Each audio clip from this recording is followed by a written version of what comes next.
Good morning and welcome to the Special Corporate Administrative Services Committee meeting of Monday, December 13th. And we are living, playing, working on the Sechelt and Squamish territories. We have an amended agenda in front of us. Are there any other additions or deletions?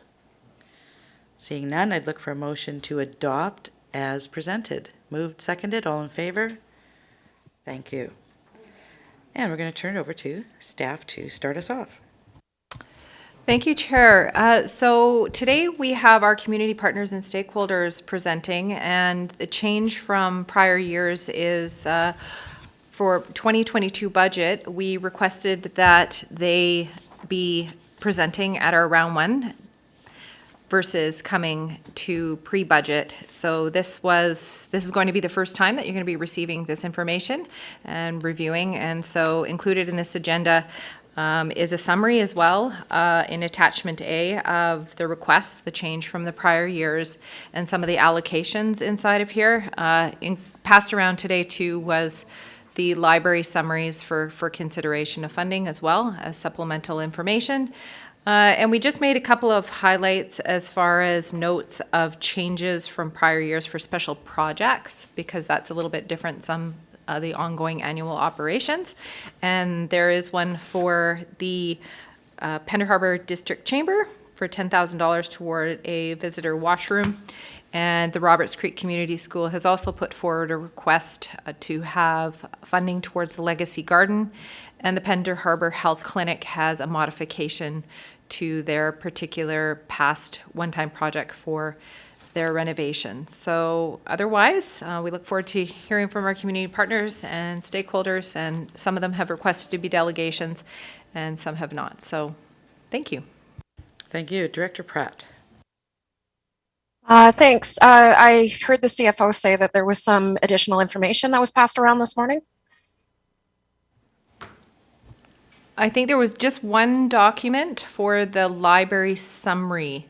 If that hasn't been passed around yet, we'll get that out to you. We were going to send emails to those who were remote, and if people didn't get paper, we did have some printer issues this morning, so it might be coming shortly. Okay, thank you. Yeah, we haven't received it here either. All right, so before we get to our delegations, I'd look for a motion to receive all the presentations, delegations, and reports. Moved, seconded, all in favor? Thank you. All right, so the way the day is going to play out is we're going to listen to all the delegations. They'll each have 10 minutes to present. Not every budget item has a delegation, so we're going to go through all of them, and then we will come back and look at what we want to do with regards to recommendations for those. Tara. Thank you, Chair. I just wanted to let you know that Siobhan Smith and Ann Watson will be making a brief presentation on theirs, although it says no delegation. They would like to say some words. Thank you. All right, so we're going to promote. I'm going to lower Tara's hand, and we will promote Heather.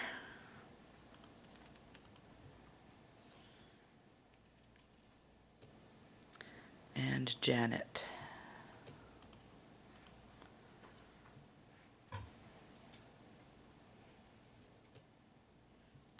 Good morning. All right, I'm going to remind all our delegations that we are limiting you to 10 minutes each. That'll take us into mid-afternoon. So, Heather, welcome, and over to you. Thank you so much. I just am waiting for my chair, Janet Hodgkinson. I think she's there. She was going to start us off, so I'll give her a moment. And maybe she's having a technical glitch. So I'll just dive in because I know you're all very busy. Can you hear me okay? Sorry, Heather, she is connected. She's just, Oh, there she is. Oh, I'm sorry. There you are. there you go. Thank you. And start video. There we go. Good morning, everybody. Good morning, Chair Seegers, directors, SCRD staff, everyone else in attendance. It's good to meet with you all at this important time of year. On behalf of the Gibsons and District Library Board and its patrons, I would like to thank the SCRD for its ongoing support.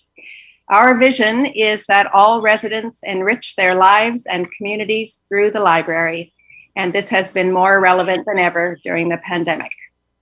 Thank you also for looking at the material we submitted and considering our request. Our library director, Heather Evans-Cullen, will take just a few minutes now to report on some of the news from 2021, and then she'll be available to answer your questions. Thank you very much. Thank you, Janet, and good morning, everybody. I know you have a busy day, so I'm going to be about 4 minutes, and then we'll have time for questions. So here I go. As Eric Klinenberg says in Palaces for the People, the library really is a palace. It bestows nobility on people who otherwise could not afford a shred of it. People need to have nobility and dignity in their lives, and you know they need other people to recognize it too. Our library supports the SRD's strategic goal of engaging and connecting community, a free, accessible space where everyone has the same rights and access, regardless of income or background, a hub for connection and participation, inclusion, and sharing. The budget we have provided has been diligently developed with a mindfulness to fiscal restraint and responsibility. You will note the one-time increase to the personnel budget this year. Our staff are our most valuable resource, and it is essential that their wages and hours are in alignment with the current market value of comparable libraries' compensation. As such, the budget will enable essential increases to our wage rates in order for us to maintain staff retention and ensure we can continue to provide reliable services. It will also allow us to add hours to positions that are currently inadequate, such as programming and tech support. The human resource shortages being experienced coast-wide, which is very hard to see, are what we are preventing, and this increase will enable us to return to cost of living adjustments in future years. Our mission to connect our community to the world of culture, knowledge, and ideas was steadfast throughout the pandemic. We were one of the first libraries to reopen our doors and to reinstate services. I hope our one-page summary sheet, because I know you get a lot of paper handed to you, so I tried to sum it up quickly, gives you a bit of a sense of the year that we had. Circulation continues to grow with an increased demand for digital resources. We certainly saw that with the pandemic, that tendency, and it has not changed. And those are quite costly. So our diversity of databases and ebooks and audiobooks do come with some increased prices. In regards to programming, our child and youth librarian integrates online and in-person. Our hybrid's the new buzzword with the pandemic. We do everything in hybrid now. And she's been able to offer story times, coding, escape rooms, youth writing, Lego builders, and many more types of services. Our STEAM kits continue to foster learning in science, engineering, and much more for Coast families.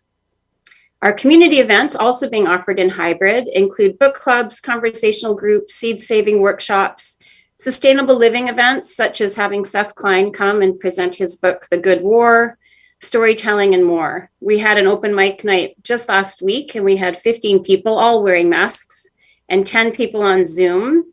And it was really heartening to see people in our community from different perspectives listening to each other instead of just being behind sort of social media keyboarding. They were really engaging and listening to each other. Our public computer and Wi-Fi use has increased dramatically, and we ensure connectivity is available 24/7 by leaving our internet on. Our staff have assisted our community with every aspect of navigating online life, registering people for vaccine passports, CERB benefits, tax help, all of those types of things are what we do in a usual day here. People also sought refuge from the heat dome this summer in the library, as our HVAC system, which I thank the SRD for providing us, provides a safe, cool space in those extreme temperatures. And likewise, during the cold, wet months, people do seek day shelter here as a safe place to be. New Canadians and new Coast residents use the library as a gateway to integrating into Coast life. In 2022, we will offer the Library Champions Program, which is an immigration settlement service with the federal government, in order to just help new Coast residents integrate. Lifelong learning is supported as we provide people with the tools, space, and resources they need to educate themselves. And exam proctoring continues to be in high demand as so many of our students are still online. And I have one paragraph left. We meet the SRD's strategic objective to support economic development as we support the growth of human capital for long-term economic sustainability. There's so much research that shows that libraries are pinnacle to economic recovery. Many people use the library as a place to work, study, and use resources to conduct their business. Workplaces on the coast are in constant transition now more than ever, and we support employees and employers to adapt to these challenges by enabling skill development in using technology, self-directed learning, and offering quality knowledge resources. In summary, the Gibsons Library embraces its dual role of being the ambassador and gateway to the digital world, while also providing opportunities for people to engage with each other in authentic ways. Our digital infrastructure ensures everyone has public access to online connectivity, and our welcoming space serves as a sanctuary and gathering spot. The diverse range of resources and services gives individuals what they need to move forward. We really greatly appreciate the SRD's support and are happy to answer any questions you may have. Thank you. Thank you. Director Pratt. Thank you. I don't have any questions, but I would like to just say a huge thank you, not just to our Gibsons Library, but also our Seashell Library, between Heather and Leanne earlier this year for attending the UBCM meeting and speaking very eloquently to the Minister of Municipalities on the importance of libraries and how they have really had to pivot during the pandemic, and how they've had to support all of these additional services, including a downloading of services from or a lack of services, I should say, with Service BC and Service Canada. And I was just so impressed with how our libraries, our librarians, and our library staffs are really meeting the needs of our community, and how they've really stepped up. And just my hands up to you, Heather, as well as to Leanne, who I know is listening right now too. And just wanted to take that opportunity. And I think libraries are just so much more than just a place for books and reading. They really are part of the social fabric of our community, and just I commend you all for all of the great work you do, and thank you for speaking so eloquently yet again on the importance you have in our community. Thank you so much. Thank you. Director Beamish. Yes, and thank you, Director Pratt, for those words as well. I echo those, and really appreciate the work of the library, especially next door to us in Gibsons, and now working with our committee to look at how we can restructure the area around the library and around the City Hall. I guess I have one question, and that is, are you able to separate out COVID-related costs, either for 2021 and perhaps going forward to 2022, that we could look at from the town side? We still have COVID funds left in the allocation from the province, and I'm just wondering if a useful investment of those funds would be in the library for part of the costs, if you're able to identify those costs for us. Thank you, Mayor Beamish. Yes, I'd be happy to do that. Certainly, unfortunately, we're not really seeing this need to have hybrid programs go away anytime soon. So the plexiglass and the masks are staying for the foreseeable future. And there are many costs that roll out from that in terms of just initiating physical distancing between staff, as an example, those types of measures that are sometimes financially difficult for us to do. So I'd be happy to provide that to you. I appreciate that. Perhaps before our next round of budgeting, we could have a look at those costs. And I did send an email to our finance director and just to confirm, I do know we have funds available, and we can take a look at how we can best invest those funds, both within the town and within the library operations. So that would be a good use of that. So thank you. We'll look forward to receiving that. Thank you. Thank you. Directors, any other questions for either Heather or Janet? All right, seeing none, thank you for taking the time to be here. We appreciate all the information you've provided to us. Thanks, everyone. Take care.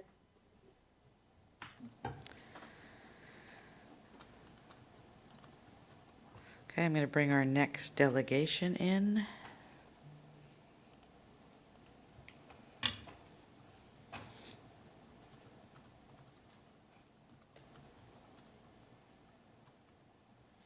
And here they come. So our next delegation is the Seashell Library, We have Pat Harvey, Board Chair, and Leanne Emery, Director of the Library. Over to you, ladies.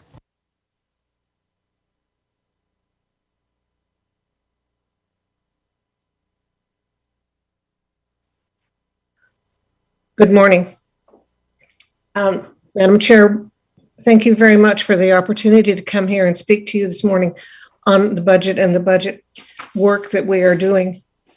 As you can see in our budget, which Leanne will present in a few minutes, we have created a budget that reflects its position in the 5-year agreement that we have made with you in the past, but does allow us to offer the services that are so essential in our community. And what we just heard, of course, reflects on our library as well as Gibson's Library. We've been through a great deal. Although we're very aware that inflation and other economic factors may well affect our operations in the next year, we feel that the budget that we've presented will serve our needs very adequately. As a board, we very much appreciate the security of this funding and that the agreement has made us much more confident to go ahead and do various things and programs that we need. I'm going to turn this over to Ms. Emery now, who has created this budget, and let her answer questions you may have. Thank you. Thank you. Thank you, Pat. Good morning, everybody. I would like to start by saying thank you for the SCRD's continued financial support of the Seashell Library and the Gibson's Library, and for really recognizing that the valuable contribution that libraries have in the community, and of course, the library staff. We're really pleased to have had a few of you on our library board, Director Pratt, Mayor Seegers, Councillor Toff, Representative Lee, there you are. So I actually really appreciate your involvement in our board. And Representative Lee, you're more new to our board, so I'm sure it's been an interesting eye-opener to hear some of the details about what goes on from day to day. But really, I'd like to say we also appreciate that you're there, not just to learn about us, but that we enjoy hearing updates from you, from the district and the SCRD about what's going on with you and what you're accomplishing. So thank you for being parts of our board. As Pat said, we are actually coming to this table today in a very different position than last year. It was a bit challenging last year. A lot of work was done by a lot of parties. So this year we have we're coming here today with a 5-year agreement already in place, signed by 6 parties. There are 4 years remaining. So it's a very different place. There are, of course, pros and cons to having a fixed budget in place. I did a lot of worrying last year, and I do a lot of worrying every day. But having a fixed budget, it definitely pros and cons. So it does accommodate like a very modest increase for the staff from year to year. It does pay the basic bills, but weird things like 26% increases in insurance and things that you are not expecting are a bit of a shocker when it's fixed. But the best thing about it is that all of us do have security on what the budget is and what your financial contributions will be. So thank you for that. I echo many of Heather's words, and a lot of what I'd just like to sum up today is things that I'm most pleased about from this past year. And the first one is our staff's genuine commitment to really providing the best possible service in our community for all our patrons. And we have many communities that we serve. Really, and the responsiveness of the staff, both I know in Gibson's Library and Seashell Library, to things that happen on the fly every day. Businesses closing for us in Seashell, the print shop closed. You can't imagine the extra amounts of work that we did in the library because just a print shop closed. And I've heard this before. I think Director Pratt, you said this too. The Service BC and the Service Canada offices were not working up to their best potential. And libraries came in to save the day for so many people. The vaccine passport printing, when that first came out, they didn't even have a print button on the website. So there again, libraries step in and figure things out for people when they need it. We've also been able to make improvements in the library, in the look and the feel and the functionality of our library this year, as we did the year before. And our patrons seem to be really happy with the way that it feels for them and the way they can move around and operate inside the library. We've also been able to make some really interesting additions to the library, mostly with grant money. So we've been able to put into position more STEAM kits. So that's the science, technology, engineering, arts, and math kits that are so popular right now. We've also got Samsung tablets and seat exchanges. I think Gibson's does that too. And soon to come in 2022, we will also have from grant money, I think 8 ukuleles, playaway consoles, 25 of them, and the long-awaited dementia kits, which have been in production for a couple of years and then been put on hold. So we're also very pleased with our continued good working relationship with the Gibson's Library, with Heather and her staff. So that's much appreciated, and a good working relationship between the two of us. And also, I appreciate the District of Sechilt's assistance, especially with our building and with advice that we may need. They're a really good neighbor to have, so thank you.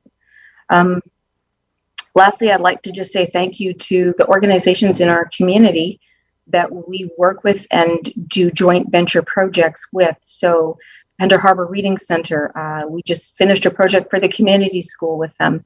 The Sunshine Coast Literacy Coalition is an excellent opportunity for organizations across the coast to come together and work on projects. New to BC, so Strong Start program in Sechelt, the school district, and probably a lot more. But budget round 1 report as submitted to you is quite extensive. I think I answered your question maybe a little bit too much detail, but if you do have a chance to read it, there's some really interesting things that you may not think about that libraries actually, that happen with libraries. So I do hope you do have a chance to read it in full. Now, without further ado, I would like to open the floor to questions or comments about the report. Thank you. Directors, any questions or comments?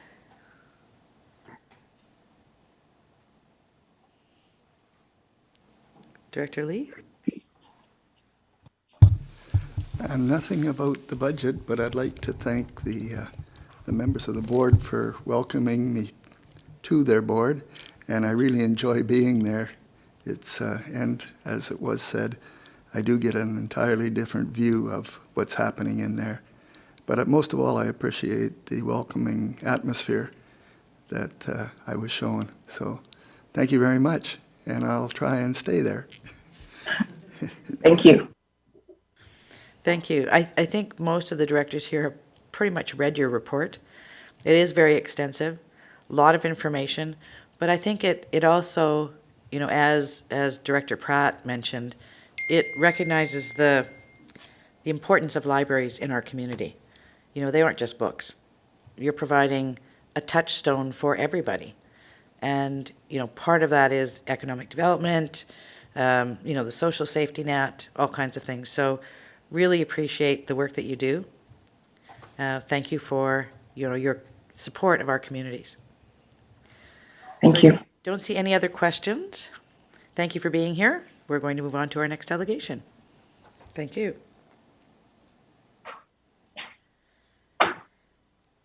Now, the Roberts Creek Community Library is our next report.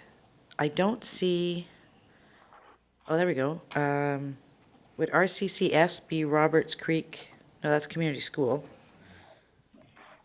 I don't see okay, do you have any questions, Director Ties, that you would like staff to follow up on? Or are you okay with the information that's presented in the report? You're okay with it? It's okay? I'm okay with the information and the report. Thank you. Thank you.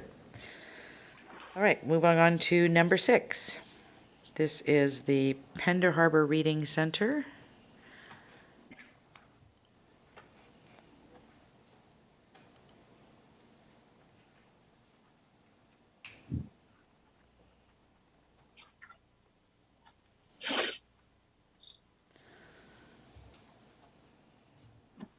Can you hear us? We can hear you just fine. Hi there, my name is Christine Alexander. This is Karen Dick, our president. I wanted to just personally and on behalf of the Reading Center, say thank you in particular to the libraries that have presented. They are, of course, our best friends, and we love libraries, and thank you so much for all the support that you give them, and to us as well. Since COVID, we've been going through a real reimagining. I'm wondering if I could share my screen. Is that? You should be able to.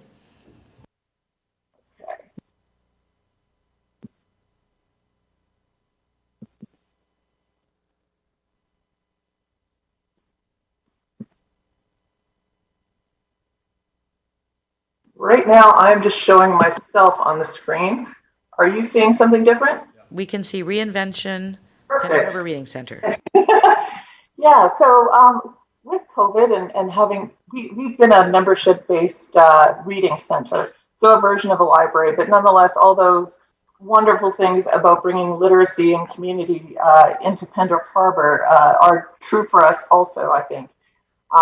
But in part, thank you to Tina and Tara, we've been really having a good navel gaze during COVID and thinking about how we can better serve and I mean, we've always been rather modest and restrained financially, and we'll continue to operate in that way, but wondering about how we could better serve. Having been a membership-based group, you know, it becomes a barrier to have membership fees to our community. And certainly during COVID, when people couldn't come out to the Reading Center the same way, there's a financial impact on that. And we looked at it as what is that share of our revenue? And we thought, you know, maybe this is something that we can rethink. And it, you know, it's so important for our members of Pender Harbor who have the least to be able to access our books and what we offer. So we, on the good side, our volunteer base continues to be amazing. They are all in place, and we're open 5 days a week, and we have volunteers in the building 6 days a week, keeping our reading center up and running. So that has been amazing. But we've really thought about this revenue piece. Thank you, Tina and Tara.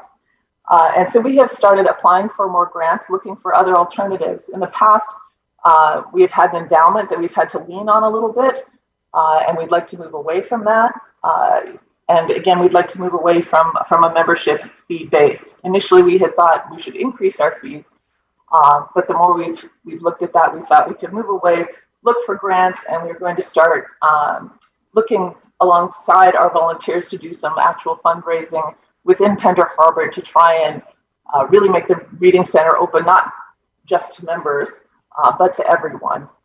Typically, a membership had been $5. We looked at increasing that to 10, and we think 0 is a far better number for all the wonderful things that a reading center can offer in Pender.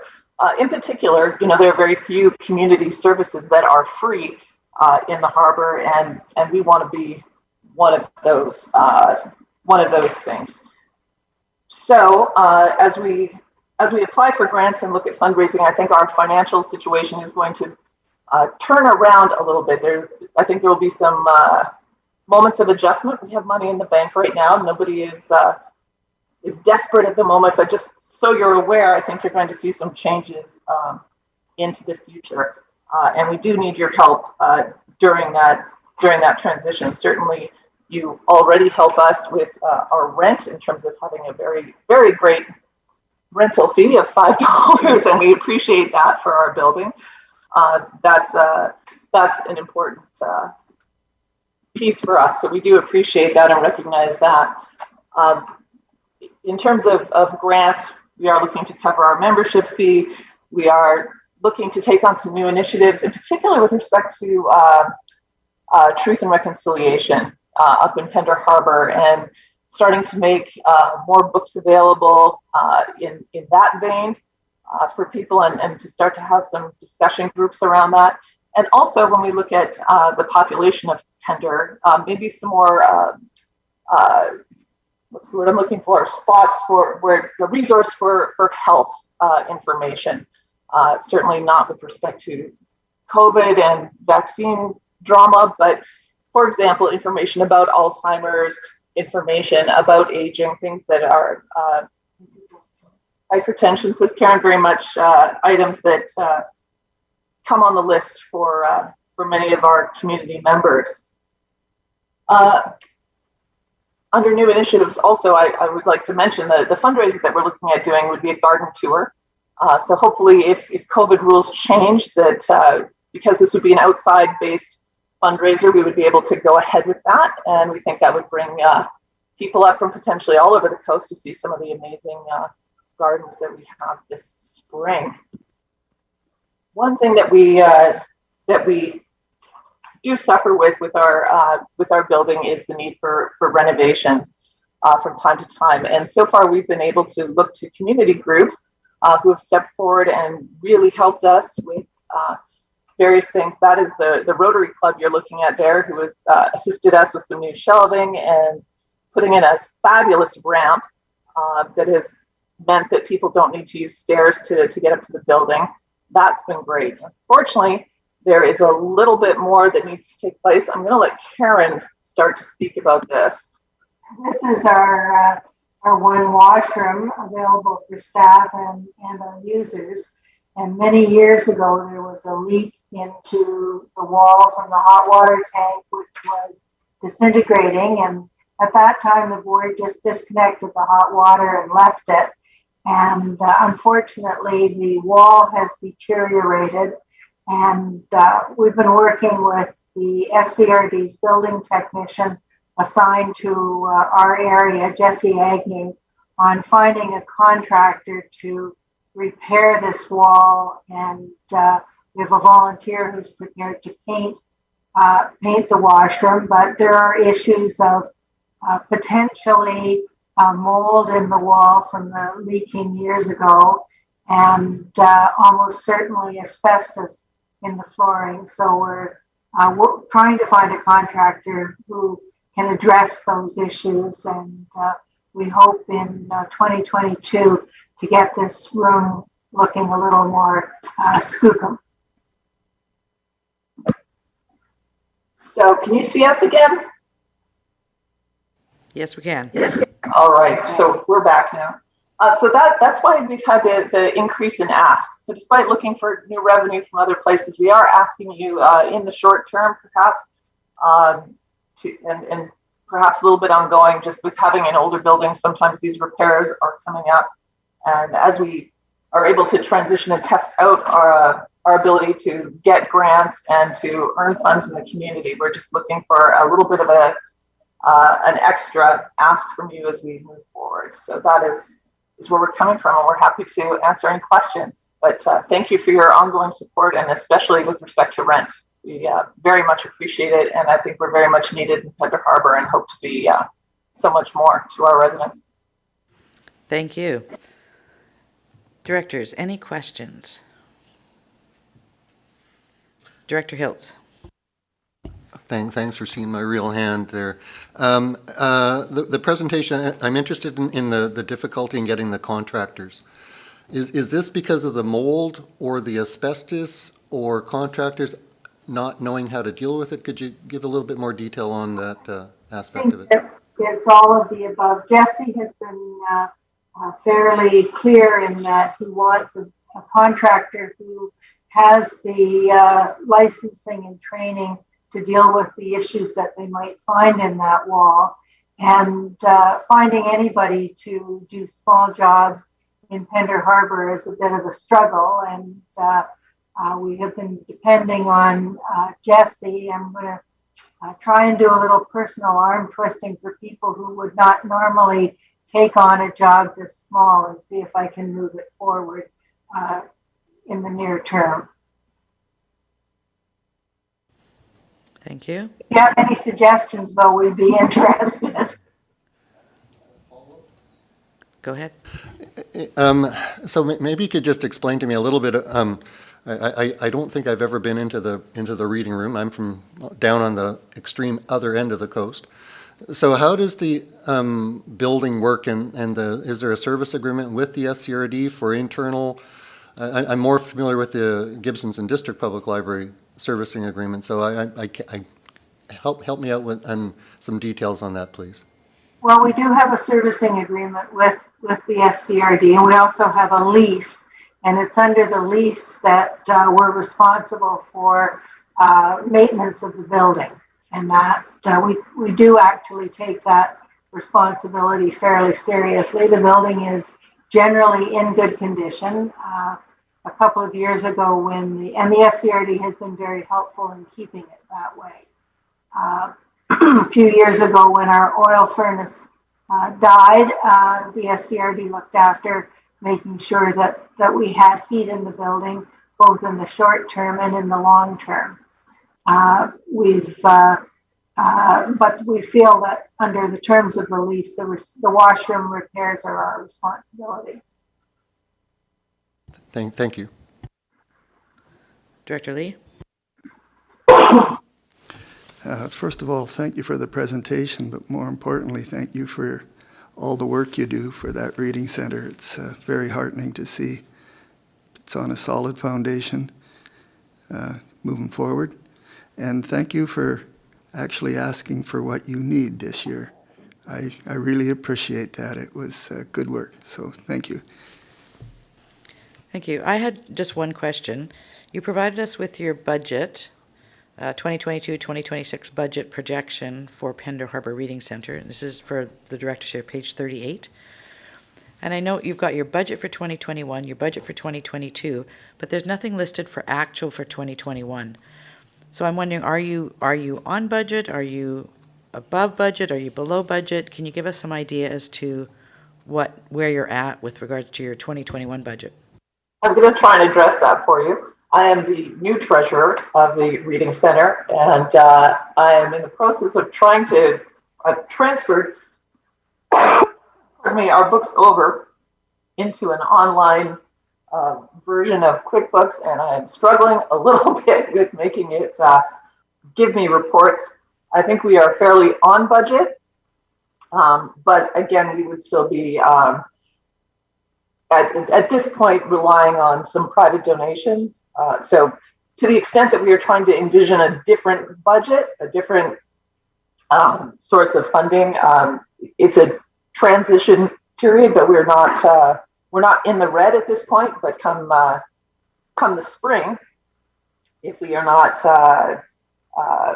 if this angel donor we have was to evaporate, if we didn't have an endowment in place that we can rely on, we would have to look at things very, very differently. But I apologize that those numbers aren't there, and that is strictly on my shoulders as trying to learn the software. All right, thank you. Directors, any other questions of our delegation? Seeing none, thank you very much. We appreciate you taking the time to be here.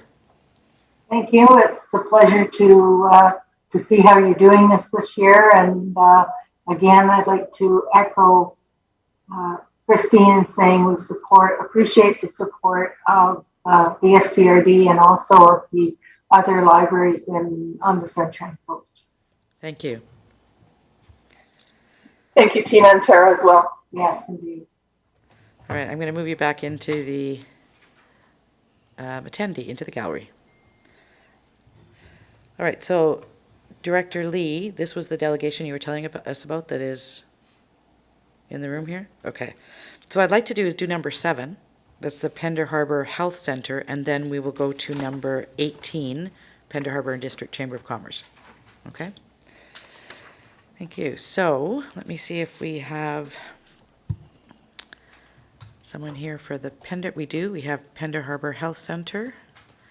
Now, the Pender Harbor Health Center indicated they are not doing a presentation, so they're primarily here for us to ask questions. So let me get to the right package. All right, directors, any questions for the Pender Harbor Health Center? We have I'm going to promote John Rathbone is here.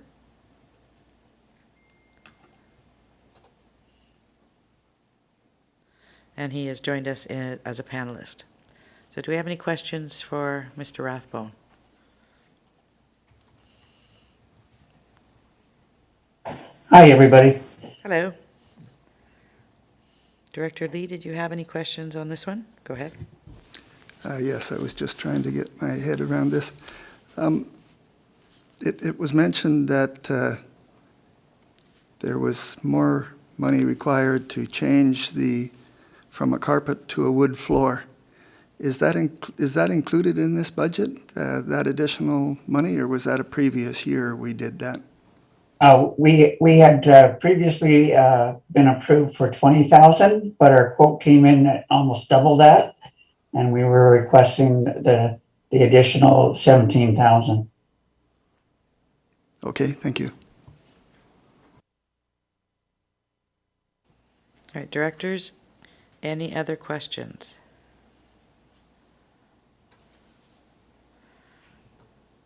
All right, thank you, Mr. Rathbone. Okay, thank you, and I appreciate everything. We appreciate everything that you do for us. Thank you.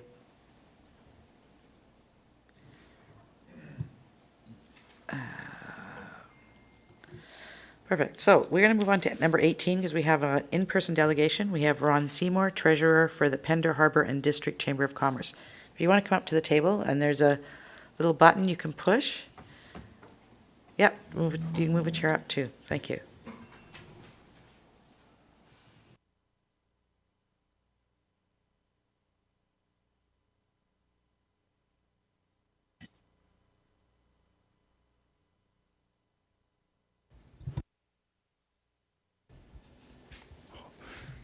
Good morning. I appreciate this opportunity to add some encouragement to this year's funding arrangement with our Chamber of Commerce. The district has really been supportive and generous in years past. So this is my first time presenting this, so forgive me if I sound a little nervous. It's pretty daunting looking around at all. You're doing fine. Your government people. Okay, just let you know that we typically will limit the delegations to about 10 minutes. So I'll try not to be too wordy. Okay, thanks. So generally, in past years, I've not presented or added any additional comments to this process. So I've been doing it for a number of years, but this year there's a couple of bumps in the road a little bit with respect to our ask for this coming year. And so whereas in the previous years it was roughly $22,650, this year we bumped it to $34,700 for particular reasons that are unique to our situation right now. And so this, our summary, lays out, and that's what I'm referring to as our summary, lays out the reasons for that. So I'm just going to try to draw your attention to those that are different from the year before. And there's two areas. On page 2 of our summary and our details, we refer to a one-time project asking for $10,000. And there's another slight increase in our visitor information booth, normal operations budget, bumping that for $2,000. So that total of 12 represents the difference from one year to the next, primarily. I don't think that the visitor information booth additional $2,000 is difficult to understand, given the extent of tourism that affects our community, the Upper Coast, the Pender Harbor and Egmont area. So that has resulted in us expanding our wages and our operations of our visitor information booth. And that just impacts on the costs. That's the reason for that additional 2. So just focusing for a minute on the one-time project of 10 has to do with a major renovation of the community washrooms in our community. And so there's history in here as to what that has looked like over the years.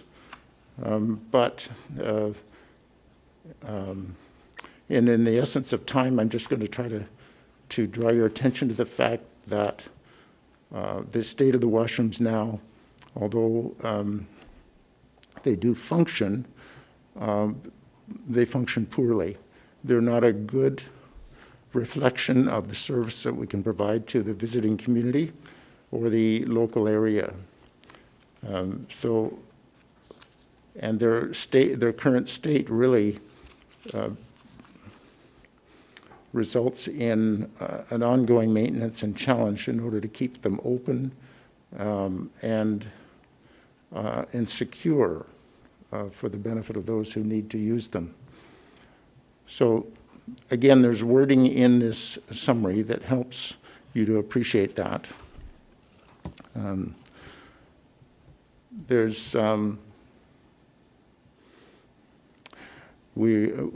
The Chamber and the local Rotary have initiated a fundraising project to assist and draw in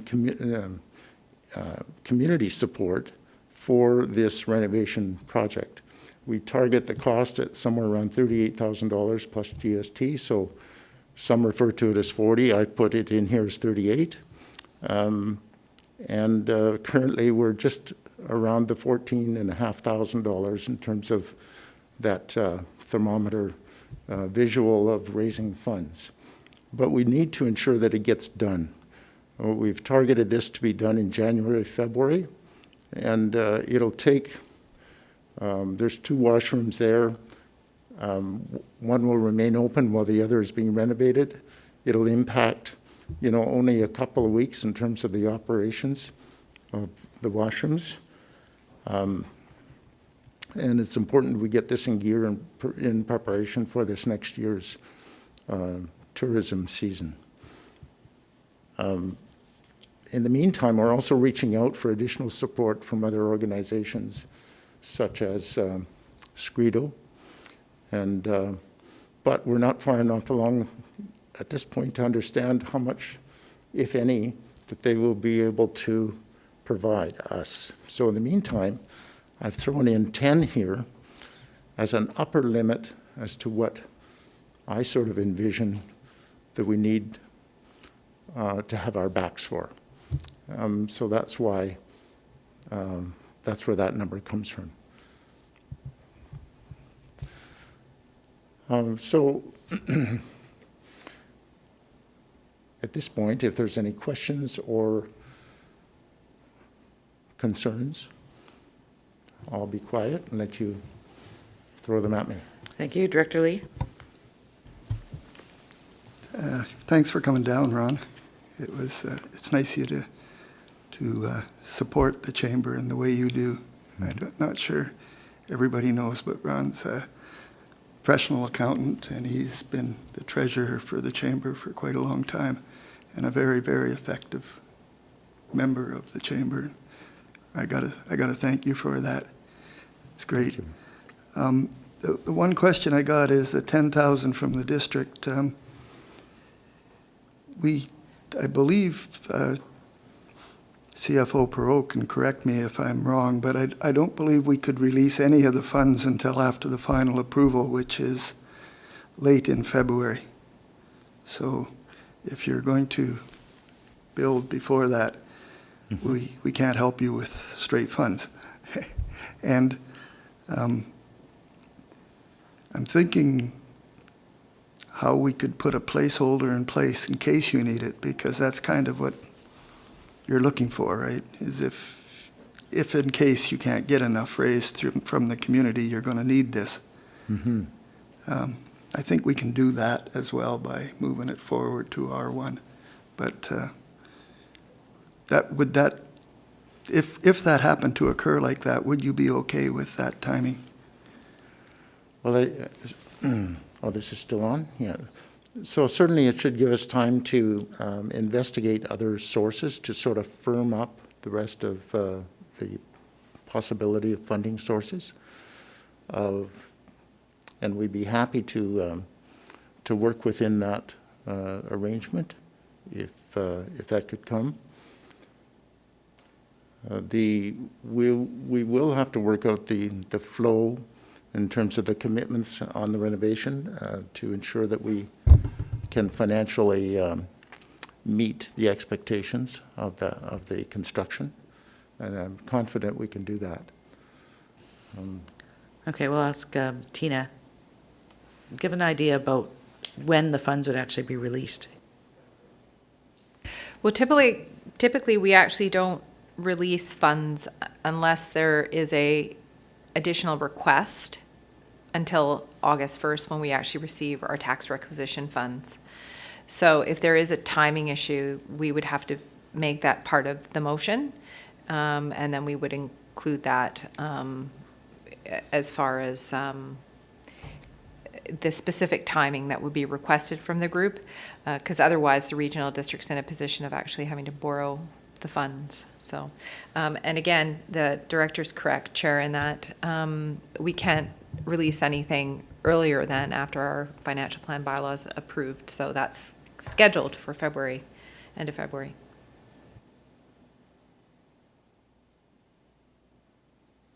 All right, so that would need to be, if that's what the, Director Lee would like to see happen to support the Pender Harbor District Chamber of Commerce, then that would have to be part of the recommendation. So I've made a note on here when we come back. Great. Thank you, Chair. Thank you. All right, any further questions for our delegation? And thank you for all the work you've been doing over the last couple of years. We know you've been a big support for the whole Sunshine Coast. And I mean, and that's come at, extra work and extra time put in by your organization. So we really do appreciate that. Thank you. I'll pass that on. Okay, thank you. No further questions? All right, I'll have you turn off the mic before you take your leave. Thank you very much for being here.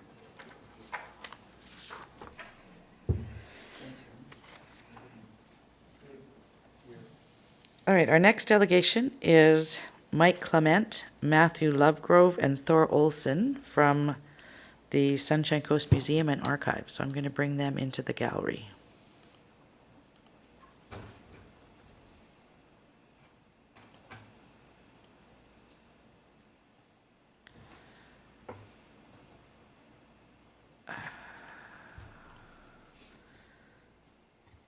I believe I've got all of them on their way in.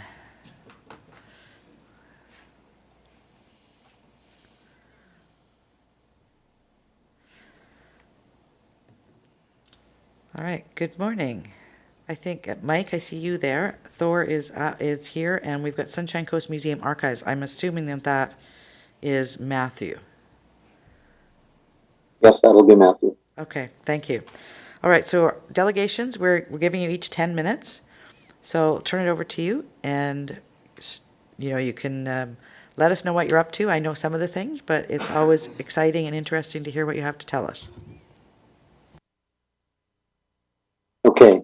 Good morning, Chair and Directors. I don't think it's too early to wish you the best of the season.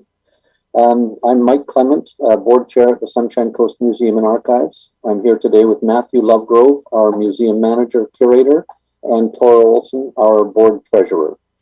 I believe that you've been made aware that today's ask and presentation will differ slightly from previous years because of the potential for an amalgamation of entities within the museum function that you've been supporting. I'm referring to the pending service agreement opportunity between the Sunshine Coast Museum and Archives and the Seashell Community Archives. We see this proposed service agreement as a perfect fit and a win-win for both organizations and for museum service consumers. Matthew will be giving you a very short update on what the museum has been up to and what we are hoping to be doing with your help over the next couple of years. Thor will then briefly present the budget numbers, after which we will answer your questions should you have any. I believe I heard earlier that Ann Watson and Siobhan probably are here from the Seashell Community Archives. They're in the virtual audience, and I think they'll also be able to answer questions. I'm not sure how much we should speak about the potential amalgamation until after they have had their presentation. So before I pass you over to Matthew for a quick update on our programming, present and future. I would like to take this opportunity to thank you all on behalf of the board and staff of the Sunshine Coast Museum and Archives for your unwavering support these past 20 years. I'll now turn this over to Matthew if he's ready to go, and Matthew will then, at the end of his short presentation, turn it over to Tor. Thank you. Hi, folks. Thanks, everyone. Hope you're all doing well. Speaking to you today from the unceded ancestral territory of the Squamish Nation. And as a regional museum, of course, much of our work takes place in the unceded ancestral territory of the Sechelt Nation. I'm going to keep my presentation really brief. Thanks to all SCRD staff and directors for your leadership in these challenging years. I think the community really appreciates that. So down here at the museum, you know, through the pandemic, we've really continued to adapt the focus and delivery of our programs, really kind of trying to maintain the goal of continuing that high level of heritage service for the community members and our visitors. So on November 8th, 2020, we made the tough decision to close to the public, and that closure lasted up until July 1st of this year. So during this time, we really shifted our focus inward, really taking the opportunity to work on things that we can't do when we are open. So collections cataloging and exhibit revitalization. So these projects are really well suited to when the doors are closed. During this time, we were also continuing to offer many of our core services, such as research requests for the public, as well as answering any kind of general inquiries. So if the phone rang, we were here to connect with our community. Of course, we wanted to really remain present in the minds and in the lives of our community members. So we tried to accomplish this by really increasing our digital media outreach. So posting archival photographs, really neat little blog posts about local history, updating social media. And we also added content to Museum at Home, which is an educational portal on our website that people can use to connect with local history. Some special projects of note from the past year. We did a revisioning of the museum membership program. So we created an online payment system just to make it easier for people to sign up, as well as we've added some new member benefits to really incentivize joining the museum. Another interesting project was we worked with Heather Passmore. She's actually a past museum employee here, and she was doing her Master's of Education at UBC. So for her final practicum, she came down to the museum for 3 weeks, and she created a educational suitcase. So it's full of artifacts that teachers can borrow, bring into the classroom, and use to learn about local history. So just last spring, we signed on to the BC Museum Association's call to action for the repatriation of First Nations artifacts. As many of you will know, this is we've been doing this type of work for a number of years, so it really was a natural fit for the SCMA. And right around the same time, the Sunshine Coast Museum was featured in Maclean's magazine as a repatriation success story for some of the work that we've been doing with the Squamish Lowalt Cultural Center. So I thought that was a really great sign that as a small regional museum, you know, we're being recognized as doing some forward-thinking work.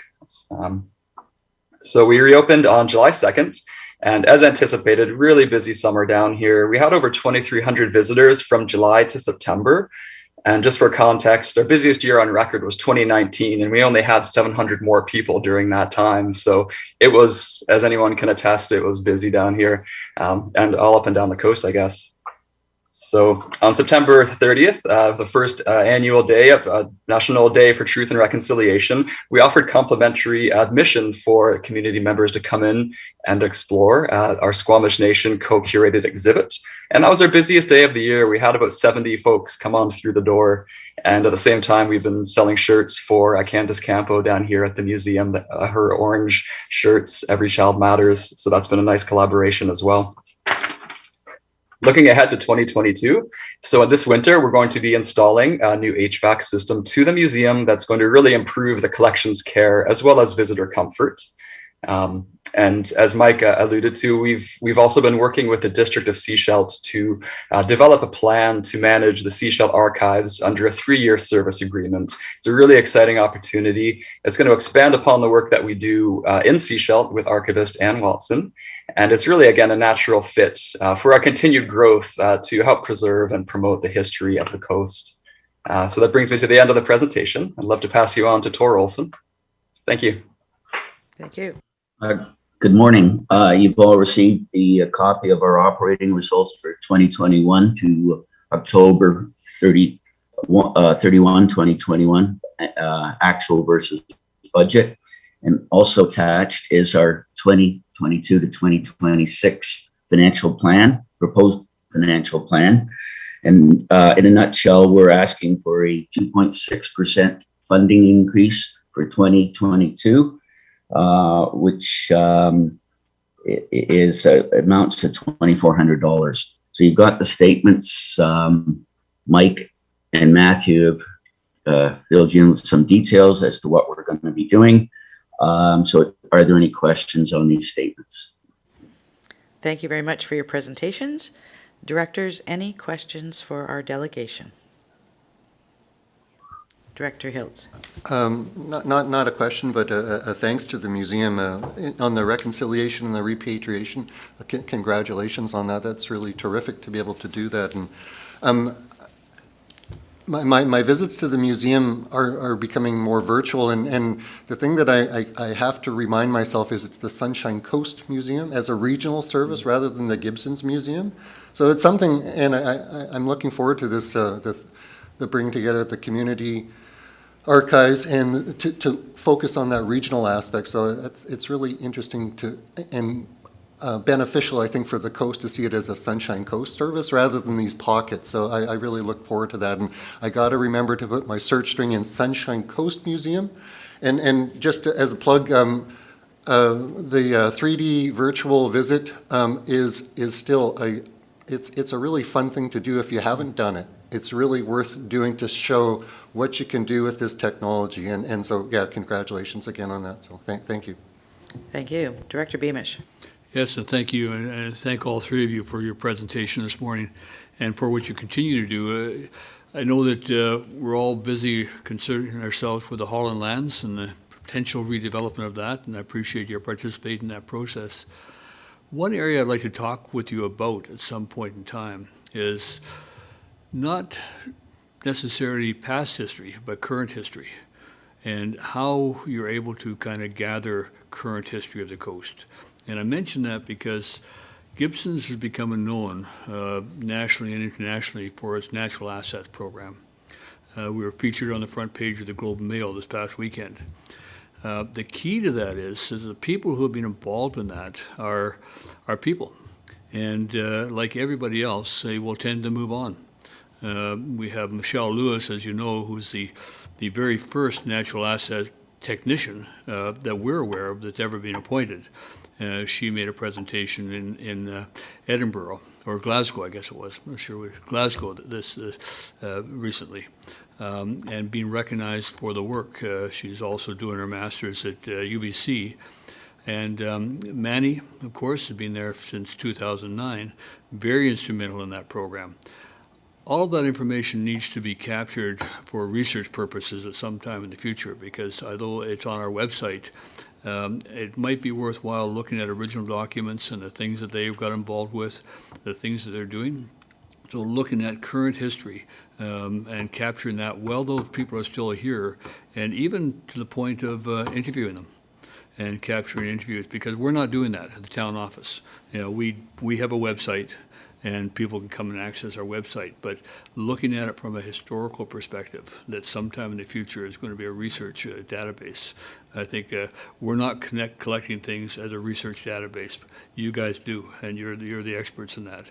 And I think it'd be really important to look at that today, as opposed to try to capture that when Manny moves on or Michelle moves on and say, well, what did you guys do? Where are you now? And things of that nature. So just plant that bug in your head. And the other thing is, like I did with the library, if you guys can capture specific costs related to COVID, please let me know. I'm quite prepared to champion that at council in the budget, because we do have funds remaining. So if there are specific costs that you're able to say going past and going future to 2022 relative to COVID, let's take a look at those and see if we can't offset some of those for you. So thank you again, and thank you for everything. Thank you. Thank you. Director McMahon. Yeah, I was just pondering the idea that forward-looking museum is not necessarily an oxymoron. I've appreciated the photos on Facebook. It's always nice to see posts that are not complaints about garbage pickup. And I've appreciated assistance with research requests. Definitely looking forward to the archives project. I think that's great. And the HVAC system will be a mercy, I think, to everyone. It's not well known that museums are inclined to gather dust, and the current air circulation within that building is not really good. So I think everybody is gonna benefit from that project. So nice to see you folks. Thank you. Any further questions or comments? Director Lee. I keep forgetting that you can see me on the screen as well as here. I wanted to say thanks to you for all the help you actually give to the Pender Harbor Living Heritage and their efforts up there. I'm not sure everyone knows that you're very, very supportive and very, very helpful with them, and it's great to see all the museums up and down the coast working together. It's really well done, so thank you. It goes both ways, Director Lee. The people at the Pender Harbor Living Heritage Society are very helpful to us as well. Thank you. Thank you. I have admitted Ann Watson and Siobhan Smith to speak around the community archives, the Sechelt Community Archives, and I'd like a motion from the board to receive the correspondence that was laid out. Moved, seconded, all in favor? Thank you. All right, Ms. Smith, over to you. It might work better if we start with Ann Watson, if that's okay. That's fine. Ann, if you want to unmute and turn on your video. Can you hear me now? We can hear you. We can't see you, though. Do you have a camera? Yeah, where do I find that? Start video? No. Yes, that's right. Oh, okay. Okay, there I am. First of all, I'd like to present my sincere thanks to the Sunshine Coast Regional District, the District of Sechelt, and particularly Siobhan Smith, the Sechelt Public Library, librarian, Leanne and her staff, and the Sunshine Coast Museum and Archives for their continuing support of the archives, especially through the past 2 years. And I look forward to working more closely with the Sunshine Coast Museum and Archives next year. As you know, the archives moved in February 2020 from the library to new quarters above the Royal Bank in Trail Bay Mall. And my sincere thanks to the Clayton family and the late Paul Mayer for accommodating the archives. Some work we've done over the past 2 years, archival work. Donors have continued to place their records in the archives. 13 accessions and additions to existing records have been made over the past 2 years.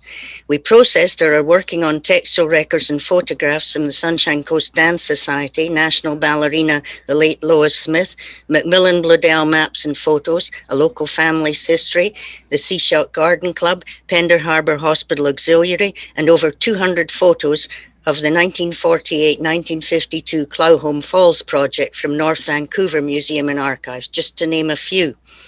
The records from the Helen Daw collection were prepared, and that's over 25 meters of records, and sent out for digitization. They'll be available online to the public, hopefully early next year, and my thanks to the District of Sechelt for funding for that project.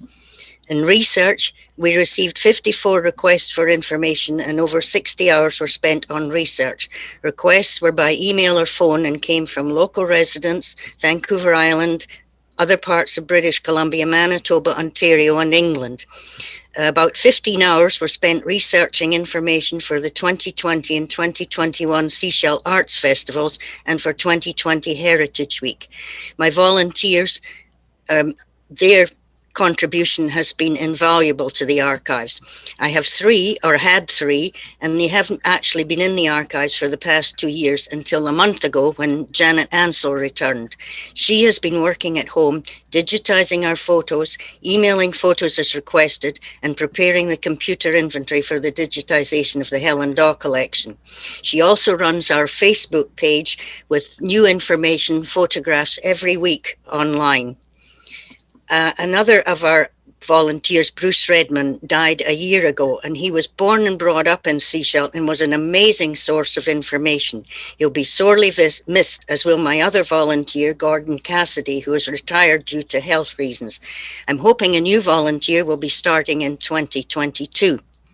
Other work that's been done in the archives, I've had 5 articles from the archives published by the Coast Reporter, displays for Heritage Week 2020 and for the 2020 and 2021 Sechelt Arts Festivals were shown and were well received.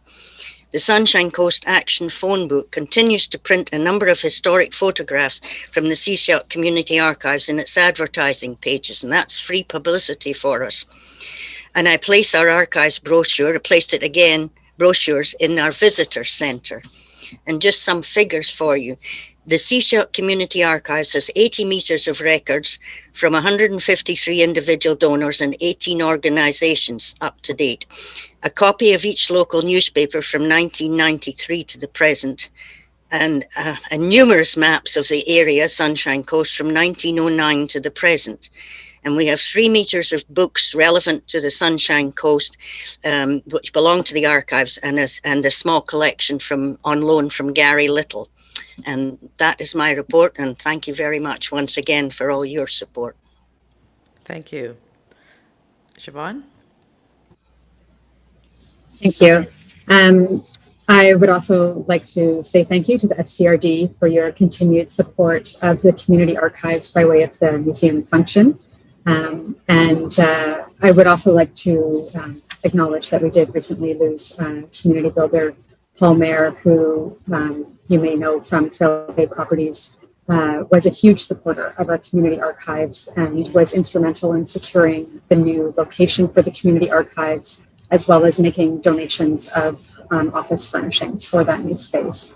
He was incredibly passionate about the preservation of our community's history, and his work to support the community archives was very much appreciated. And I would also like to thank Anne Watson, because she has been the first and only archivist that the Sechelt Community Archives has had since the late 1990s, when this collection was given to the District of Sechelt. And so for nearly 25 years, it's been Anne who has ensured single-handedly that this collection was professionally managed and that it grew and developed into the amazing community asset that it is today. And I would like to say that we're going to keep her there for another 25 years, but I hear that she does not want to continue for that much longer. So we will gladly have her managing our archives as long as we can. And when such time as she decides to retire, the Sunshine Coast Museum and Archives will be assisting us in the process of finding an archivist who's going to have some pretty big shoes to fill, taking over from Anne. And we're really excited about this new partnership with the Sunshine Coast Museum and Archives. This work does support the goals of the SCRD in terms of asset stewardship and working together. That is exactly what we have been working on with the Community Archives and the Sunshine Coast Museum and Archives, maintaining this amazing community asset for the future and finding ways to keep it sustainable by working together with other community organizations and local governments. And a project that we've been working on this year to also keep the organization sustainable in times like now with COVID is our major digitization project. And we're very thankful that the District of Sechelt contributed funding from the COVID Safe Restart Fund in order to digitize a significant portion of the Sechelt Community Archives collection, which is the Helen Daw collection. That digitization work was recently wrapped up, and we're excited to find ways of making the collection more accessible remotely starting next year. And so that's all I have to say about the archives. Thank you to everyone that supports the archives, and Anne and I are happy to answer any questions you may have. Thank you. I think before we go to directors with questions, is there anything that the Sunshine Coast Museum Archives delegation would like to talk about the amalgamation piece and what that's going to look like?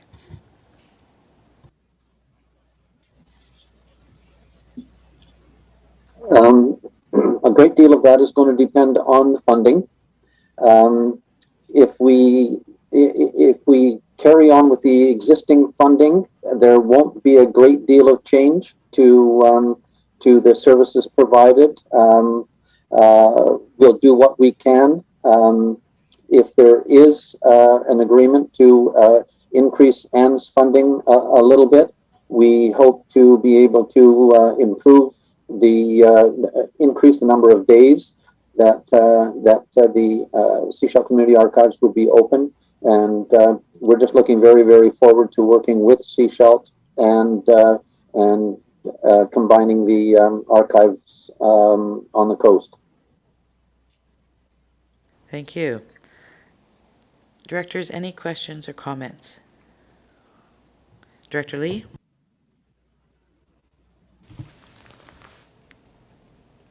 I'd just like to thank you for the one column you put in there on the 2021 projected. It was excellent, and it saves me a bunch of work trying to figure that out. So it was nice and clear. So thank you. Thank you.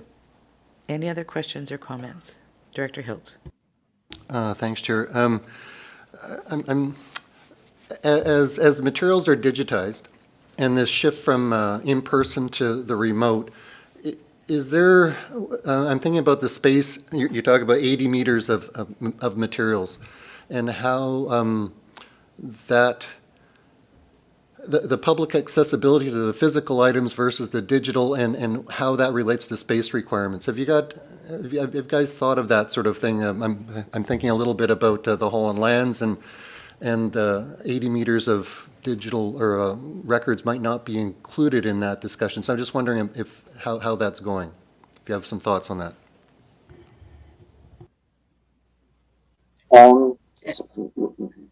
The Holland Land discussions are in early stages at the moment. We don't have a great deal of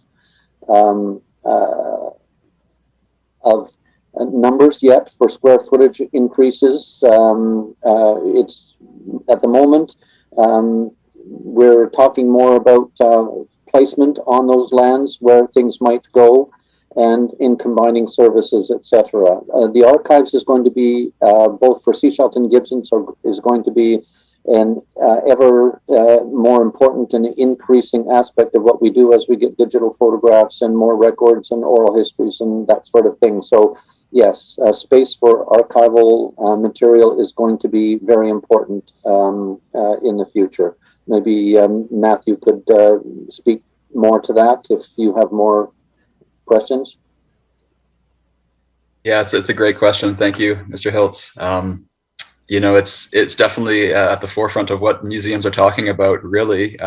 You know, traditionally, and Anne, of course, could speak, you know, about this as well. You know, an archival document is the source material that is the original. And typically, you know, in the past, we're looking at, you know, paper material. But as we move more into the digital, museums are going to have to reckon with, you know, storage of hard drive space. Of course, most of our photographs now that we all take are going to be on our phones, and you know, there is some archival value. So this is what museums are thinking about.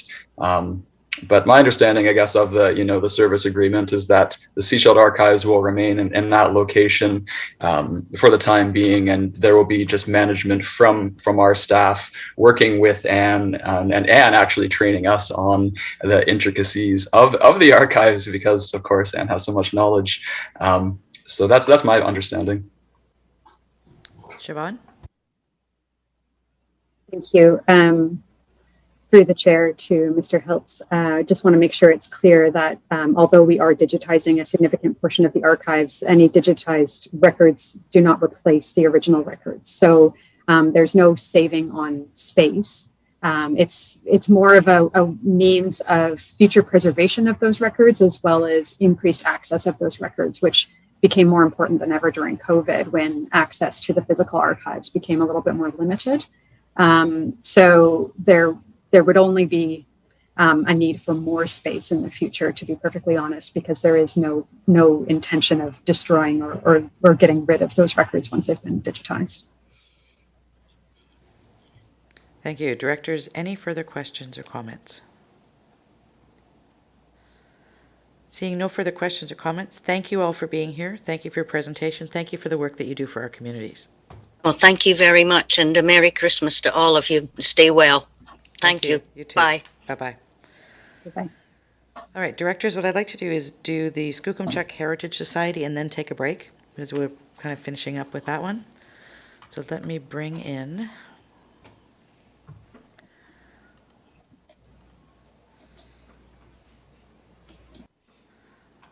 all right.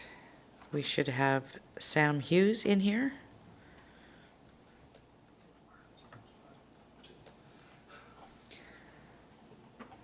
So it's Sam Hughes, Administrator, Skookumchuck Heritage Society, Egmont Heritage Center. And Sam, if you want to unmute and turn on your video.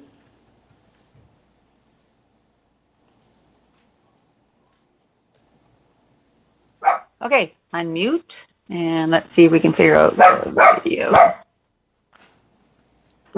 How's that? Is that working? Okay, we can't see you yet. We can hear you. Sounds a little rough. Oh, yeah. It looks like you've got... Oh, here we go. All right. There we go. There you are. Hi. Yeah, there I am. Okay, Oscar, they're not here. You think someone just came in? All right, sorry about that. No problem. I thought he was sleeping in the other room. If that gets too annoying, just let me know. That's fine. Okay. So it's really difficult for me to talk about what happened last year. I don't know if any of you had a moment to read our letter. I'm just going to talk about the staffing problems that we had and why we're asking for more money this year, and the fact that maybe you'll consider that we hadn't asked for hardly any money in the past 14 years, really. So, we had a lot of trouble. Personally, I'm having a lot of trouble, and I really need to step away from the museum, and we need to find somebody. And we thought we had last year, and that just turned into a real expensive problem for us. So, and then I stepped back in, which was actually bad for my health. But anyway, here we are. I also did crunch some other numbers on the weekend because our fiscal year goes until December. And so I looked at the last November and this up to this point, and we're doing a little better than what it says on the sheet that you have for our financials. We made a couple $1,000s more, and we also spent a few $1,000s less. So because I've decided not to take a pay for November and December, and our part-time staff, she decided she would like a leave because the roads are pretty bad, and she's a new driver, and she had to come all the way from Half Moon Bay.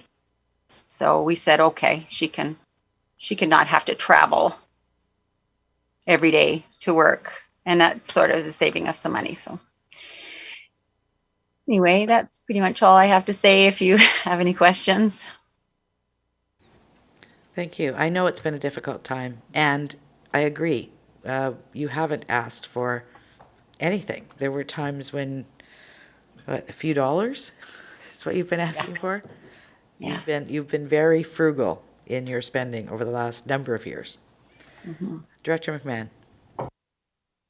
Yes, I can second that, because I started coming to these budget scrimmages, more than 10 years ago. And Billy would turn up every year and ask for the exact same amount of money.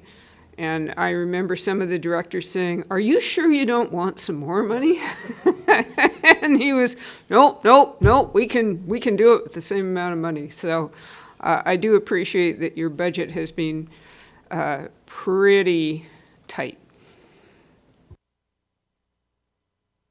All right, I notice in your ask this year, so it's 45,000, but then for 2023, 4, 5, and 6, 23 and 24, actually, you're reducing it for all of those years. So this is more a catch-up? Is that what it's? Well, this is to cover that, unfortunate expense of hiring that person who didn't work out, which we have never had 2 people working full-time before, and he sort of demanded that we had his trainer, who was our part-time person, working full-time alongside him. So it was a real big expense. So that's going to kind of cover that. Plus, so we won't need that for the next budget. That'll help us fill in that gap and also pay for hopefully spending a bit of extra money on really recruiting somebody who's going to want to come and stay and really love the place like I do. It's been tough trying to find somebody who, because we're remote, you know, it's hard to find even a place to rent here. You know, where are they going to live? And it's a beautiful location, of course, but yeah, anyway. All right, directors, any further questions or comments? Director Lee. I'd just like to thank you for all you do and for stepping up and looking after this. So thank you very much. Well, I just want to make Billy proud. I think he would, you know, expect no less of me. So thanks. And thank you for everything. I hope you know how grateful we are and how you help us to feel really connected to the rest of the Sunshine Coast, because we are kind of really out of the way. But you really help us to feel connected to the rest of this peninsula. So thanks so much. Thank you. Thank you for being here. Hey, cheers. Director Pratt?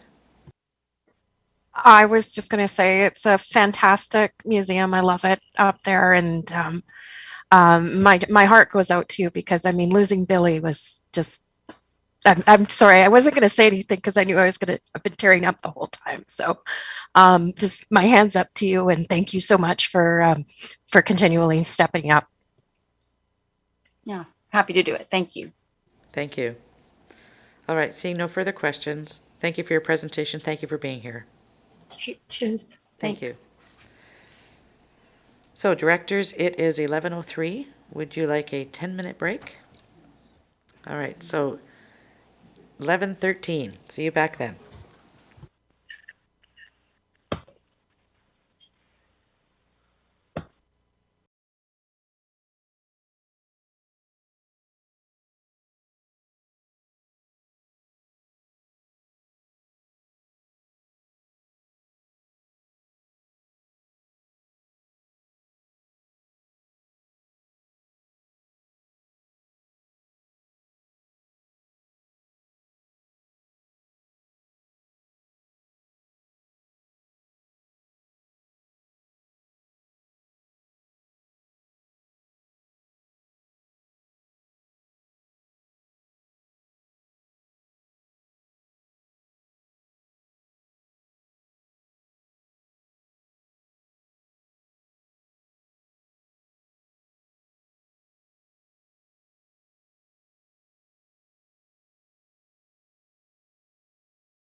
Good morning and welcome back to the Special Corporate and Administrative Services Committee meeting of December 13th.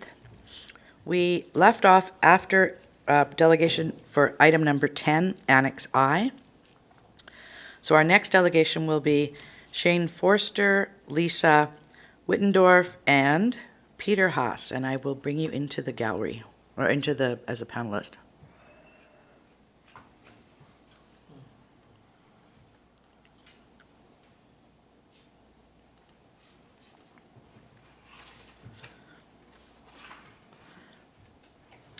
All right, I don't see Peter Haas here. Hi, Lisa. Is Peter joining you? Hi. I believe you're referring to Petra, our Director of Finance. Petra, sorry. That's okay. Came through to me, I thought it was Regrets from Petra. She is unable to make it today. Okay. But if there are questions for Petra, we can get back to you in a timely manner. No problem. All right, so this is with regards to the Sunshine Coast Community Services Society Child and Youth Worker and Youth Outreach Worker Program. So Lisa, over to you. And we have you down for 10 minutes. Perfect. Thank you. Thank you so much for having us, and thank you so much for your continued support of the Youth Outreach Program. I am a member of the Youth Outreach team. We have 6 youth workers.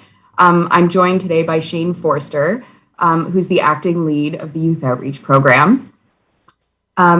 We just wanted to start off by providing you some context for this past year, statistics for the folks that we've been supporting in this community.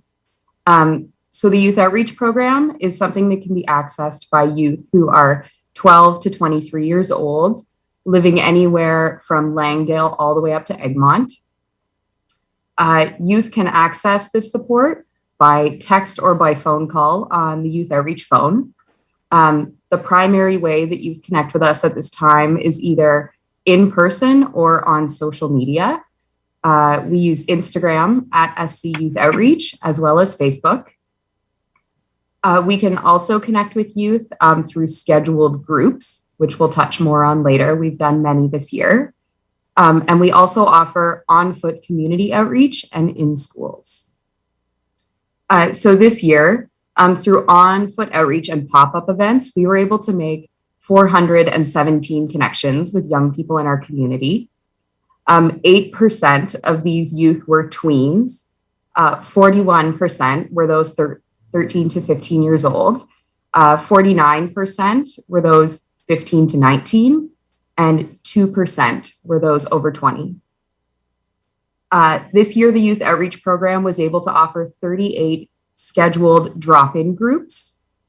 And within these groups, we had over 800 attendances. And this is something that we're very excited about, is this drop-in format where youth are really getting to choose to participate in the Youth Outreach Program. So of these youth that we're interacting with, especially on on-foot outreach, we are finding that 45% are facing some sort of mental health or substance use challenge. 37% are at risk for different safety concerns. This could be bullying, exploitation, unhealthy or abusive relationships, and just isolation and loneliness. Of the youth that we connect with, we found that 18% are facing food or housing insecurity. Shane, maybe you can speak to some of the impacts of COVID. Thanks, Lisa.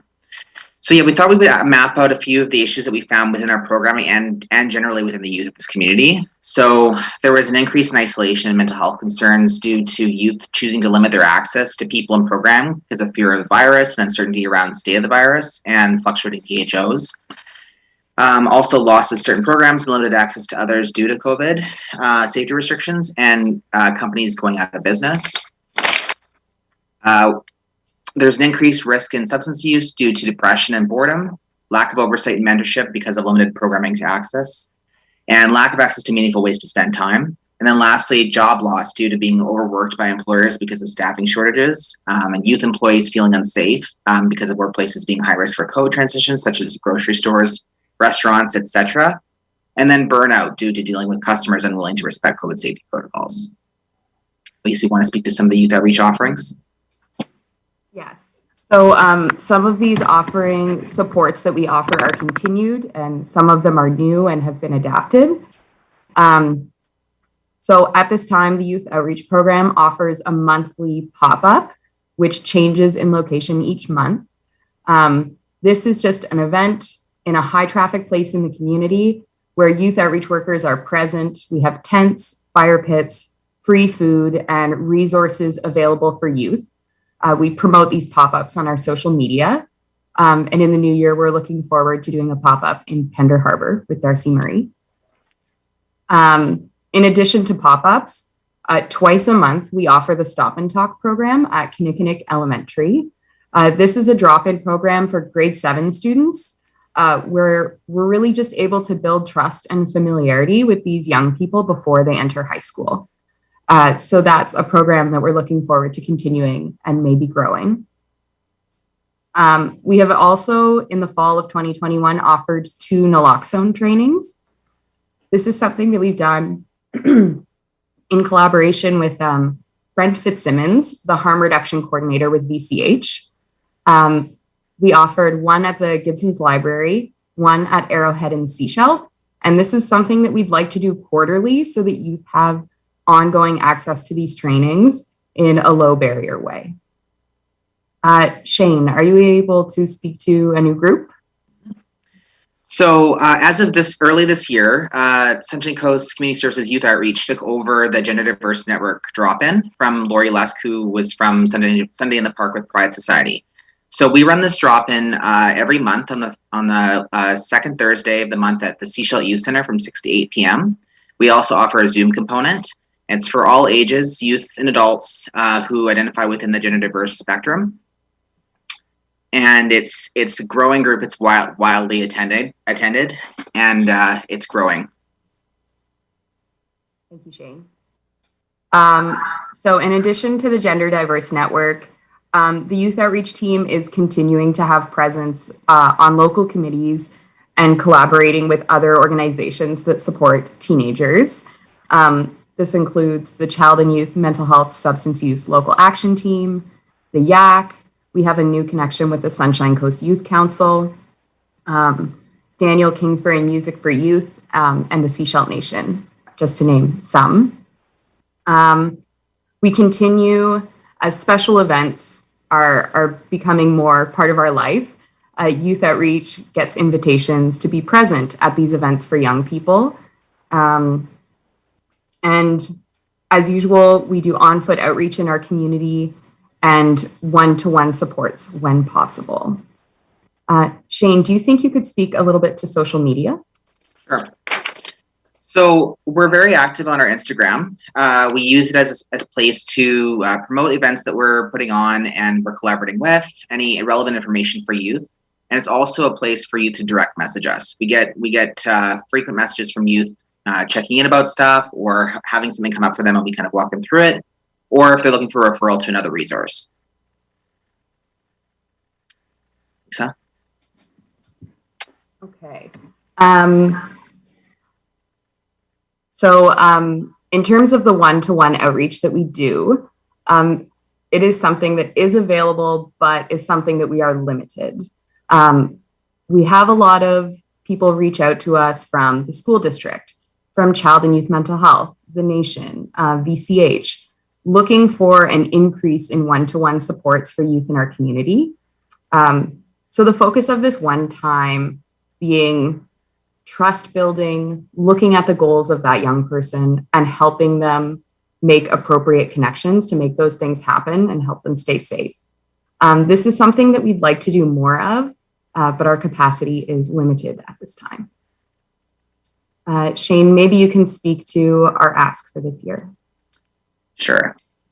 So as Lisa and I have kind of alluded to, there's a lot that we've been doing. There's a lot that's going on and there's a lot of growth that we'd like to kind of endeavor in. Both like Stop and Talk currently happens at Kinnickinnick, and we've had several requests from other schools to make it happen. Currently, with our staffing restrictions, we can't grow beyond that, but there's such high demand.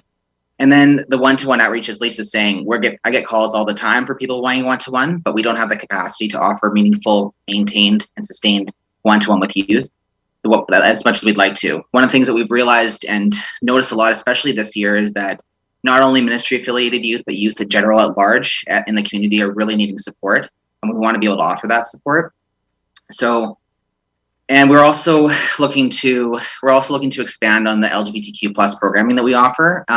Right now we have the GDM, but we'd also like to have a general queer youth drop-in, which has been a high demand as well.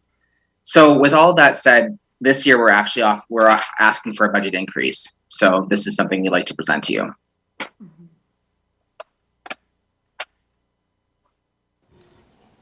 Thank you. Is there anything else you wanted to say at this point? That pretty much sums it up. If you have any other questions regarding specific finances, like financial questions, Peter, who is going to be here, can speak to that, and we can get you that information at a later date. Okay, so what I'm seeing in the ask is an increase of $8,576. Is that correct? It is, and it's the cost of living allowance. Yes. Okay, thank you. Have you, Director Beamish has got his hand up, but I'm going to throw a question in first. I know that the local action team, which you mentioned during your presentation, is working with you. The community action team is more it's more community, not just the young people. But I also know that there's funding being made available provincially for mental health and substance use. I'm wondering if some of that funding is available to you for any of the programs that you're looking at doing.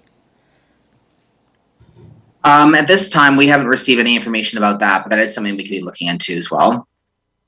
So we should probably have you connect with VCH, because they're very much up on what those programs are and what's available. They don't all have specifics yet, but there may be some funding in there that, particularly for your one-on-one, might be totally available. So we can make some connections for you. Thank you. Director Beamish. Yes, thank you. Thank you for your presentation. In terms of your statistics, you identify 417 connections with youth via on-foot outreach. Are those 417 unique individuals, or are those connections, contacts? Those 417 are their interactions. So some of them are youth that we've seen more than once. Okay. Yeah. Okay.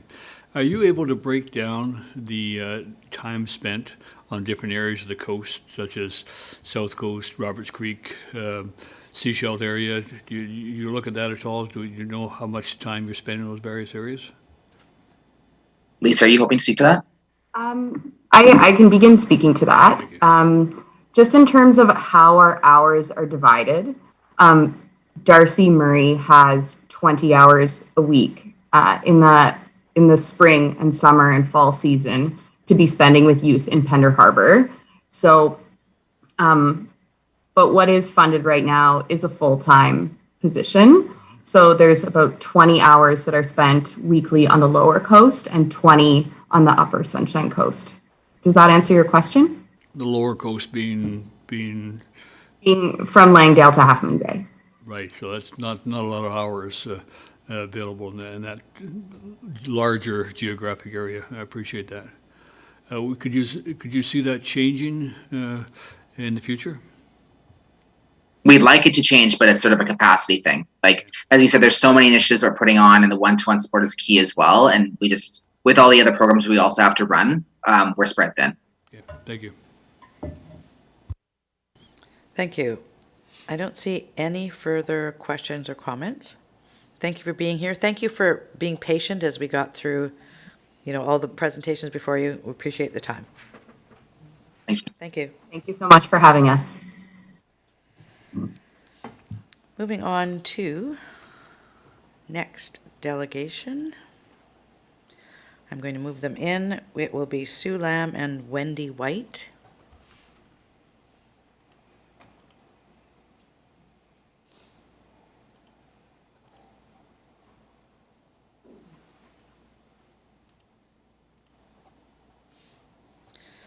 So this is with regards to, these are the coordinators for Half Moon Bay Chattahoochee Community School Association. And who's going to go first? I will start. Good All right. morning, everybody. Good morning. Thank you. Thank you so much for letting us have your time this morning. I'm going to jump right in to talk about our Tween Night program. It's always been a well-attended and safe place for our kids to be on a Friday night, and for many years. And as with most things, we've had to adjust our programming to keep up with the ever-changing times. And I'm so happy to report on the reconstruction of our program. It's been met with great success. I'm very proud to say that we have made good on our promise to you last year that the funding is allowing us to not only continue supporting our tweens, but to take it to the next level. Since reporting to you last February, we have gone online with our tween programming and have provided 7 art night sessions and 4 cooking night sessions. So in the art night sessions, students take home a box of supplies for that evening's project and snacks that we can all enjoy together while we're online. That evening, we Zoom in with our guest artist, and then we all create together. We have done painting, we've used different mediums, and we've even done some macrame, which was quite interesting to do online, but it worked out really well. Our kids are loving this program, and they proudly bring in their projects, and we decorate the school with them. With the cooking nights, the students bring home a bag of groceries with all the ingredients they need for the recipe that evening. And then later on, we Zoom in all together with our celebrity chef, who guides us through the recipe all together. The kids learn food safe handling of the ingredients that they are using and different kitchen skills. Many of our younger participants have their parents act as their sous chef. And at the end of the session, kids learn how to plate and serve the meal. And then when we log off, they serve their family. We have made pizzas with homemade crust. We've made spaghetti with garlic bread. We've had taco night. Last Friday, we did turkey meatballs with sweet potato wedges and broccoli salad. It was really good. All of our meals have a vegetarian option. And then they come in and they talk about their options and what they've done. And it's created quite the conversation and the buzz. So not only are we feeding kids, but they're learning an important life skill, and they're serving their families. So it's giving them confidence in the kitchen, promoting healthy meals, and creating valuable family time as well. I've had kids tell me that they are remaking recipes and cooking for their families on a regular basis, which is very cool. Our kids are so excited about both of these programs. We average about 16 participants per session, which for a Zoom is a good number because it's nice to be able to see everybody on the screen, and they'll show each other the consistencies of what they're making. And it's very interactive. And we've had some really good feedback from parents and kids alike. So on the budgeting end, I reported to you that our budget for this year is the $2,700 plus the deferred $1,394 deferred from the 2020-2021 COVID year, for a total of $4,094. So far we have spent to date the $2,431 of that total, with Art Club averaging $15 a participant and Cooking Night averaging $38 a participant. And that $38 is feeding each family, which includes groceries, coordinator wages, honorariums for our celebrity chefs. So with the remaining $2,430 that we have, we plan to run 3 more cooking nights and 3 more art sessions, which will balance our budget at the end of 2021-2022 school year. We are so thankful that those deferred funds allowed us room to create and streamline this program, and even allowed us the opportunity to run more programming than in previous years. So again, I would like to ask for your continuing support of this program with no change to this $2,700 to continue these programs for our kids. I will send that over to Sue now, and she's going to speak on her behalf. Thanks, Sue. Thank you. Thank you, Wendy. Maybe I'll just ask if there's any questions of Wendy before I talk about restorative approaches. Oh, sorry. Yes. No worries. I just thought now might be the time if there's anything pressing. Sounds fascinating, the programs you're doing with the children, and the cooking classes over Zoom. That's pretty cool. Great idea. Yeah. And I'm curious as to who your celebrity chefs are, and where you source them from. Well, I've got one of our neighbors here in Half Moon Bay. She's a Red Seal chef. Her name is Tracy Lenoble, and she has a catering business. So she's our main, and then we've had a couple parents join us as well, they've done the spaghetti nights and the taco nights. Yeah. So just our Half Moon Bay locals, but good quality for sure. Sounds fascinating. Any questions for Wendy from our directors? Seeing no questions, all right, over to you, Sue.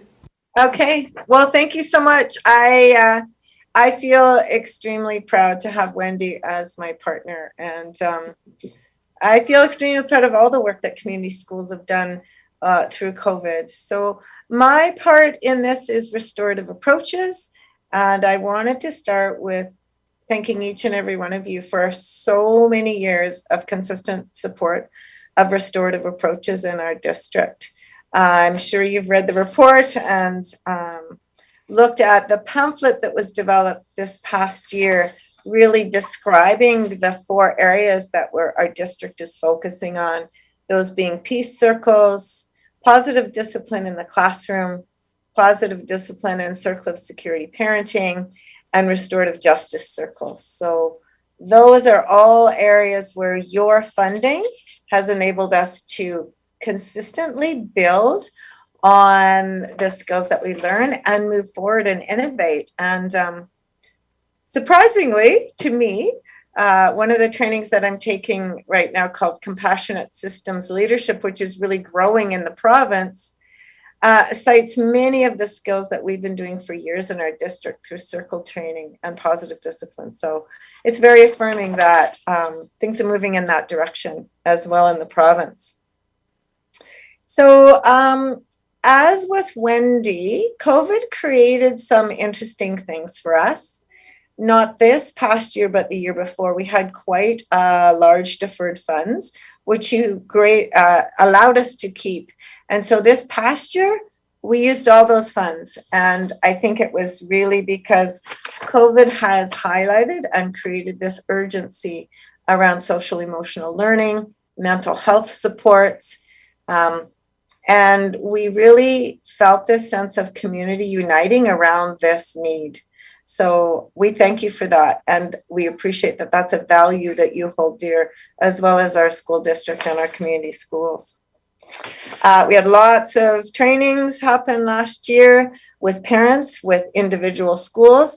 And I would have to say for myself, the most pleasing training was all elementary school principals and the high school principal at Madeira Park and all their counselors spent 3 afternoons with Sarah Joseph and I, and we really looked deeply into circle practice and how they can expand that in their schools, especially when there's incidents of upset or harm.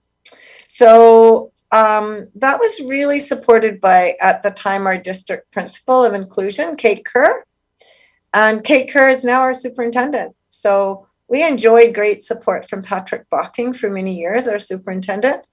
And now we have Kate has replaced him, and she has a deep understanding of inclusion. She was a bit new to circle practice and positive discipline, but embraced it fully when she could see what it does for classroom culture. So we're very excited about the year ahead. We're doing some specific work in Madeira Park with the elementary school. Sarah and I have done 1 training on Zoom and 1 training in person, and we've been meeting with them regularly at their staff meetings. We have another school interested in circles specifically and combining it with Aboriginal education, which we are seeing great connections with. We've been working with Jan Smalley to provide individual parent support. So parents that might be going through the community program, but would like support with parenting strategies that fit with restorative approaches, we're doing that. And Kate is really keen to see more training for principals district-wide. So again, thank you for valuing what we value. It feels good to be united. We appreciate your ongoing support.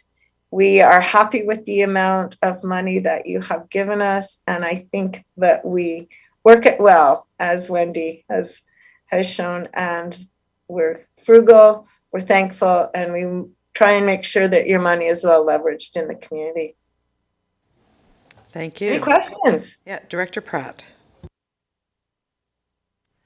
No questions, just a general comment and an expression of gratitude for all of the work that Wendy and Sue have done, and also for all of our community schools. Community schools are incredible value for money within our community, and how you network together and work together is fantastic, and as well as bridging the governments between the school district, the regional district, and it'd be great to see a little bit more. I'm not sure how much Town of Gibson's District of Sechelt are involved in these processes and through their budget processes, and learning more about what community schools do. But it's having been a community school coordinator way back when, I really do understand, and then also previously as a school board trustee, the gaps that you fill in our community are absolutely incredible, and making things work for each community. It's just it's amazing what you can do, and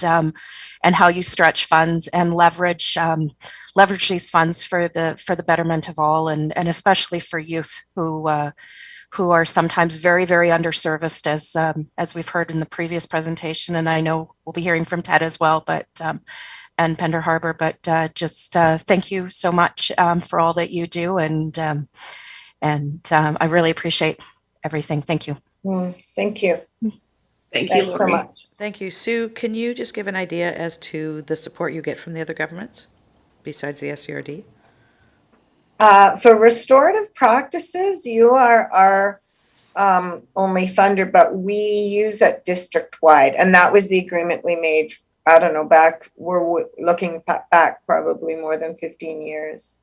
As far as community schools go, I think, Wendy, maybe you'd be better positioned to answer that part.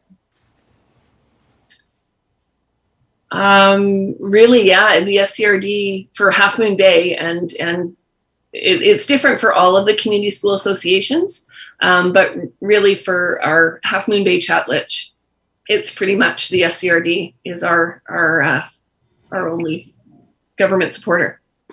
Yeah, the rest of our funds come through Community Link, as it does for all community schools, and the United Way, I think, also supports us. So yeah.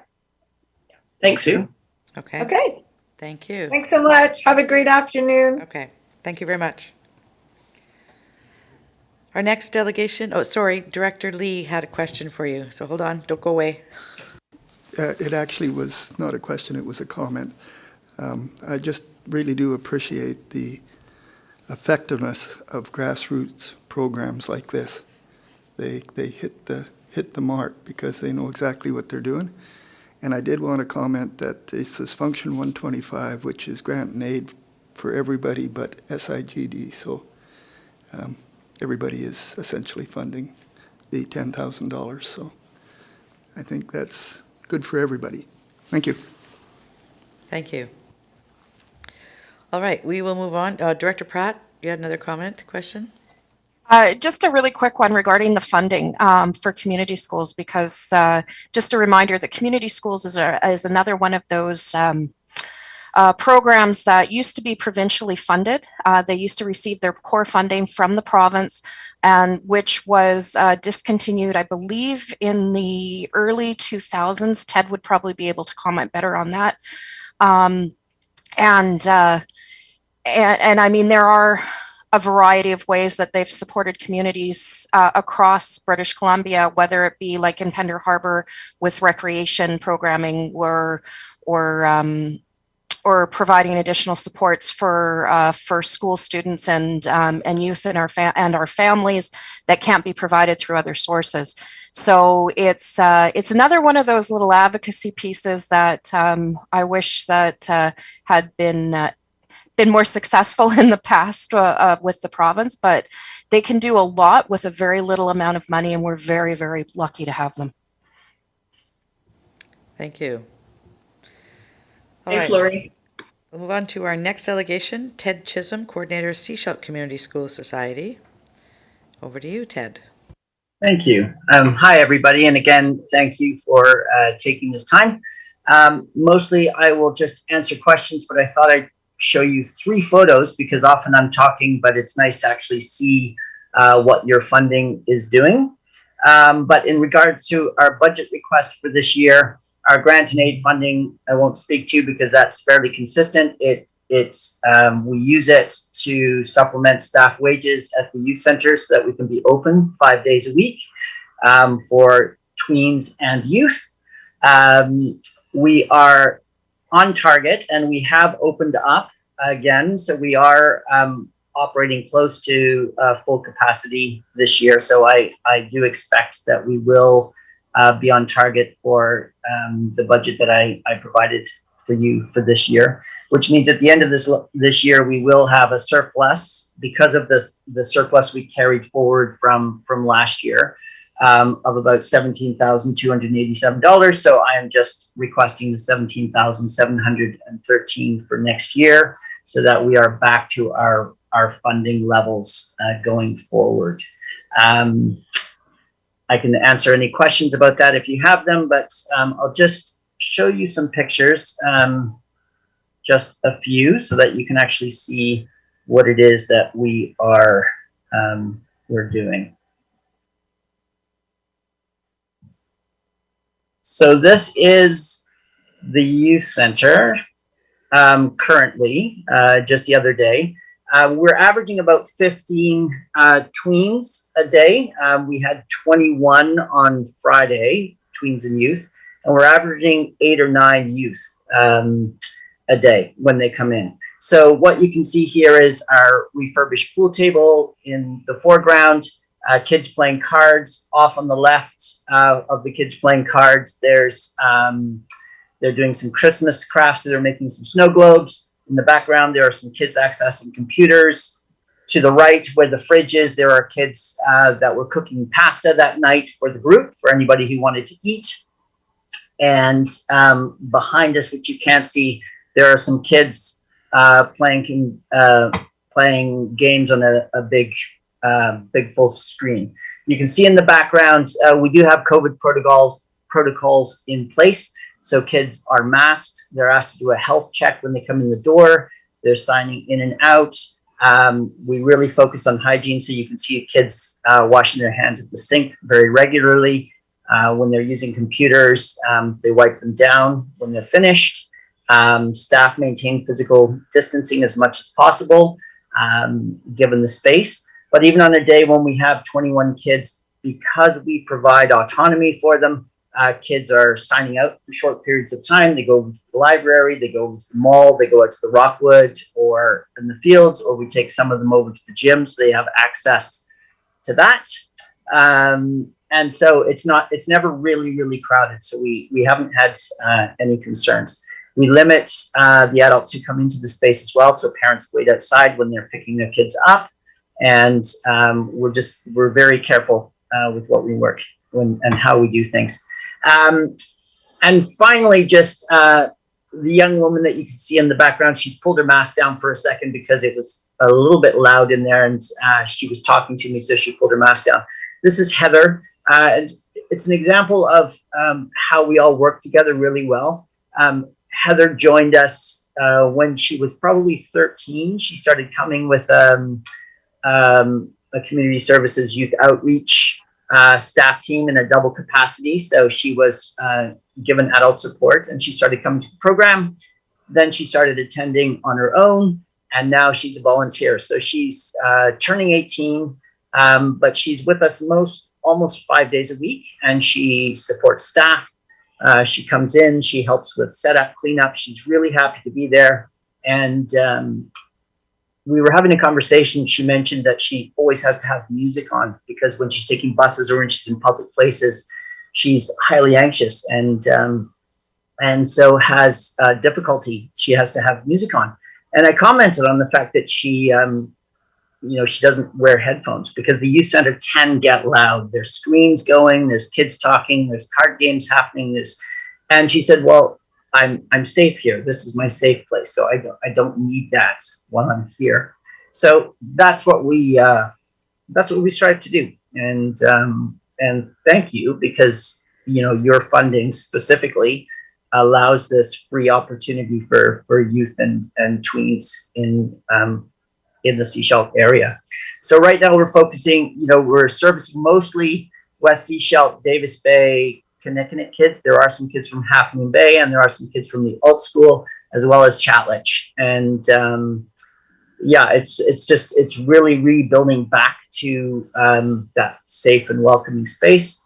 We also work with Youth Outreach, mentioned that we provide the space to support the Gender Diverse Network and the LGBTQ2 support groups. And we've also provided space for the Kids in Control program that was offered to support kids who have parents with mental addictions or mental health or addictions issues. So we are working with the other groups in the community so that the youth center is it's there to support as many youth in as many capacities as possible.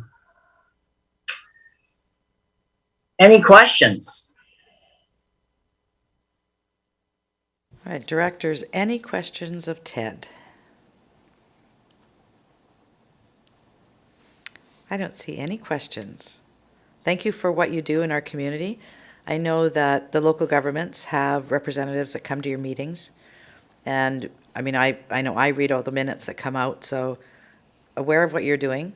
You do good work. Thank you. Thank you. All right, we're going to move on to our next program. This is Darcy Murray, coordinator with Pender Harbor Community School Society. Welcome. Oh, and who else have we got with you? Oh, Paul is there. Now, we don't hear you. Oh, there you are. Yep. I'm unmuted. Can you hear us now? Yes, we can hear you now. Thank you. Perfect. Darcy's going to start. Thanks. Good morning, everyone. Thank you very much for having us, and thank you for your ongoing support. It makes all the work we do up here possible, and we're very grateful for everything you do to support our community and the community school.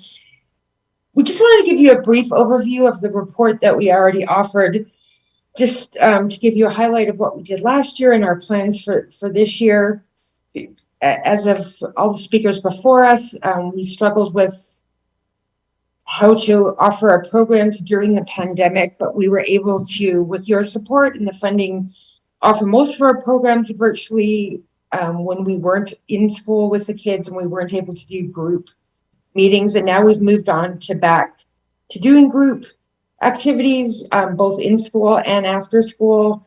And I think because the kids have been in isolation for so long, it's a welcome relief to all of us. We've started a new youth group on Sundays for kids from Earls Cove to Half Moon Bay here at the community school. We have support from the teachers' assistants at the high school to help us run this program. It's for youth at risk. We do art program and cooking and resource planning for them. We've just started, but it's been a great success so far, and we're so glad to have the opportunity to meet kids on the weekend so we can offer them food and a place to come and share their thoughts and ideas with each other.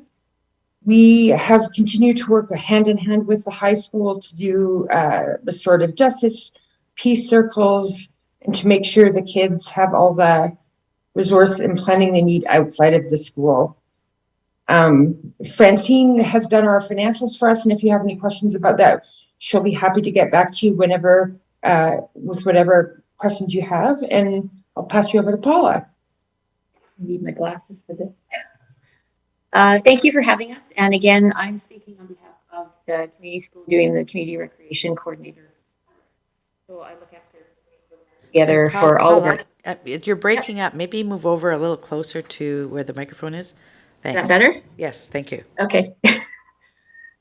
So just some of the highlights. Last year were able to offer some of our activities, but of course, due to COVID and the restrictions that we had, not only with our space, which is really small, doesn't have running water or washrooms and is in need of repair. That's something that we're looking at doing for next year, hopefully upgrading and with different grants, trying to make something else happen up here.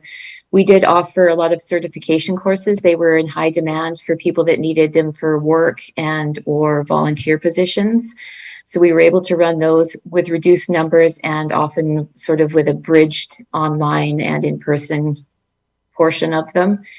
We switched to as many outdoor activities as we could, highlighting things like mushroom forays and ways to get people outside, cultural storytelling circles in wilderness settings. We did self-led things like literacy crawl, winter bird identification. So we're trying to think outside the box and offer things that will still get our community out and doing things, but keeping everybody safe. Pickleball has been a big loss to our community, with the school being available to us. Demographic up here, again, not having the ability always to travel down coast to take part in these things. It's really important that we try and offer a wide diversity of activities up here for everybody.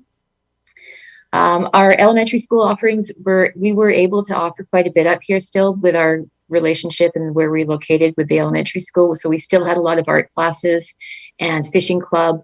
And we actually did have a soccer skills camp that we ran in the summer, which was well attended. Again, obviously using social media to get our information out, and local groups, and as much coordination and collaboration with other nonprofits and other groups that are doing things in our community. That's sort of how we're continuing to do what we do. The impact of COVID, like everywhere else, is huge because we're a small community and because our demographic is quite elderly. We are taking maybe a more cautious route than maybe some other organizations because we're trying to be leaders in that area. So we have reduced the sizes and or been unable to offer a lot of the things we normally would. Part of the issue that we're dealing with is also that we have a number of facilitators that perhaps didn't get their vaccines done early enough or aren't getting them done for whatever reasons. So that's a bit of a struggle. And also just taking the time to do the checks on everybody that is participating. So all of those add into the continued moving forward. I feel like it's 3 steps forward, 2 steps back with the processes that we have to do and the changes all the time. Thankfully, our community is pretty positive and resilient, and we keep moving forward in the best way we can. I'm going to think of any other things we could highlight. Big things for next year. We're hoping to get back into the schools again to continue with our cooking classes that we had, maybe get some dance classes going. We had a number of activities that were sort of ready to be launched and we had to hold back. So I'm hoping that in the new year, if things settle down a little bit more, we'll be able to offer a lot more of that. And really the big thing would be also getting our community forum going so that we could touch base with all the community groups here that have been impacted and are either running or not running, and then also get them in touch with new people that have come to our community and show ways of people being able to get involved and increase our volunteerism, because that is also suffering. There's a lot of burnout for people that have been in things for a long time, and there's lots of new community people that aren't aware of what we can even offer. So we're hoping to do a forum in the spring to get groups together again, networking and exploring different opportunities. And I think that's all I have to offer, unless you have any questions. Thank you. Directors, any questions of our delegation? Director Lee? No questions, but just a couple comments. I'm not at all sure who this elderly population you were talking about. I'm part of it. We're all heading in that direction. Don and I'll argue with you. You know, you can tell how effective you are simply by how highly you're regarded in the community. And I know this is a lot of hard work for you because you do keep the not-for-profits appraised of what's up and what your needs are. And I do know they respond, but they're extremely happy to do so. It's a lot of work doing that part as well as doing all the good work you do direct with your people you're supporting. So just keep going, I'll tell you, if you can, because we're happy with you. Thank you. Thank you. Thank you. Thank you. All right, no further, oh, there's one other, Director Hiltz, under the wire. Thanks, Chair. Yeah, just under the wire. The volunteer gap that we're facing, in this forum that you're talking about, could you say something more about that? Is that, what's the scope of what you're seeing that, and I guess your other colleagues across the coast are experiencing similar issues. So is there a coast-wide approach to this, or if you could say something about that? Thank you. I know in the past there's been a sort of a coast-wide approach, and we've tried to talk about it. It is an issue everywhere. With our groups here, I think we've got about 65 nonprofits or community organizations, and you see a lot of the same faces at a lot of the same tables. So I don't know what the answer is, but we try and get together to collaborate a little bit more on activities or events or things that we're going to be doing, so that you're not recreating the wheel every time somebody wants to do something.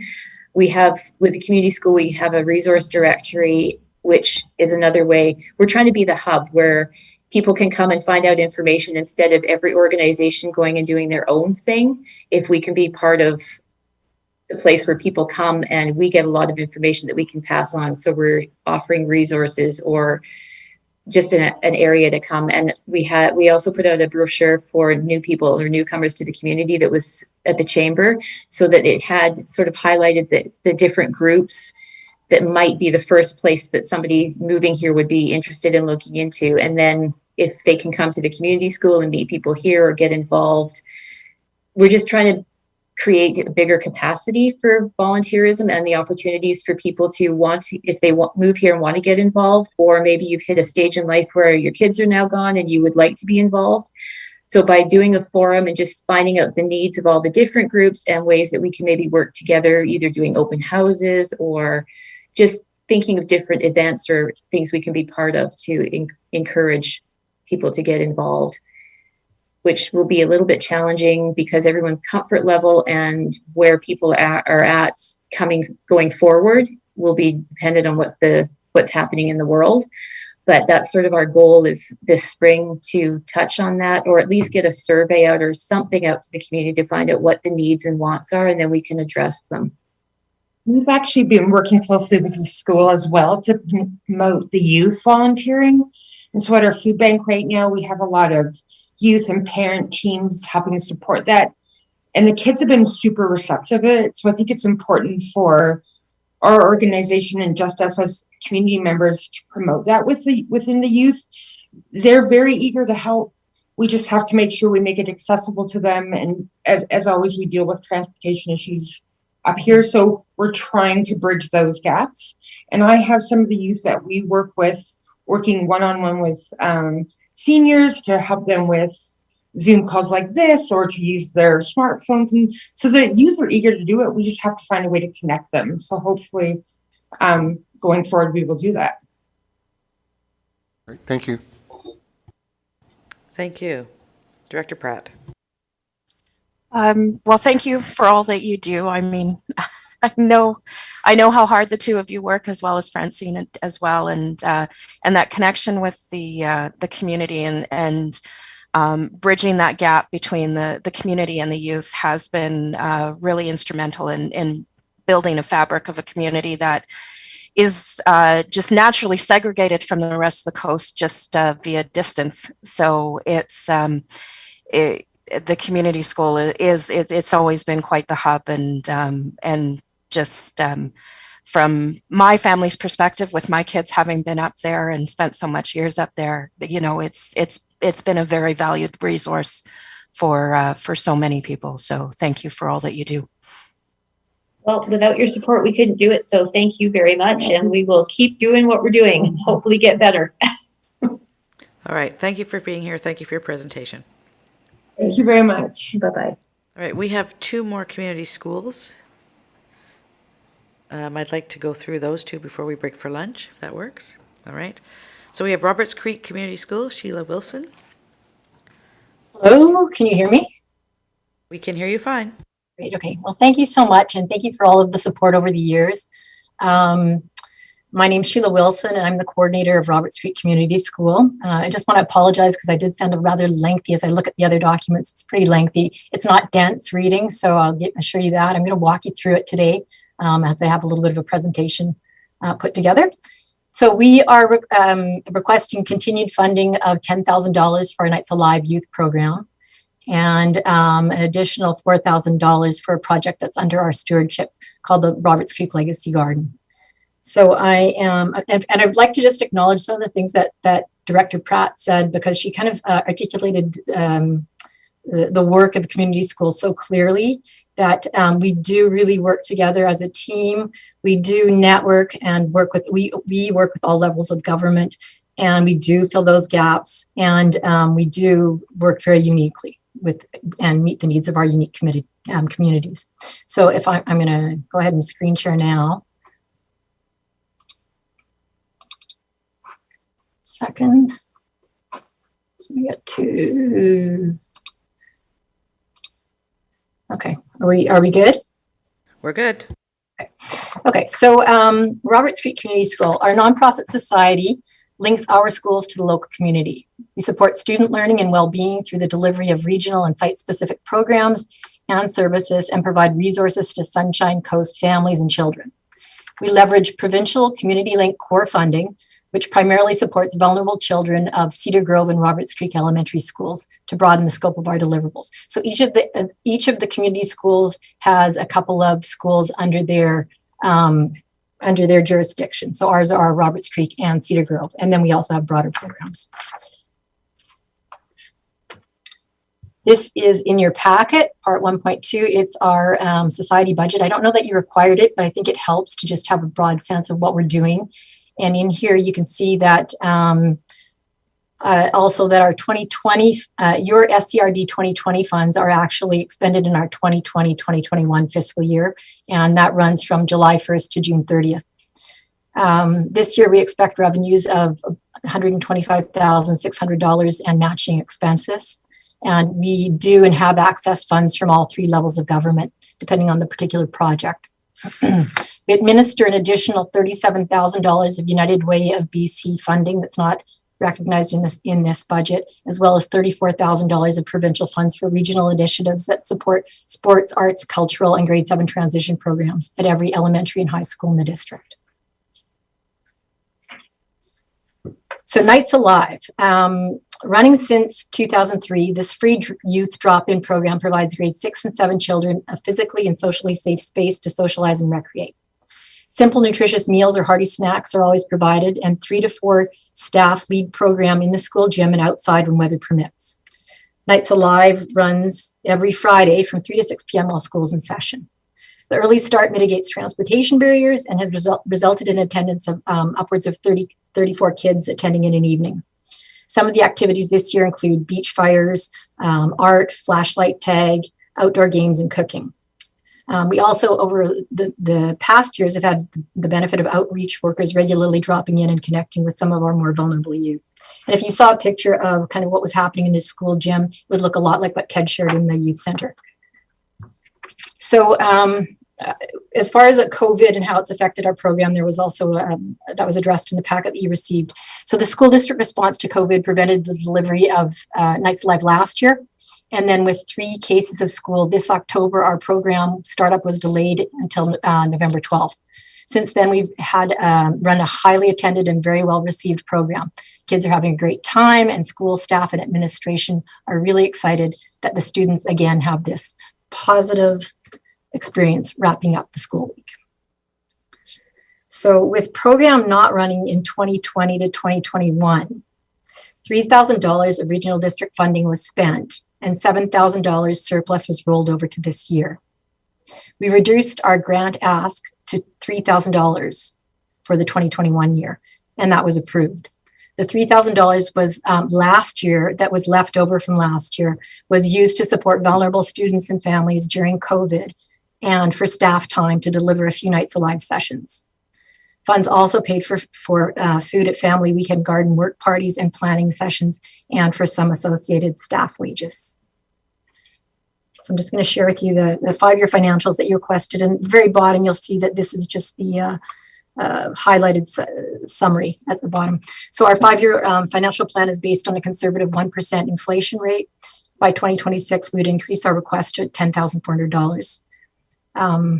So this concludes all that I have to share about Nights Alive. And so I'm wondering if you'd like to pose any questions now before I proceed on to the Legacy Garden portion.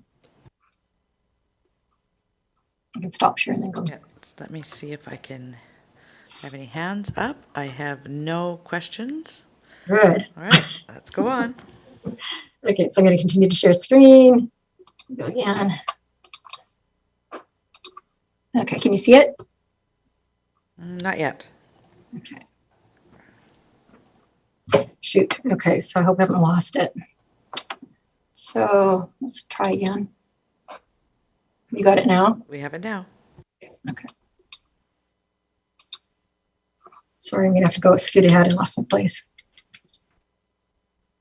Okay, so this is a very old picture, but anyways, so we're requesting $4,000 for the Legacy Garden, $1,000 for plants, and $3,000 for a sturdy 3-bin composter. So this map that you see is an old aerial view that sketches out the earliest imaginings of the garden space. So it's this, I think you can see my cursor, it's this light green area. So this is Roberts Creek Road here.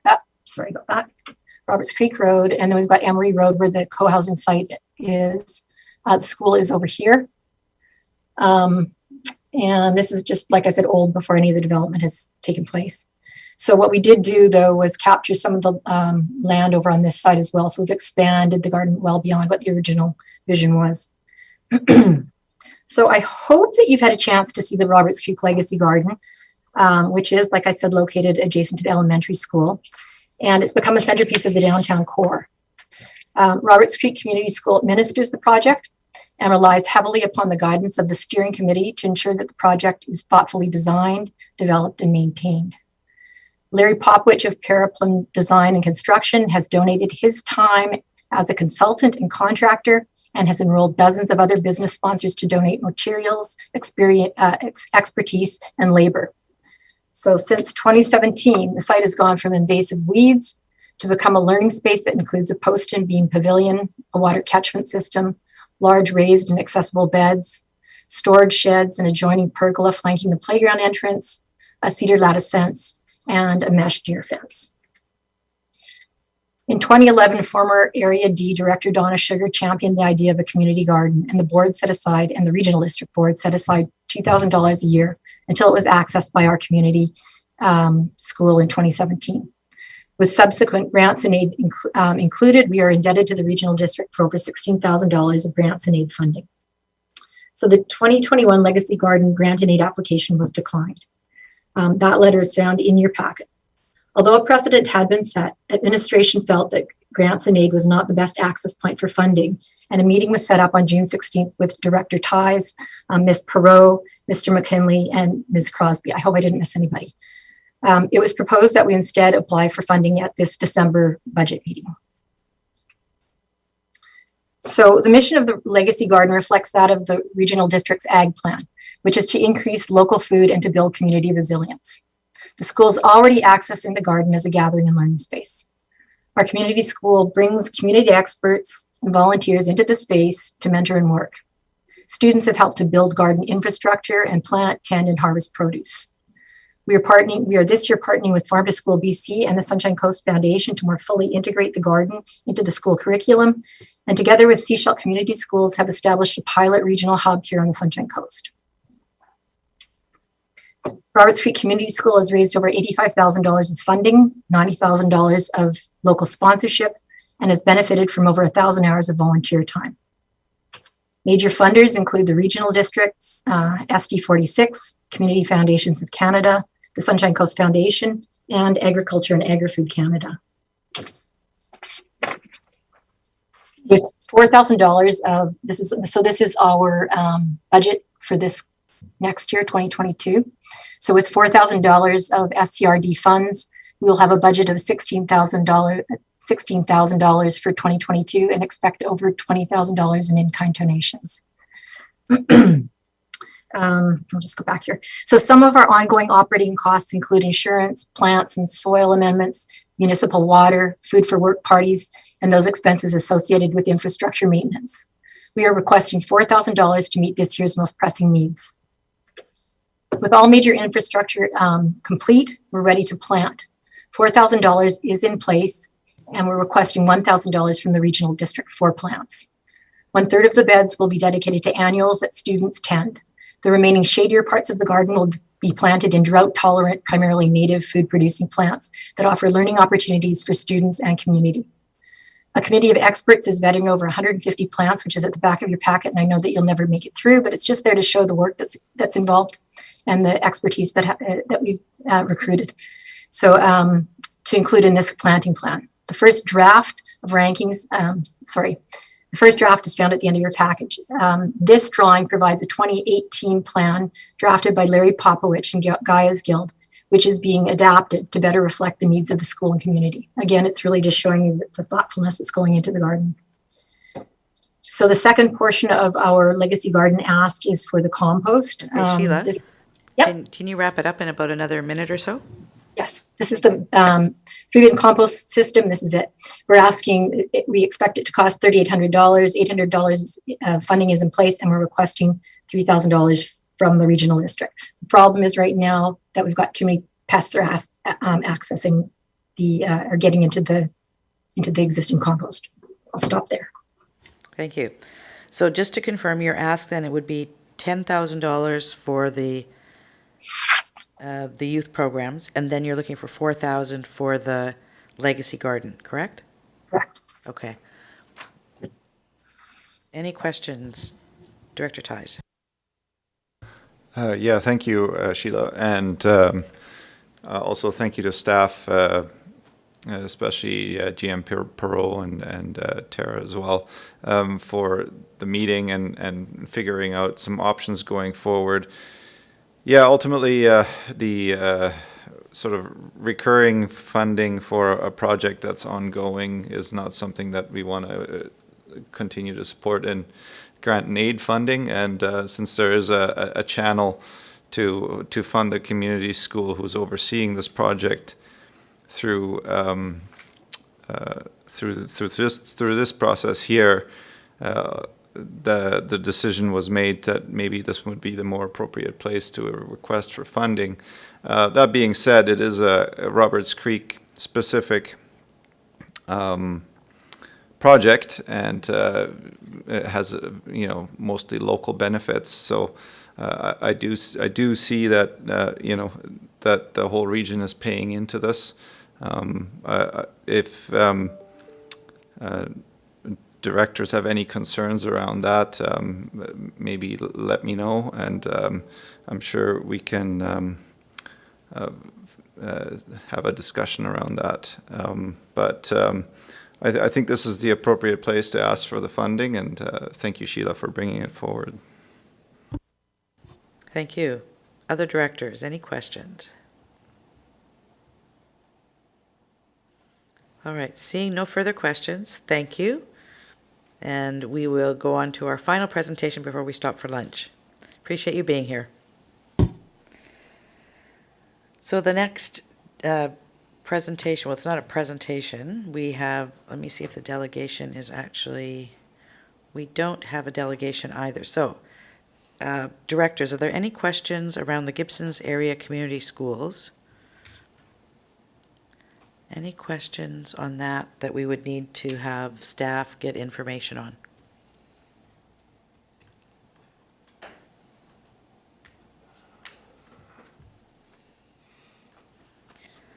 I don't see any questions. All right, we are going to stop for break for lunch.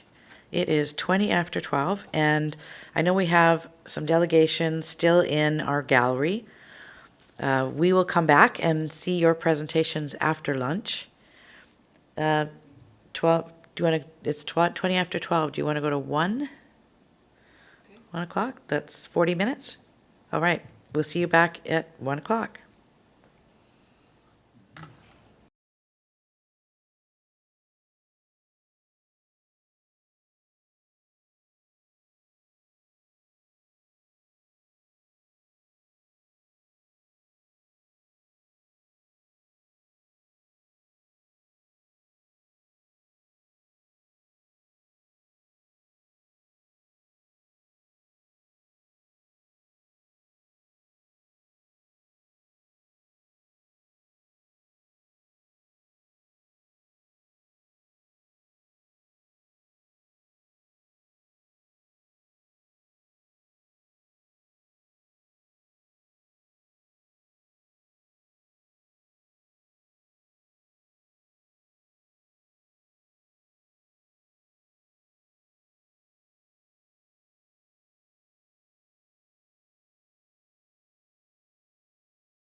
Good afternoon and welcome back to the Special Corporate Administrative Services Committee meeting, Round 1, Budget.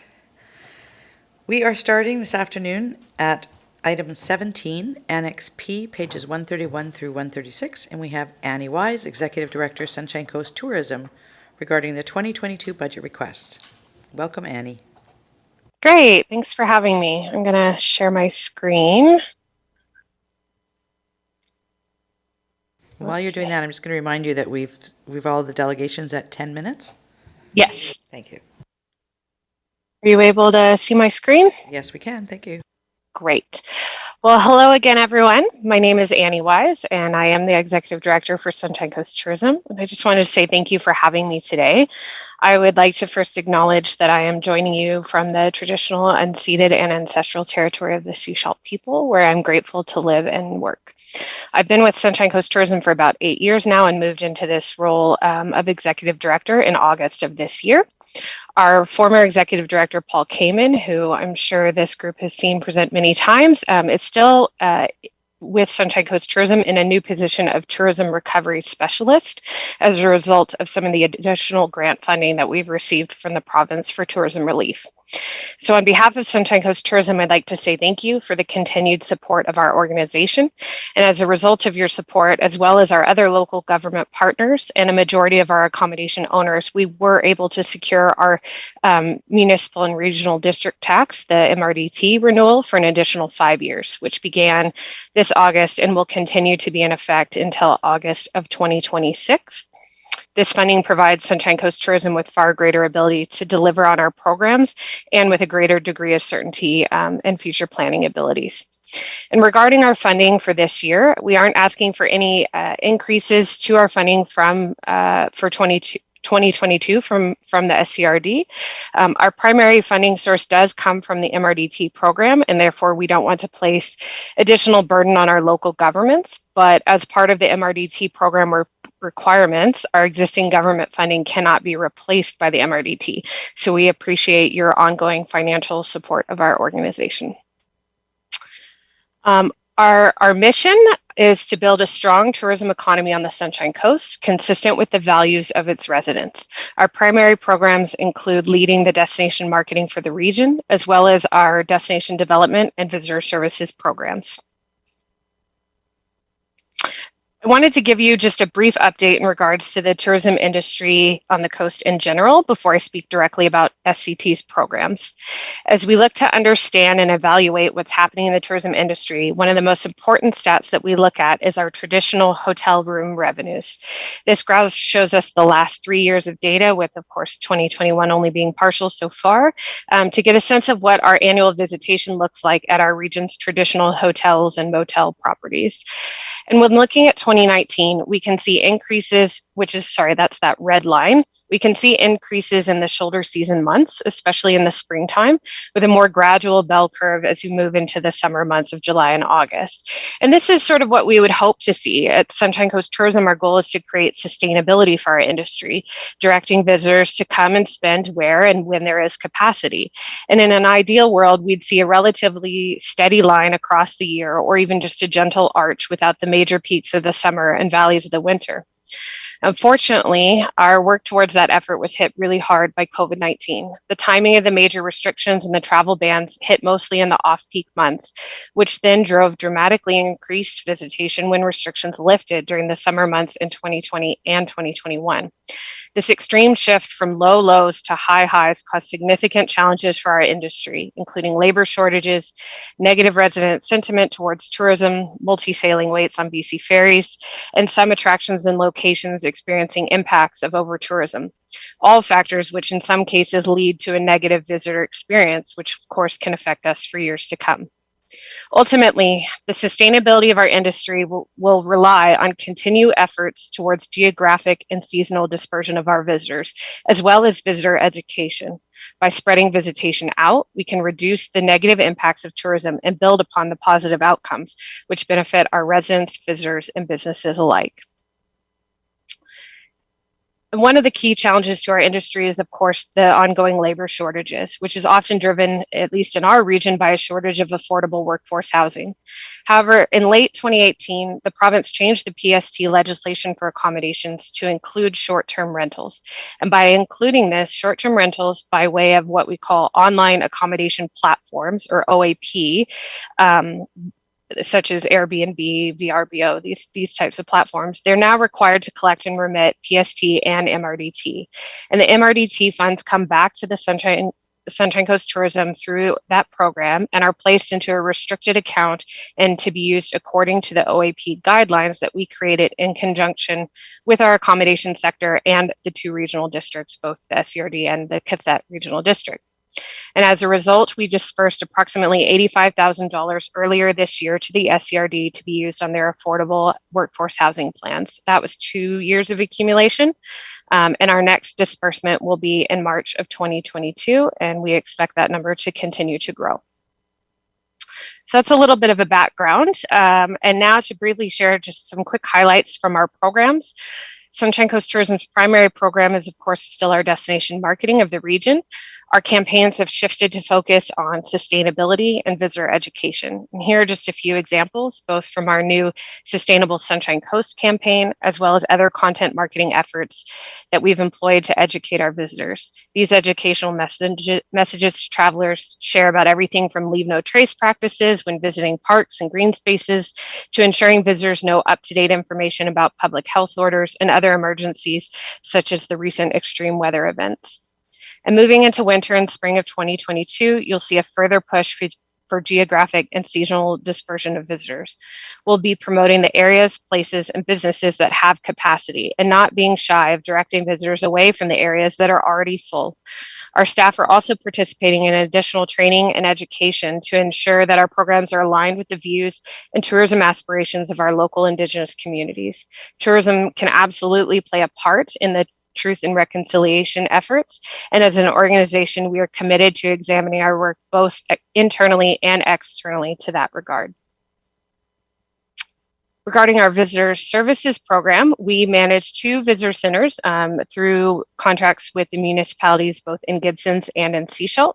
And visitor services has changed dramatically due to the pandemic. And while across the province, we've seen decreases in in-person visitors, we have seen huge increases in the number of pre-trip planning help requests, such as emails, phone calls, and on our social media channels.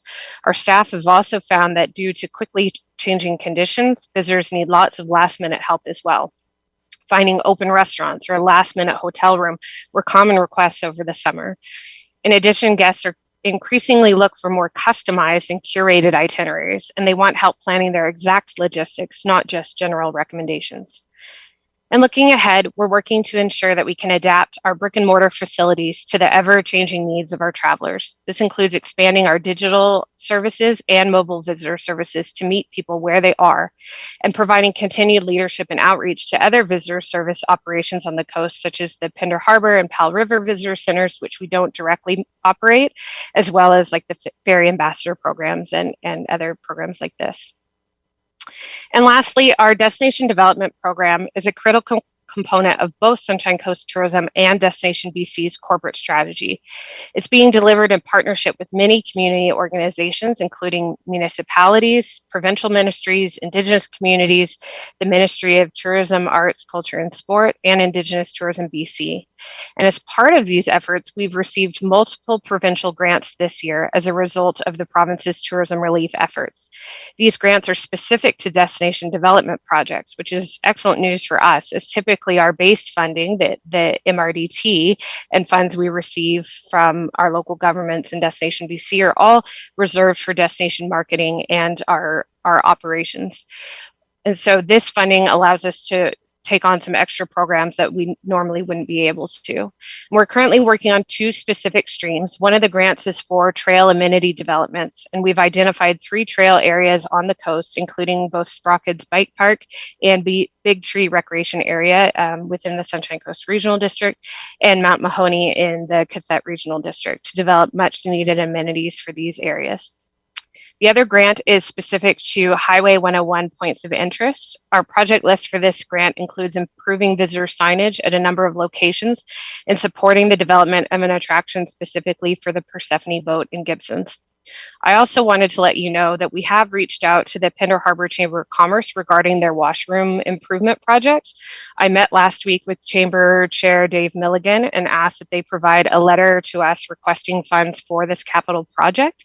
Our board is in full support of using a portion of these grant funds that we've received to support the washroom project. Lastly, we have also received funding to support e-bike charging stations and the development of e-bike visitor information kiosks to provide mobile visitor services in areas outside of our traditional brick and mortar visitor centers. All of these projects will be rolling out throughout 2022. And the last thing I wanted to share with you is that our board has created 2 new standing advisory subcommittees, one for the North Coast and one for the South Coast. And the purpose of these committees is to provide greater engagement opportunity for our community. As we serve a large region, we recognize the need for these additional committees to provide input into all of our programs. And as a result, these committees have reserved seats for stakeholders in each of our communities, as well as reserved seats for each of our local governments, including the SCRD. You can expect a formal letter from us of invitation in the coming months to appoint either a counselor or a staff person to sit on this committee. It is expected that this committee will meet quarterly. That's all I have with my time. Thank you so very much, and I'm happy to answer any questions that you might have. Thank you very much. Director Beamish. Yes, thank you, Annie, and thank you for everything that tourism does. It's very important, I know, in our community.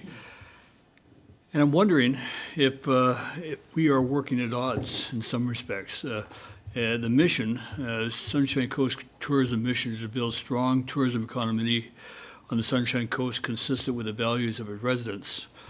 Yet at the same time, we are looking at trying to reduce short-term rentals and the importance of short-term rentals in terms of the tourism economy.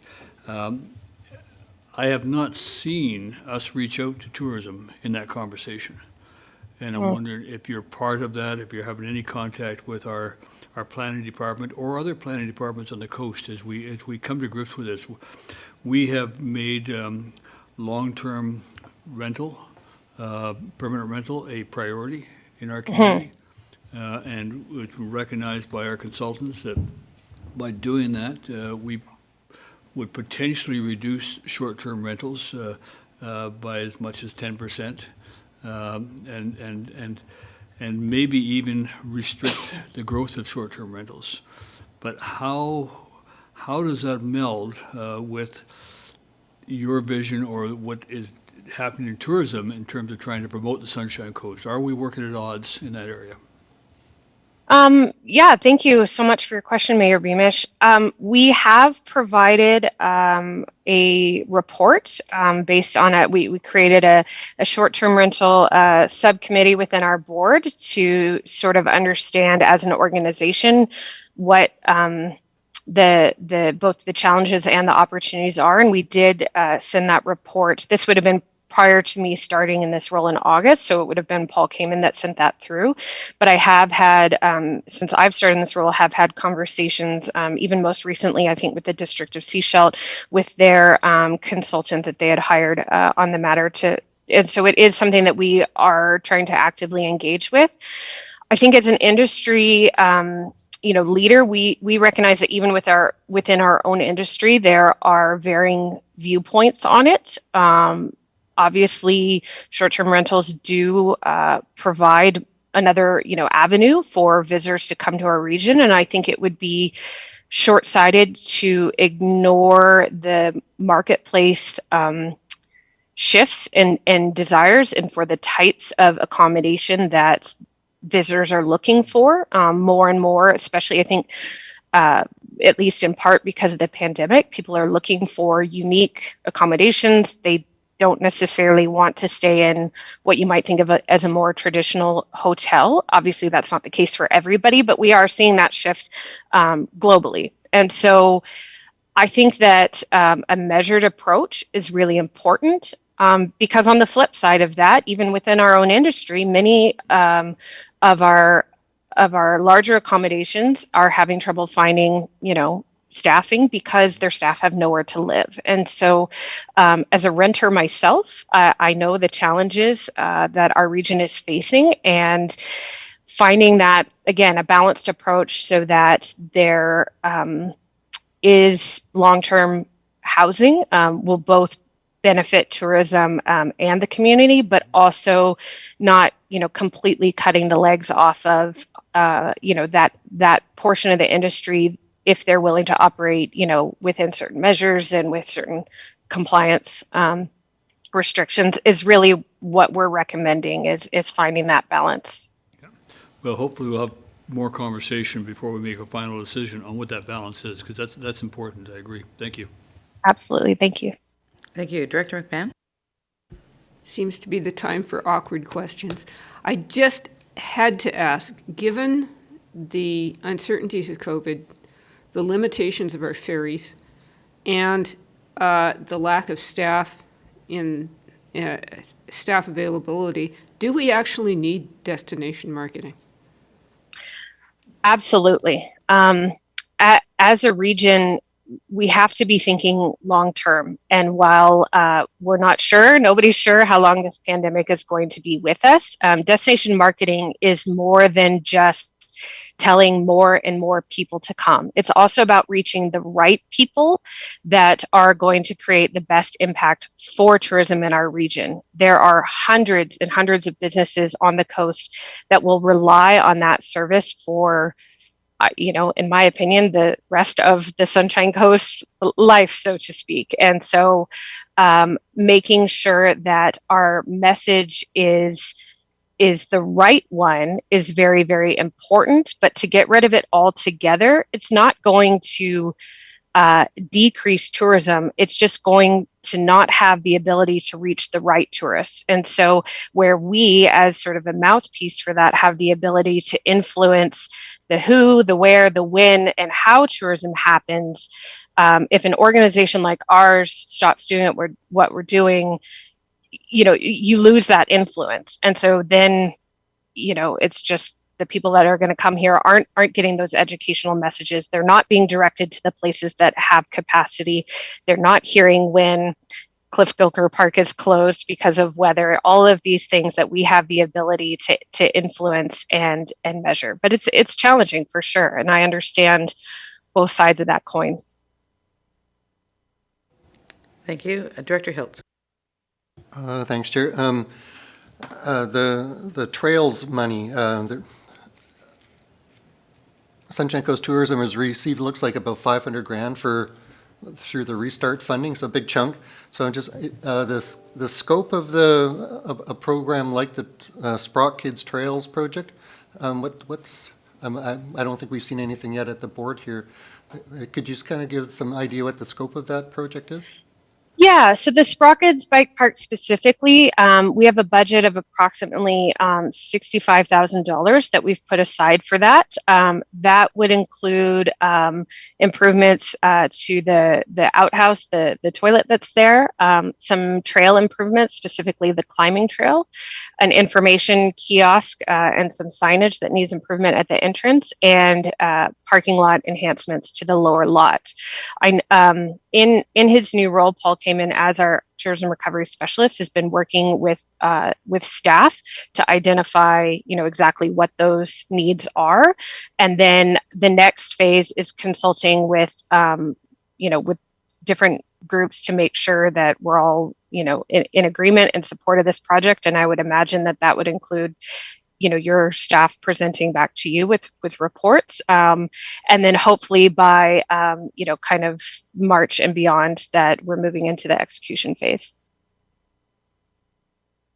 Just to follow up, you mentioned did you say the climbing trail? Or did you mean, Yeah. you mean the summit trail, the Elphinstone Summit Trail? Is that what you're referring to? Sorry, in the bike park, like the climate, like not climbing like rock climbing, but bike, the uphill part, I guess.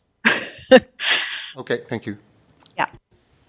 All right, so I have a question. I know that you indicated you renewed your MRDT in 2021, and that's for a 5-year term.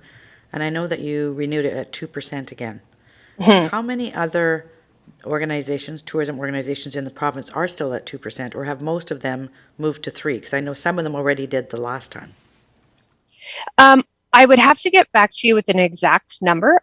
It is available on the province's website. The last time I checked, I would say it's probably about a 60-40% split, that about 60% probably have the 3% in place. But again, I would have to get back to you with that exact number.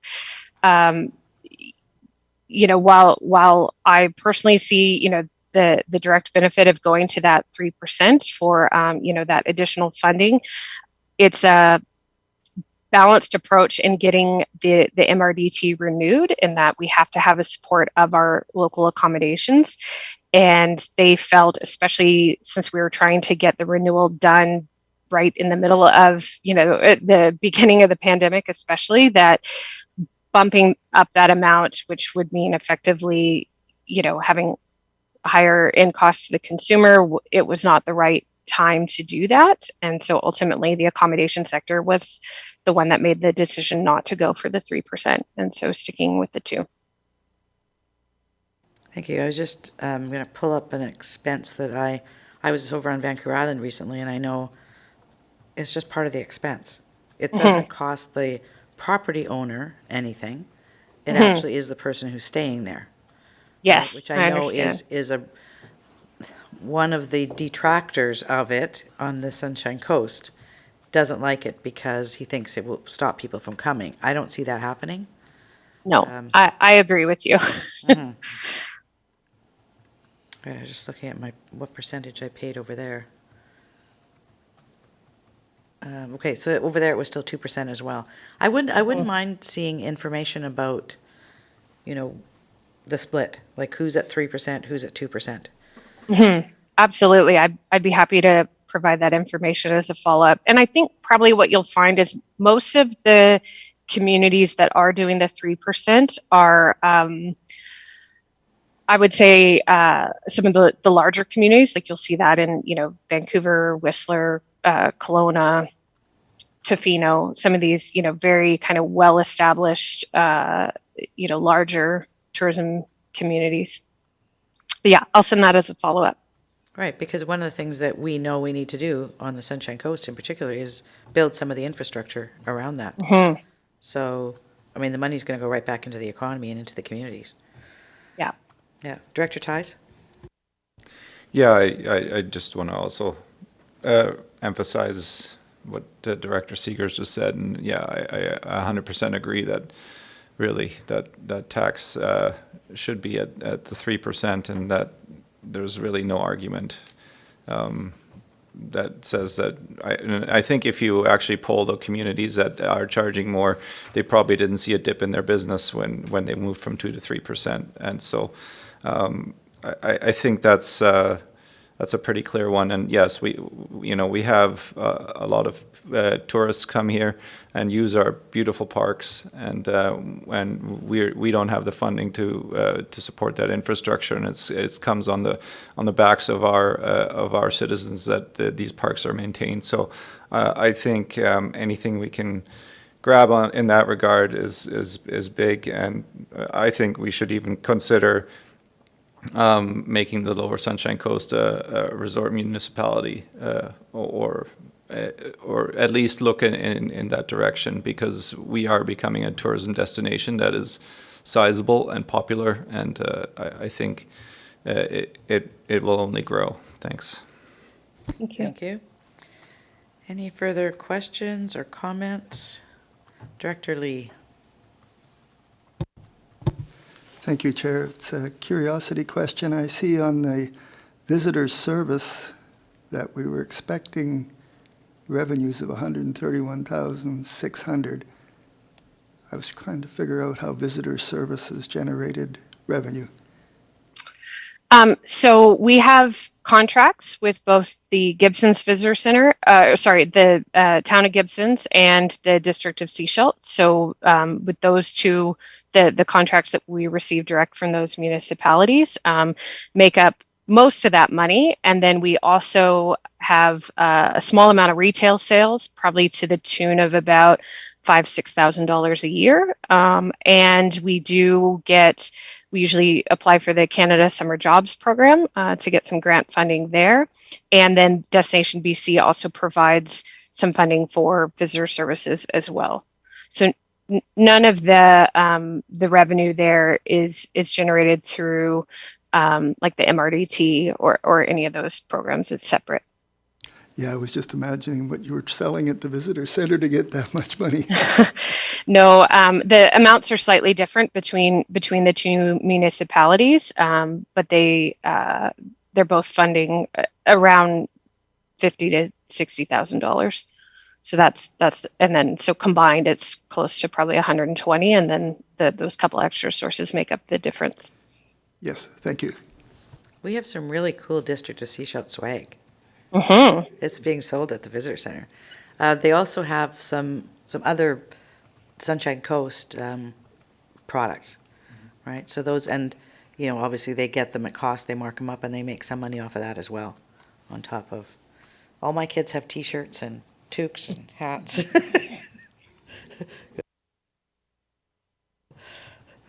All right, seeing no further questions.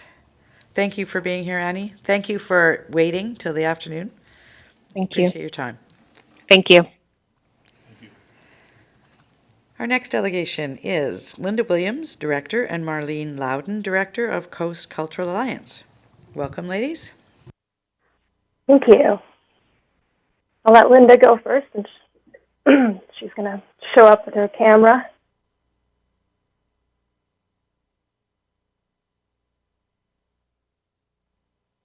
Oh, right. You're muted still, Linda. Linda, you need to unmute yourself first, please. I have now. Here I am in my forest in Mission Point. So thank you very much. I wrote this little note saying good morning, so now I'll say good afternoon. And thank you for the opportunity to present on behalf of the Coast Cultural Alliance. And we want to thank the SCRD for your continued support of our organization and projects we have presented for the community over the years. I want to introduce Marlene Loudon, a new director with CCA, who will be presenting an overall look at who the CCA is and what we do. You have our package with all the details of our events and financials for 2021, so we don't need to go through them other than recognize the experience we've had working through another year of COVID and having to make changes as we go along, which has proved to be interesting with some surprising positive turns. Also, through the approval of an application in 2021 with Business Arts, we had the opportunity to work with a 10-month Arts Best program for nonprofit arts organization, mostly related to funding and governance, with 4 new active board members. And as we continue to move forward with our strategic and succession planning, the Arts Best program was very useful and may result in matching funds. Part of the strategic plan is to apply for funding for CCA as a whole organization instead of separate project, which leads into Marlene's presentation. We're happy to answer any questions after her presentation. Thank you. Over to you, Marlene. Thanks, Linda. I'm going to share a screen, you guys, because I got some pretty pictures for you, because we are an arts organization.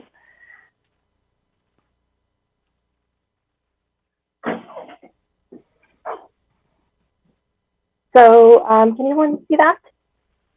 Yes, we can. Okay, great. So I'm new to the board, as Linda said, but Linda's been on the board and she's been one of the founding members since 1998. So we're actually celebrating our 23rd year as an organization here on the Sunshine Coast. So, and one of the things I wanted to point out is that part of our mission and vision is really the key that we haven't strayed from in the 23 years is the to enhance the economic vitality of the Sunshine Coast through the cultural sector and through arts and cultural tourism.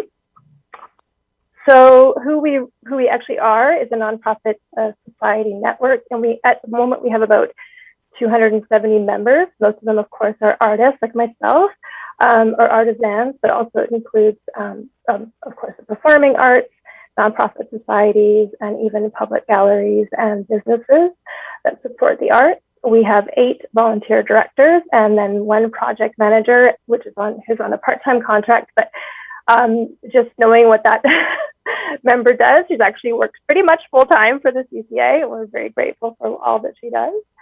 Our current programs, which most of the people know and recognize us by, is the Sunshine Coast Art Crawl. We also have a Purple Banner Art Crawl, which is a yearly program, and I'll explain that in a second. We have the most robust updated daily events calendar that we're very, very proud of. That if you want to learn what's going on in the Sunshine Coast, you're going to be able to go there. We send out emails to over 2,000 subscribers, and we also have a coffee house, and we are also part of the Daniel Kingsbury Music for Youth Endowment. So those are the things that we do, but what we really, really do and we're really proud of is we feel like we really mobilize the art scene on the Sunshine Coast with our robust, amazing website. We also offer opportunities for our artists like myself to network. We have educational programs, we work with business development for these artists, and of course, promotion and marketing, because that's like something like the Sunshine Coast Art Crawl to get the word out there. The crawl, I wanted to share some really exciting numbers with you guys this year, because coming through the pandemic, it was all, should we, shouldn't we, you know, what are we going to do? But we had 164 venues, 46 of those were new this year, from Langdale to Earls Cove. That represented 250 artists, and our artists recorded $528,000 in sales over that weekend, which is incredible, and also another additional $80,000 in commissions. So that's pretty amazing. We were down slightly with the amount of recorded visits from pre-COVID years, but we were up by 15% in sales. Our COVID, you know, our marketing was definitely restricted by COVIDing, but what we saw, which was really incredible from our feedback, was we heard so much from artists that it was really locals supporting locals this year in particular, which was really really encouraging. And you can see a fun picture there of people who were even out, because we have this is an October event. We had some Sunday power outages with some of our locations, and people were out there with their phones, using them as flashlights to continue to crawl on the Sunday afternoon. So it was just such an amazing community event, and we really felt like our whole community was behind us. Even though we do have, you know, visitors that come for sure, it just felt like such a community supporting community. The Purple Banner Art Tour is something that we're going to be spending some more time putting a spotlight on. It's been going on for over about 12 years, 10 to 12 years. No, 20. Oh, the Purple Art Fair. Okay, so I'm new, you guys. So we're going to spend a little bit more time spotlighting this, using the success of the Sunshine Coast Art Crawl to really again, kind of re-educate our locals about this program, because this is a yearly, you can visit artists in this program also all throughout the year. And sort of like Annie's curve, you know, we get that spike in October with our artists for the art crawl. We'd like to see that leveling out a little bit more, so that we have our artists being visited and supported throughout the year by locals and visitors coming to the Sunshine Coast. And that goes to Lund, by the way. That program goes up to the North Coast as well. Our website is a work in progress always, but we're really, really happy with where it's come along. It's been sort of, we don't have a brick and mortar, we don't have a building, so this website kind of acts as our kind of home base. And I just want to point out a couple of features on the website. So I just put my member listing out there, but our members get a full listing with photos, videos, contact information, bio information. It actually acts as like a mini website for some of our artists, and some of our artists who aren't in the position to have a website. This is like where you can be found. And I think, you know, just with our talks with COVID, one of the things is just sort of leaning more toward educating our artists and how to be more visible online has been really, really important, and we will be, I think, moving forward. The other really great thing about our website is this incredible event calendar that is basically, you know, daily updated. If you want to know what's going on in the Sunshine Coast, this is where you're going to go, and this gets redistributed to about 2,000 subscribers every week on a Tuesday morning. You're going to get in your inbox, and you're going to be able to know what's happening for the coming weeks. This includes performing arts, workshops, all sorts of things. We also support our artists and artist members by supplying information about submissions or workshops that they can attend. So that's the website. Which kind of leads into, how did we deal with COVID? Again, I think the website being as strong as it is was really key to keep communication going with our members, and also to let other people know, about arts in their community. The Purple Banner Tour, we sort of initiated a call ahead program so that people could interact safely. The crawl was really well attended, and I know all of our artists followed the recommended health and safety guidelines. But and again, we were able to get feedback from people this year, and everyone felt really safe and felt like it was managed quite well. We've put a couple of our programs on hold, but we're going to be looking at that in the near future to see what's coming up for us and how we're going to move forward with those. And then again, maybe a little bit of a silver lining with, with COVID is that we've all gotten used to this platform, Zoom. So we've come up with a pilot program that we're really excited about. It's sort of a mentoring program where some of our senior members are able to mentor other artists, because it's not just about the practice of art, but also about the business of art, which is really key and what we're really about. And using Zoom as a platform to kind of move forward. We've also launched an online network for our artists to communicate with each other, behind kind of closed doors, so they can ask all those questions of each other and share opportunities. And also we've kind of leaned into surveys, which are online for our guests coming to the art crawl. We were able to get tremendous feedback from that. So those are some of the things that we kind of had to shift and pivot, and we're working moving forward with those and actually finding some great success in it. So it's kind of exciting. So just to sort of, wrap up 23 years, and I'm just so happy to be a part of it, sort of recently. It's I think the growth and the value of the CCA projects and products and connections that we provide to our community, and our contribution to the economy of the Southern Sunshine Coast has been really well documented. And like Linda said, we are moving forward with a core funding model from a project-based model to ensure some long-term sustainability, because we're here to stay.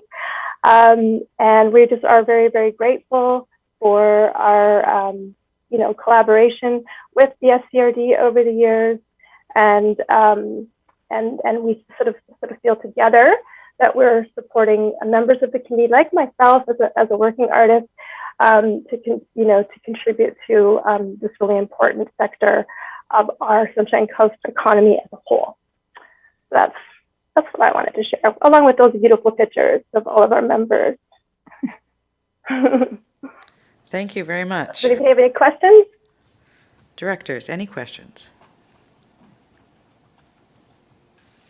Director Pratt. No questions, but just a comment. And so impressed with the work that Linda has done with the Coast Cultural Alliance. And Marlene, so happy to see you on board as the director as well, because I know how much energy and incredible energy you bring. And I love the concept of artists thinking of themselves as not just an artist, but also as being able to have it as a viable business. And I love that concept, because you should be able to make a living from your art if it's truly your passion. So it's just amazing how many artists we have on the coast, and just love all of the efforts, and love those Tuesday morning updates too, because it reminds me of what meetings I might be missing as well. So but just thank you both for your presentation today. Thank you. Director Beamish. Yeah, I just want to add to that, just say what a positive presentation to end this portion of our discussions off today. It was really excellent. I really appreciate that, and all that you do. And the art crawl with the weather you were challenged with this year, plus COVID, to see it to be so successful. I've chatted with Linda about this, and really, really pleased to see now. I have to admit, I didn't go to the art crawl because I tend to fall in love with paintings. And at this point in time, I just can't take any home with me. because every time I go into an artist show, I walk out with something under my arm. My wife has to hold me back. But next year, hopefully, I'll be back. But thank you very much, both of you, for what you do. And I know it's not just the arts, Linda. You're involved across the coast with many things. I appreciate that, and thank you again very much. Thank you. I have a question about your online calendar. I know before COVID hit, there was a real push, and it was being lots of different organizations were actually taking the calendar and putting it on their own websites, and it was bringing in sporting events and all the art and culture events to one place. So it would be one calendar for the Sunshine Coast. And then COVID hit. I'm wondering, has the momentum picked up again? Is it still being used? Is there more work that needs to be done around that? Where is that sitting right now? Well, I know our calendar is used by the Coast Reporter. They pull in the information. And I think the organization you might have been referring to is Scredo when they wanted to do it. And they were pulling in their information. But that ended quite a while ago. We don't pull it in from everywhere. It's a self-directed site. So when people don't put their information in, I go outreaching for what's there. It's free. We don't limit. Well, we limit it to the Sunshine Coast. So, and we encourage people to use this calendar and not duplicate it somewhere else. That doesn't mean that your local bridge club or something like that, you can have your own calendar, but this is pretty regional. Yeah. Thank you. Any other questions or comments from any of the directors? All right, we appreciate what you do. We look forward to continuing to work with you into the future. Thank you for being here. And thank you again, everyone. Have a wonderful holiday season, everyone. You too. Our final budget proposal from our community associations is with the Gibsons and District Chamber of Commerce, and Chris Nichols has joined us today. And Chris, it indicated that you weren't planning on making a presentation, you were just here to answer questions. Is that correct? Yes. I figured you saved the best to last, so it'd be easier just to answer any inquiries. We appreciate everything that the SCRD does to support us and the Gibsons and District Chamber of Commerce, plus all of the businesses that we feel we connect with. So I would just preface in saying our ask really isn't any different than it has been for almost the last 10 years I've been involved, and it's just our continuing effort really to, I've been here all morning and I've listened to everything. I've been able to get lots of work done, but it's just everything I've heard from all the different organizations. We connect with all of those organizations and help communicate and I guess spread their message on their behalf to the local business community. That's our focus. And in particularly over the last couple of years, as everybody's certainly well aware of, small business, of which 80% of the Sunshine Coast is considered small business, has been hit hard. So, our focus has been to do everything we can to keep them informed, to support them, and to assist them in their needs, to from everything of keeping the doors open, the lights on, and to encourage the local community to shop, support local, that we all, I guess we address and stay very well aware of every day. So I'm open to anybody's, if you've read what I submitted, which, like I say, not a lot different. I will admit up front a slight increase because most of you know, and I think just about all of you I've dealt with in the past. This past year was the 10th anniversary of the Visitor Information Park at the top of the bypass, which of course we identify as the gateway. And last year, while challenging, there were added costs to bring it back up to what is being a very strong representation of people as soon as they step foot on the Sunshine Coast.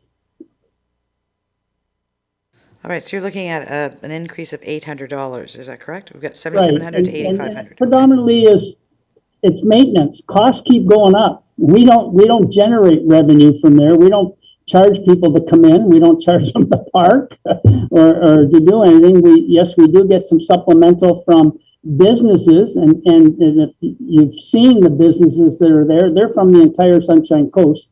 They help pay to offset, the maintenance, the grounds. Our biggest challenge, as I'm sure everybody knows, is there's no water there.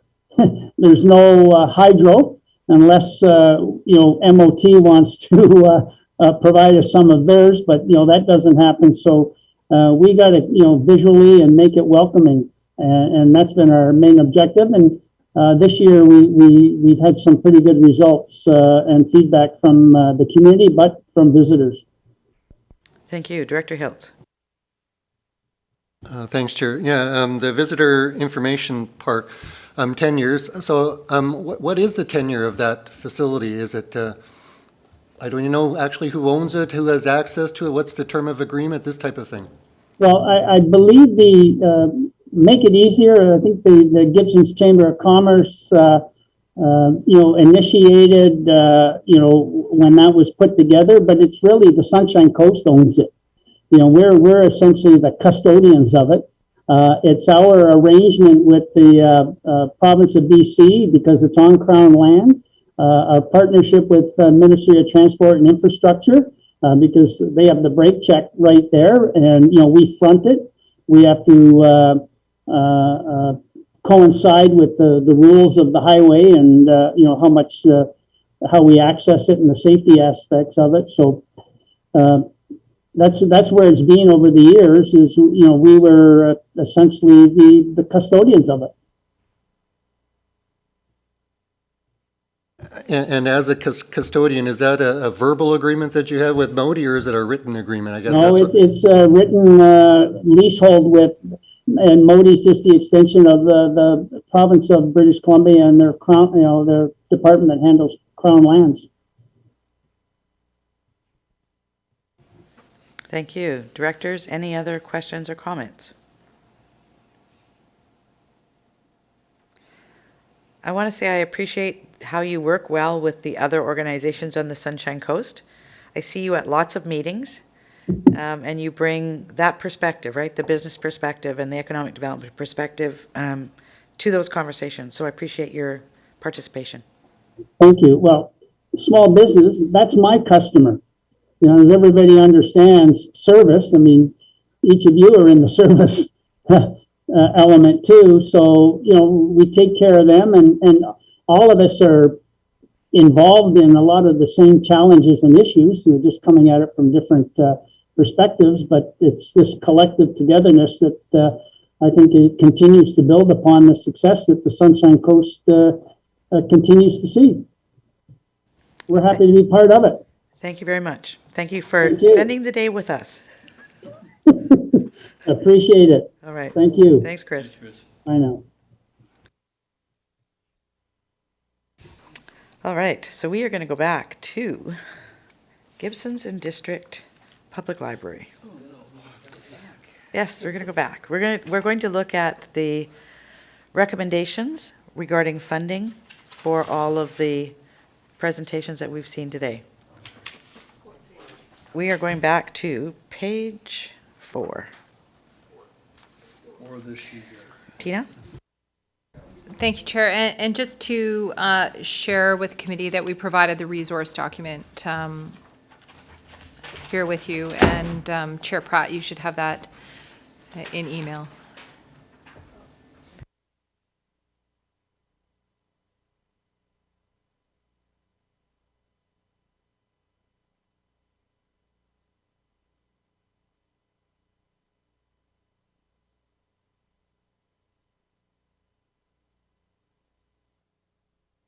All right, so we're starting with the library.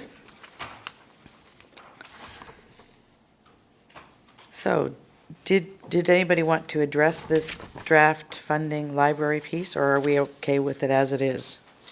Well, this is okay, 2022. I can comment. Go ahead, Tina. Yeah, so essentially, if we are going to be looking at the Gibsons and District Public Library, the supportive information is mostly for the Area D, as they are not a participant of the service. So they make a decision through their particular library service, and then that gets credited over to the other participants as a reduction in their allocation. So essentially, the decision is to make a overall funding decision on the grant, and then the Area D director makes a decision on what they like to contribute towards the grant.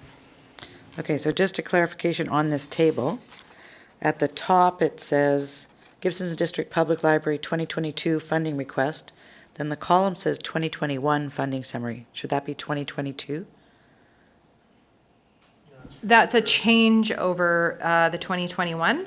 And so it says right here, Gibsons and District Library, SCRD 2022 is 708,366. I'm looking at the sheet that's included in the agenda. So, right, but on this, if you look on the actual table, then the fourth column or fifth column, it says total, and then it says 2021 funding summary, but I think the total for 2022 is 807,080, is it not? Okay, so I can walk you through. So the very blue line says grant, so it's 708,366. So what's included in the subsequent two columns, the admin and the SRD maintenance, are the components of that particular service, because the SRD owns that particular building. So what we're looking at right now is just the blue column for the grant. The column total 874,563 is what the total amount would be in the function 640, and then the 2021 summary is what that particular function 640 had in 2021. Thank you. All right, is everybody clear? I wasn't clear. Is everybody else clear?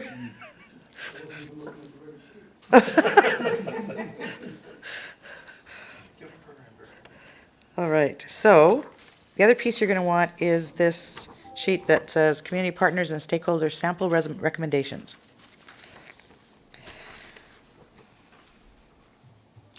So Director Ties, I think we need to look to you first. You had your hand up first, Director McMahon.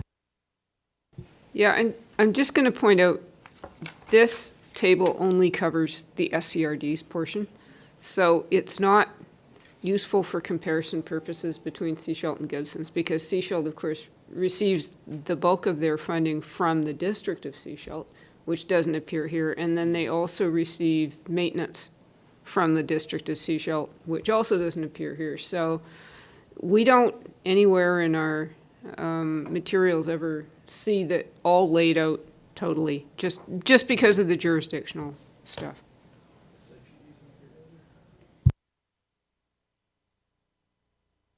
Okay, I'm just going to see if we actually have the numbers in the Sechelt Library. In the Sechelt Library, on page 34, District of Sechelt contributes $570,950 in 2022. SIGD $16,125.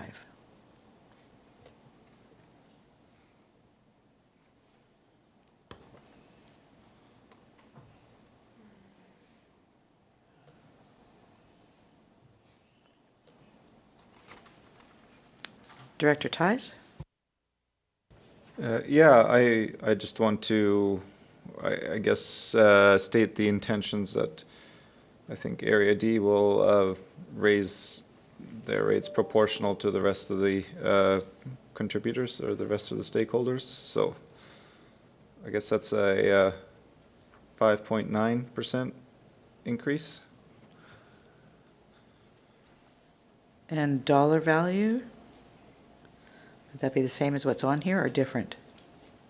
I would think it's what's on here. Is that correct, staff? Yeah, so it would be, so last year, the Area D provided 66,599,000 towards the funding request. So in this particular column, it's reflective of what they provided last year. And so what I hear the director saying is that they are willing to increase it by the 5.9%, which is the overall increase that the Gibsons and District Library by $3,929. So just need to do some further math.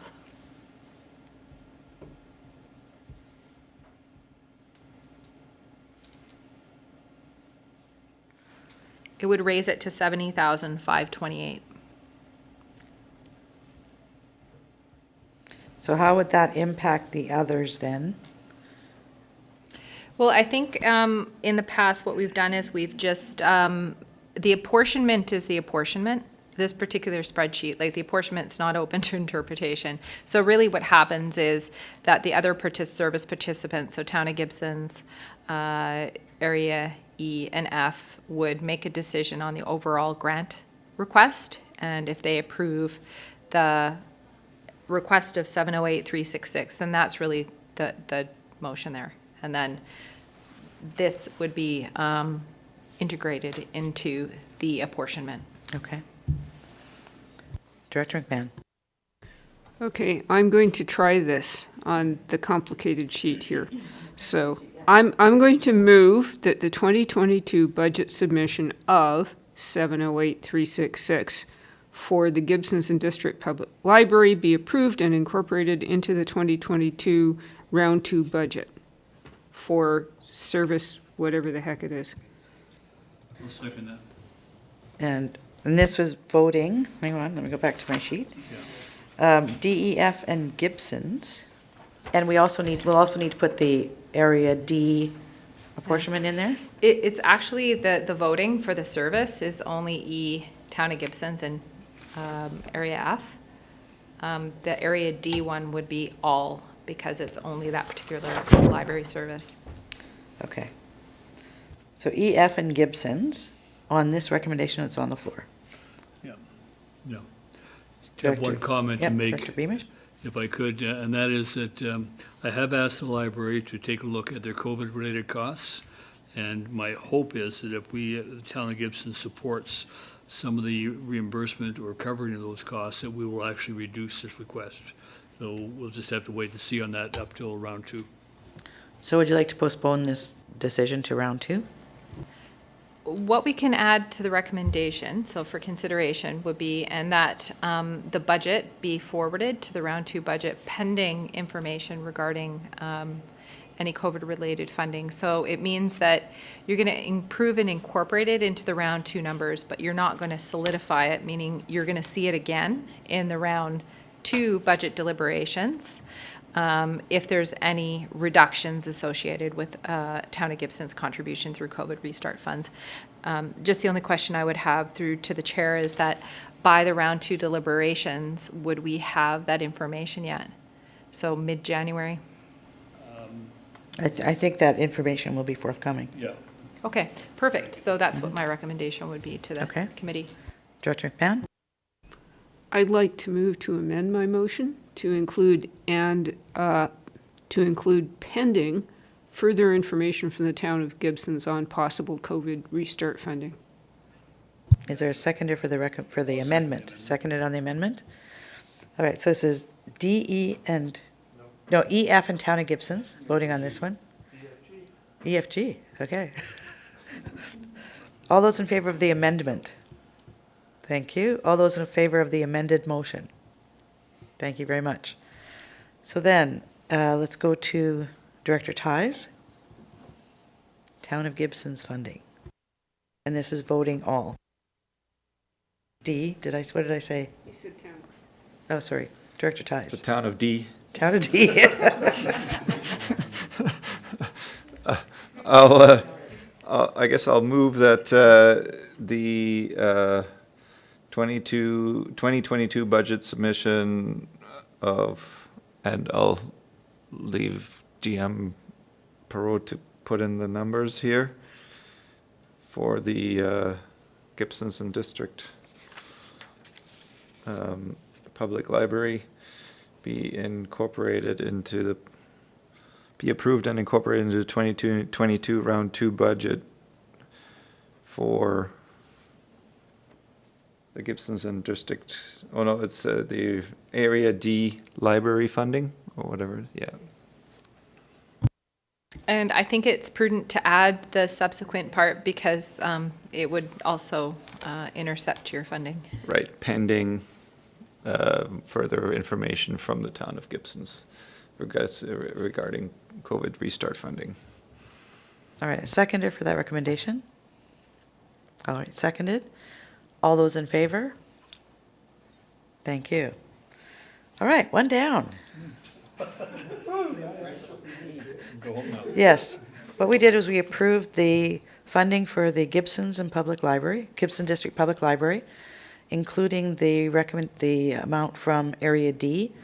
The final number, though, will not be finalized until we hear, like how much the contribution is, until we hear what COVID funding the town of Gibson's could potentially provide to them. And were we going by the blue column to get those figures?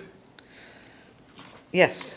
Okay. Yes, this one here. And so then if the 5.9% that Area D is proposing, Yes. which is less than the 66, would then be picked up by E, F, and G, a higher percentage. He actually increased it from the 66,599 to 75,28. Oh, he went the other way? Yes. Oh, okay. What a generous guy.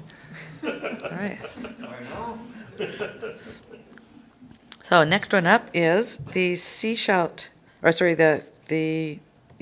Public Library. Yes, GM? Yeah, so the Seashell Public Library, due to its funding agreement for 5 years, has been incorporated into the financial plan. So no recommendation is needed unless you wanted to make a change. Look at that, 2 down.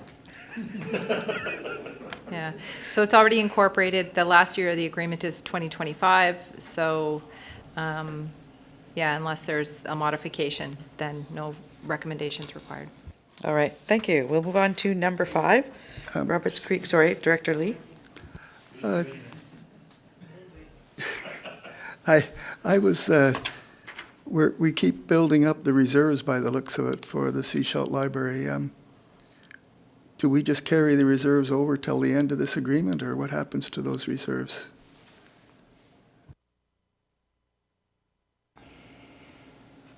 So if there are surplus funds, and I think that's part of why they still present their information is sort of the transparency piece. I think, understanding, if the committee wanted to understand the source of those, they may, because they receive not only funding from the local government, they do receive other grants, so it may be through other funding sources. So if there was further information you wanted, then we can, make a motion and have that brought forward. As far as the agreement goes, there is some language, I don't have it in front of me now, regarding reserves and surplus accumulation, and so I think that's open for discussion. But again, some of the thought was that they could use that to fund sort of special projects, so they wouldn't go into that. But I think if you want more information, then through the chair, you'd make that recommendation to the library, and then we'd bring that back to committee for information. Thank you. Director Lee?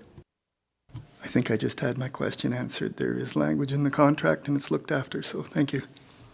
Thank you. So nobody's making a recommendation about the Seashell Library. We will move on to the Roberts Creek Community Library. And there is a recommendation. There is a recommendation on number 1 on this sheet, if that's what you'd like to do.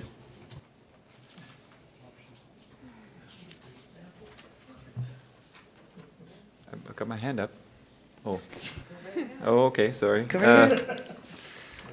Yeah, okay, I would like to move that the 2022 budget submission of $15,500 for the Roberts Creek Community Library be approved and incorporated into the 2022 Round 2 budget for Roberts Creek Library Service 646. So this is voting all directors, so I'd look for someone to move to second the recommendation. Seconded. Seeing no further questions or comments, all those in favor? Thank you very much. Next up is the Pender Harbor Reading Center. This is Area A, so it's voting all directors. And they are looking for Pender Harbor Reading Center are looking for $3,480. Director Lee? I'm going to try this. I'd like to move that the 2022 budget submission of, what do you say? $3,480. Yeah. For the Pender Harbor Reading Center be approved and incorporated into the 2022 Round 2 budget. Is there a seconder for the recommendation? Seconded. All those in favor? Thank you very much.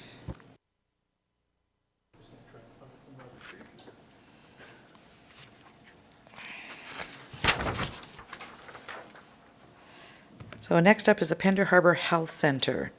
This is pages 40 through 46 in our package, and this has a special request in it.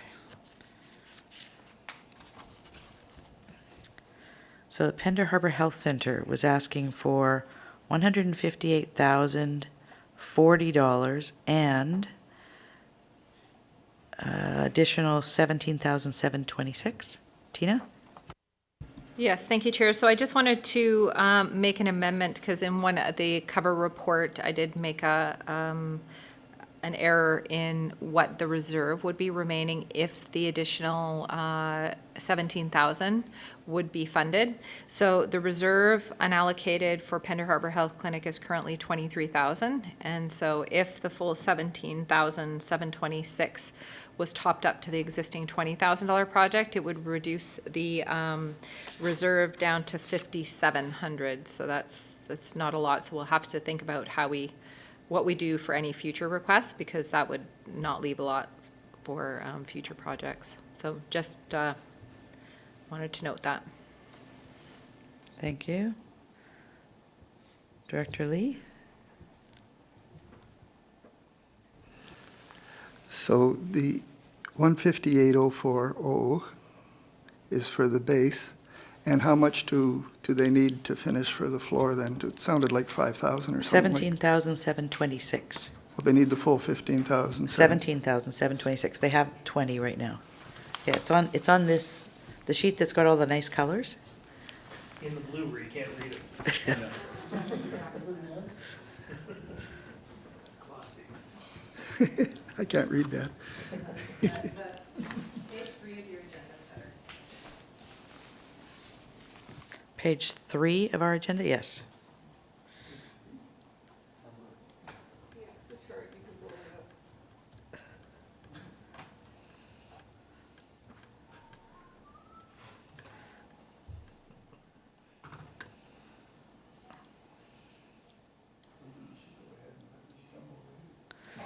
Okay, so Pender Harbor Health Center. So this would be funding from function 410 for $158,040. And then what function would be the same function for 17,726? Thank you.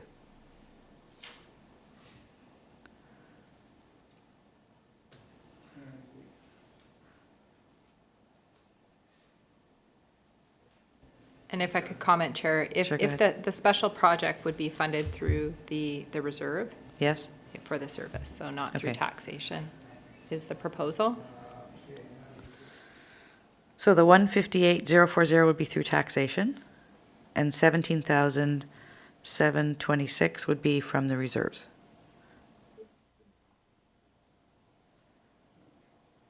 Director Lee? Let me have a go at this. That just answered my question, because I had written down 158,040 from 410. So I was confused, easily confused. I think, so I need a motion that says that the 2022 budget submission of $158,040 for the Pender Harbor Health Center be approved and incorporated into the 2022 Round 2 budget, and coming from function 410. Yes, and then do you want to also add the other one? Like, go Microphone on, please. I was going to make a separate motion, but I'll have a go at that one. And that 17,726 for the special project comes from reserves. Seconder for the recommendation, seconded. All right, all those in favor? Thank you.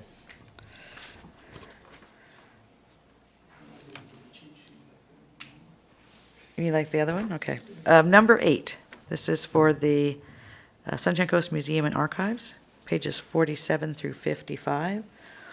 The request is for $23,750.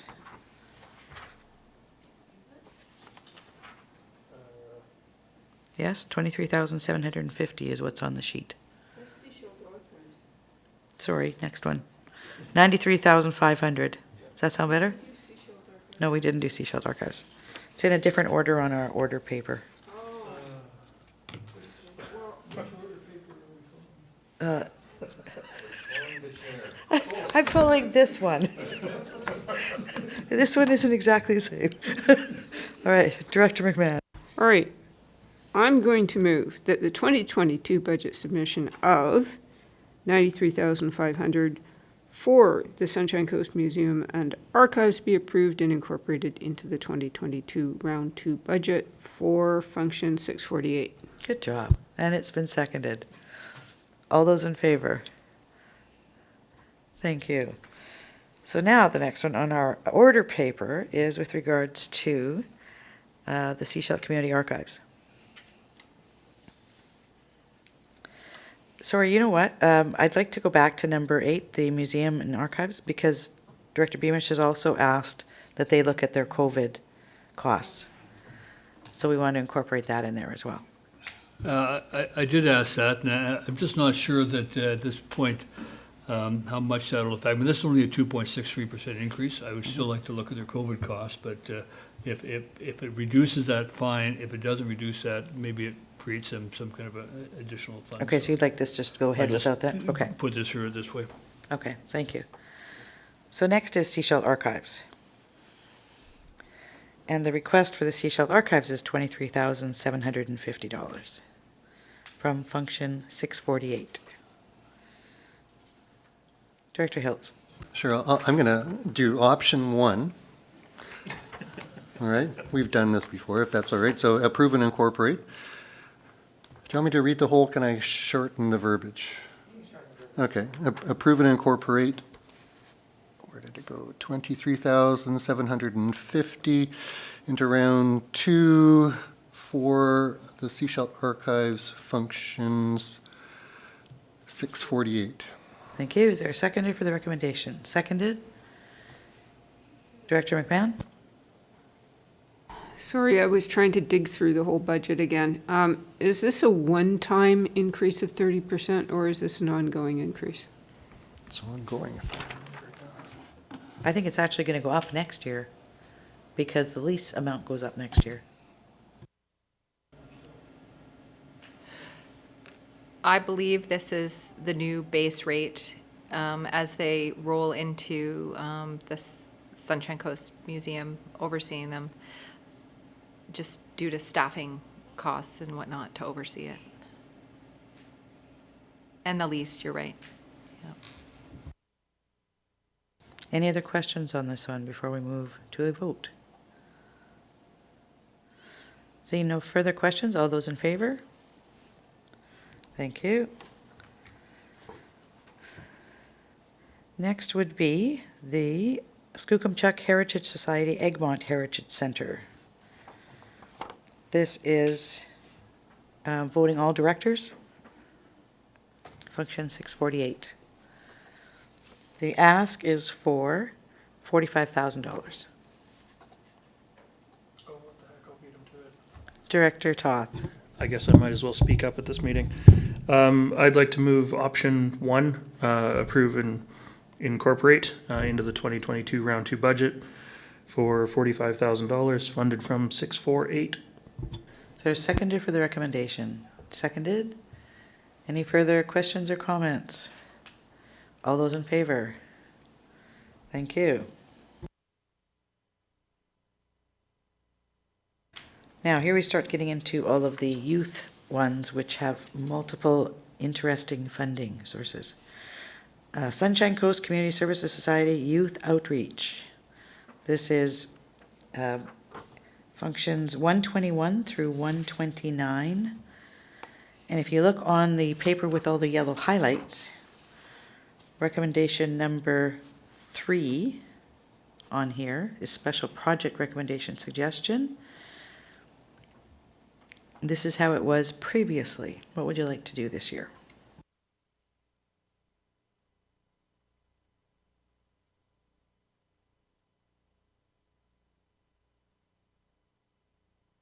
Director Hiltz. Yes, I'm going to stick with the same with the apportionment. So I would move the 22, this is that option number 3 recommendation, 22 budget submission of, in the very tiny print, $50,604. Yes. With the apportionment as existing there, with the 50-50.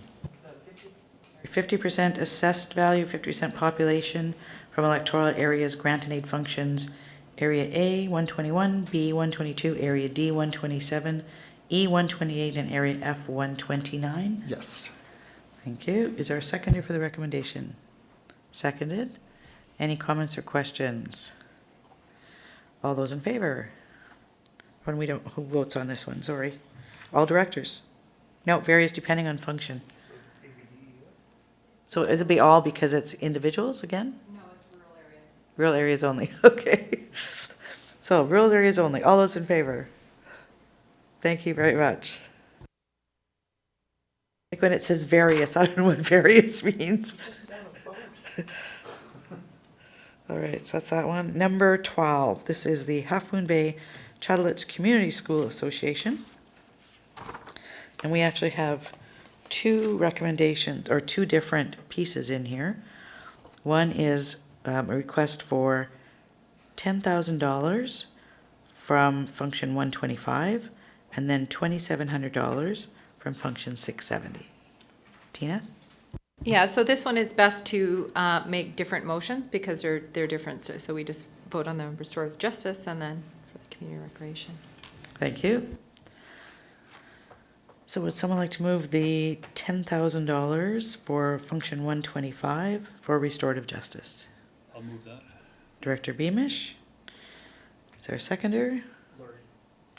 Seconded, Lori. All those in favor? Thank you. And then the recommendation for function 670, 2,700, again for Half Moon Bay Chattelitz Community School Association. And this says restorative justice again. But it's not. No. Okay. Would someone like to move the $2,700 from function 670? Moved by Director Pratt. Is there a seconder? Seconded. All those in favor? Thank you. Then we have Seashelt Community School Society Youth Program. The recommendation here is for $10,000. This is from function 670 as well. So moved. Is there a seconder for that recommendation? Seconded. All those in favor? Thank you. And then Seashelt Community School Society Youth Center. They're looking for $17,713 from function 670. Moved over there. Is there a seconder for that recommendation? Seconded. All those in favor? Thank you. Next is the Pender Harbor Community School Society. Request is for $15,000, which is the same as last year, from function 670. Moved. Seconded. All those in favor? Thank you.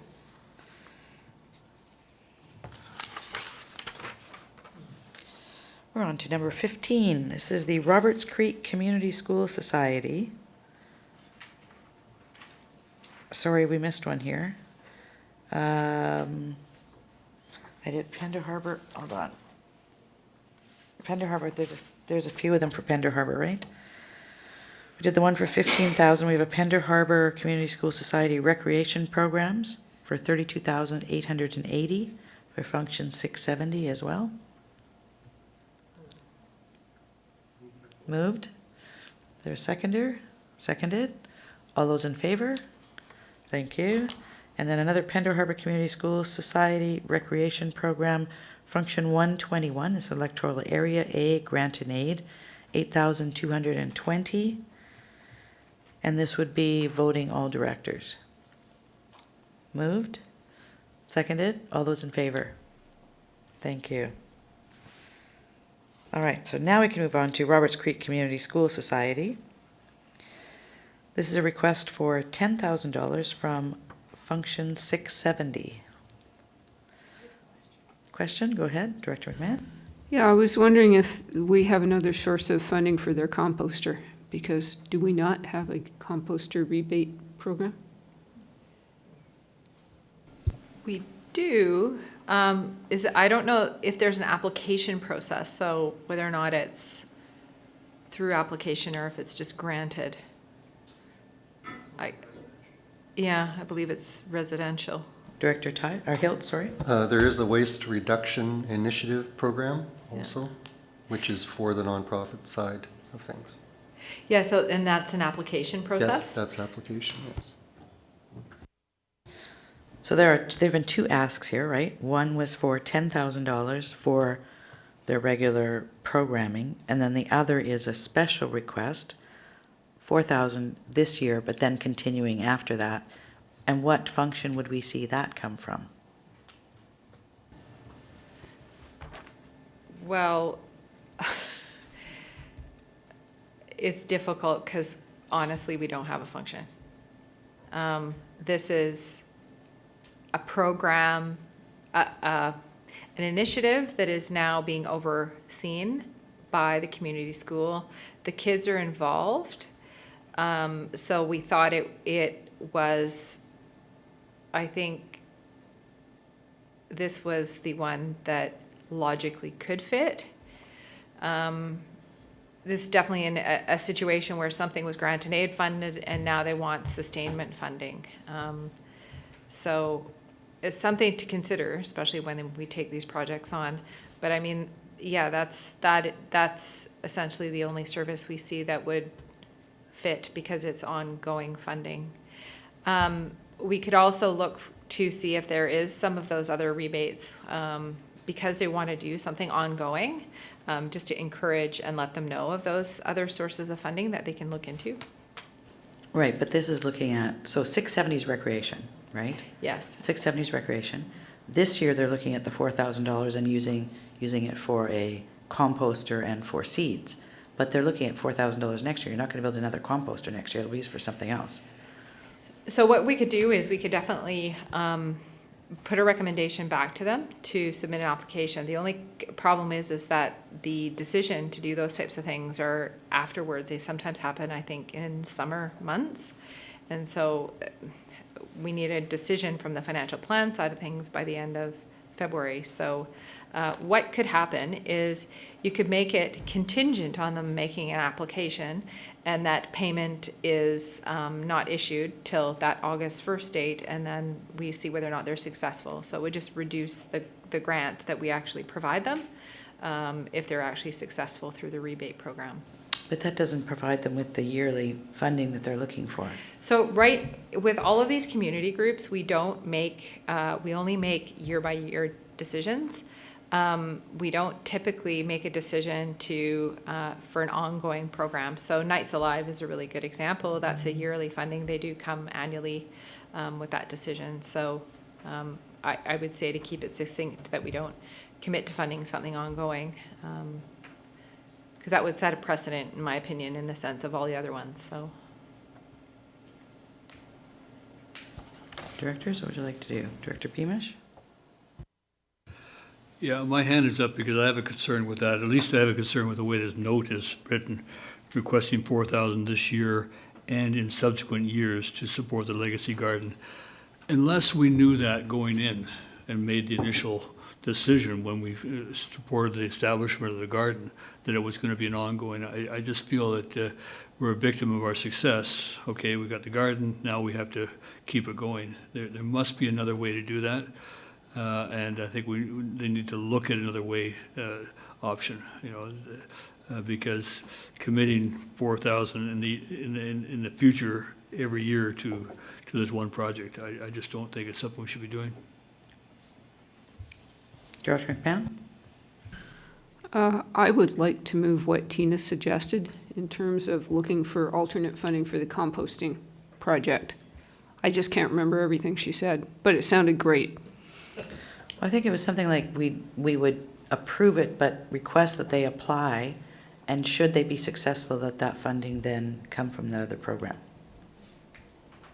Yeah, we have agreements with all of these community groups, and we could put some different language in the agreement, and then once we go to pay them on the sort of August 1st date, we would liaise internally and communicate with them and work with them on that.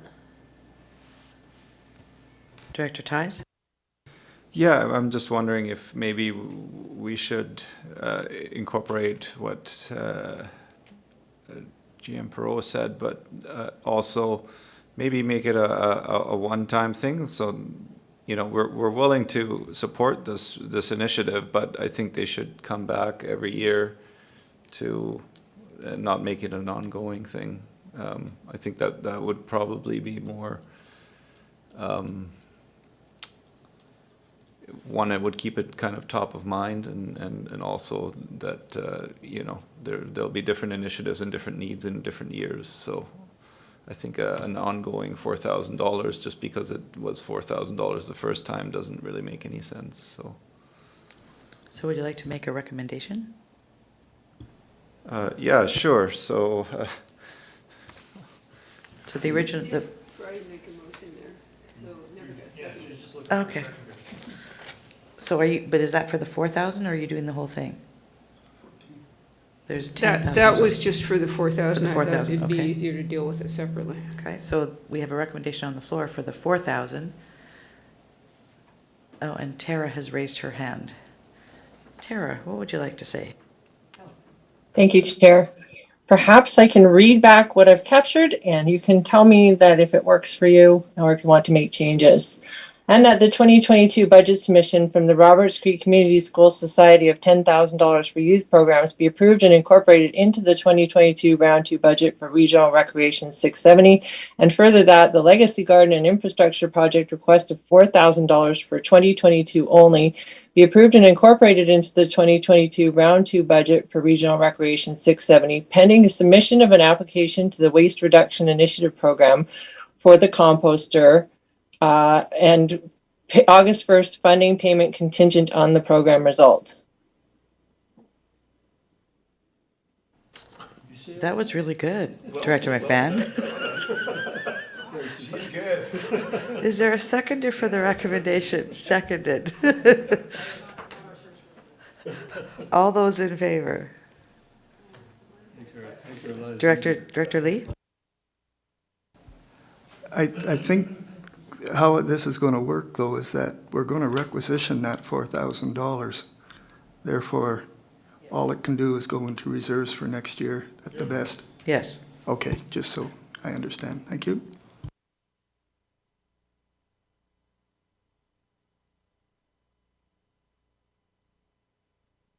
Tina, did you want to address that?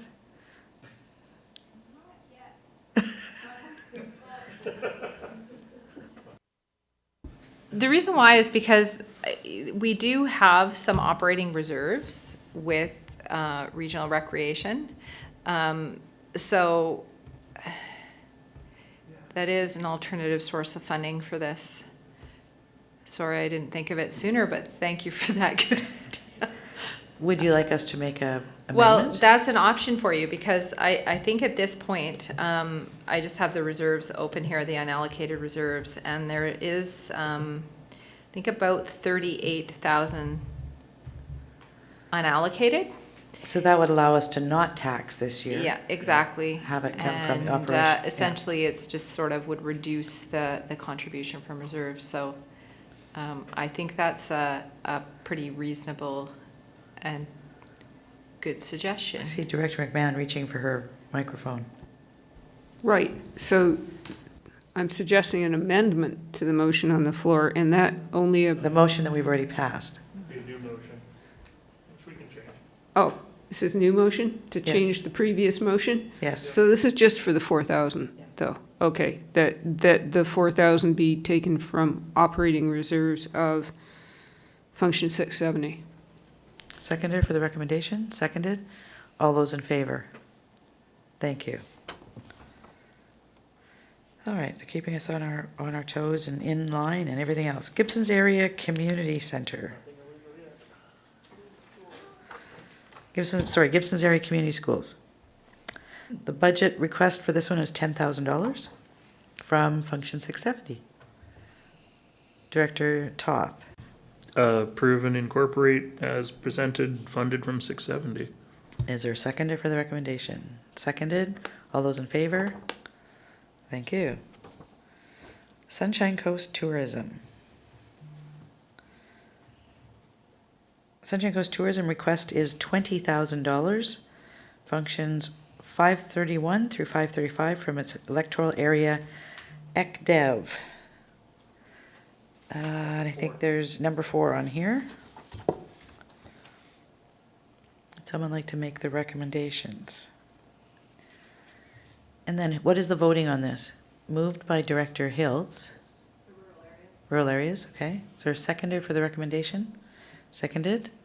So the recommendation is that the 2022 budget submission of $20,000 for Sunshine Coast Tourism be approved and incorporated in the 2022 Round 2 budget by assessed value for each of electoral areas' economic development functions, area A, B, D, E, and F. And it's been seconded. All those in favor? That's carried. Moving on to Pender Harbor Chamber of Commerce. So there are 2 here. There is a request for $24,700 plus a special project request of $10,000 for the visitor washroom renovations.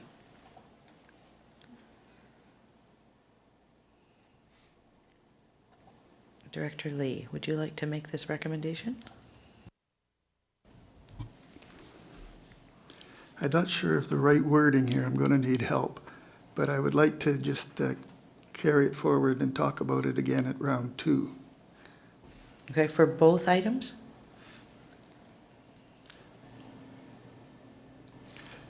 Can I do one and not the other? Yes. Is there one you'd like to incorporate into the budget? It's yes, everything except the 10,000. Okay, so the 24,700? Yes. So you'd like that approved and incorporated into the 2022 budget, but you would like the amount for the $10,000 for the visitor washroom renovation to come back for consideration at round 2? Yes. Thank you. Is there a seconder for the recommendation? Seconded. And this is ECDEV, so it's rural areas only? Well, since it's just the area A director it's making all. that, it's all. Okay, all those in favor? Thank you. Moving on, Coast Cultural Alliance, $7,500. This would potentially, number 5, funded evenly between rural areas' economic development functions. So this would be rural electoral areas only. Director McMahon? Yes, I'd like to make that motion that the 2022 budget submission of $7,500 for the Sunshine Coast Art Crawl and the Art and Culture Calendar. Sorry. Sure, turn me off, see if I care. Be approved and incorporated into the 2022 Round 2 budget, funded evenly between rural areas' economic development functions 531, 532, 533, 534, and 534. 5. Thank you. Is there a seconder? It's been seconded. All those in favor? Thank you. Sorry, it's the button beside the one that turns off my mic. Turns off everybody's mic. All right, the last one on here is Gibson's and District Chamber of Commerce for $8,500. And previously, again, functions 531 through 535. And this is number 6 on your page, as it's previously been funded. Mark's turn. Director Hiltz. Move and incorporate. As presented in number 6, with the split.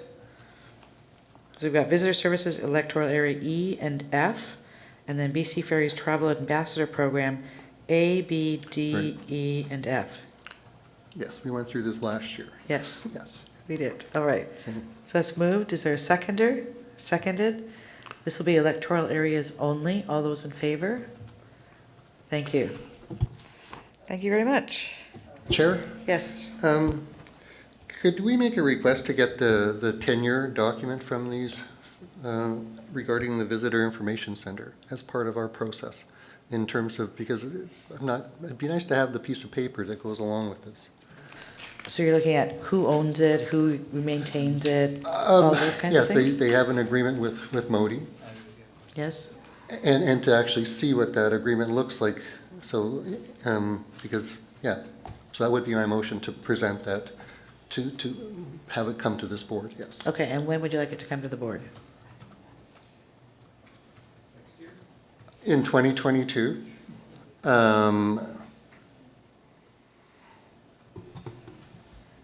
before Q2. Let's go to our CAO. We would actually have to check if that's even something we're able to request.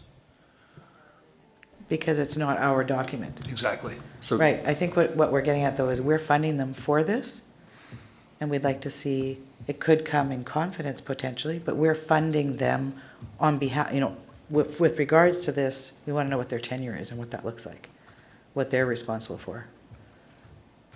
Director Hiltz? so we could direct it to staff to investigate that. Yeah. Okay, would you like to make a recommendation?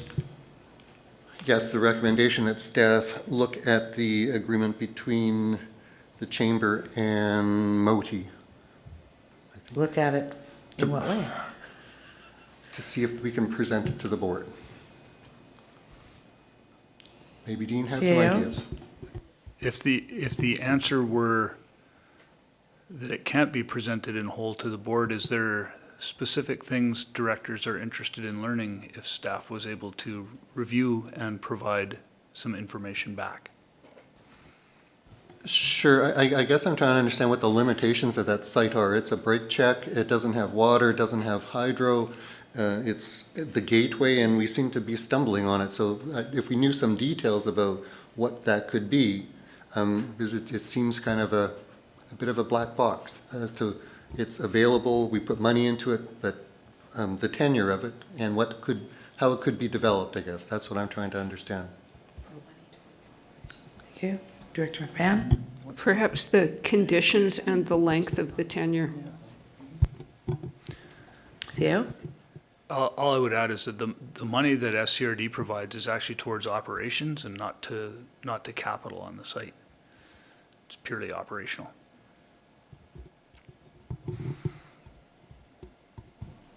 I seem to recall that in the past we've actually seen copies of the document, but I know we've got details of the document, not necessarily at this term, but previous terms, because they've done some renovations, some upgrade to the site, and at that point we were involved with some of that.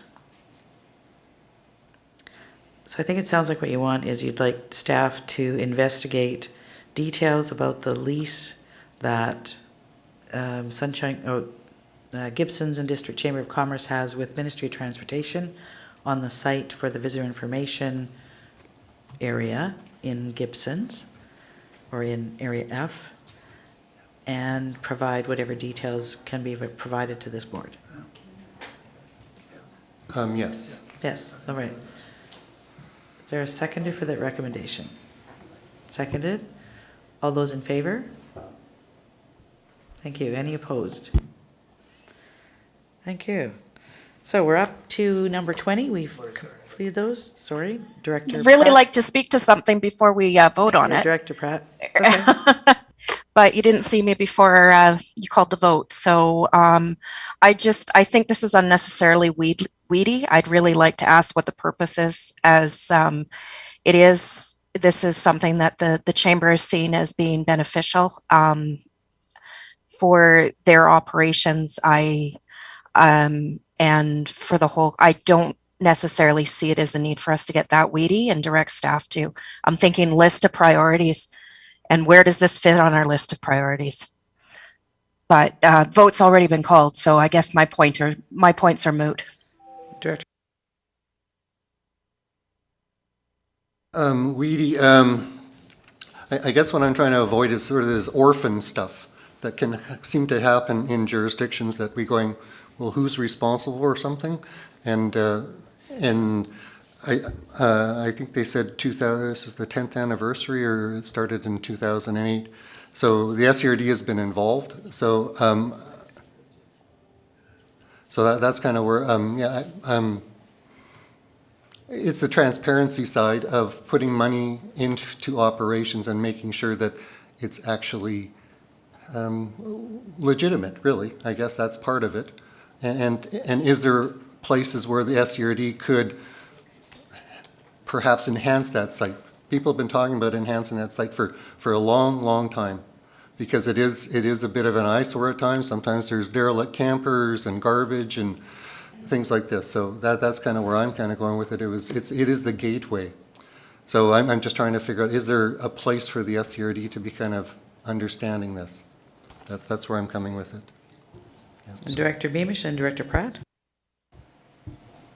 Chair, years ago, that was actually designed as a gateway project, and it was going to be a much more significant investment.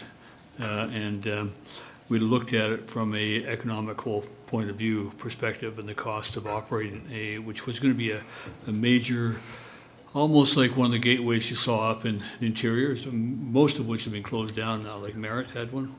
And the cost to operate it and to service it was going to be significant. So we recommended it not go through with that, but it came Tourism Information Center. It's actually a much larger piece of property that's owned by Highways there.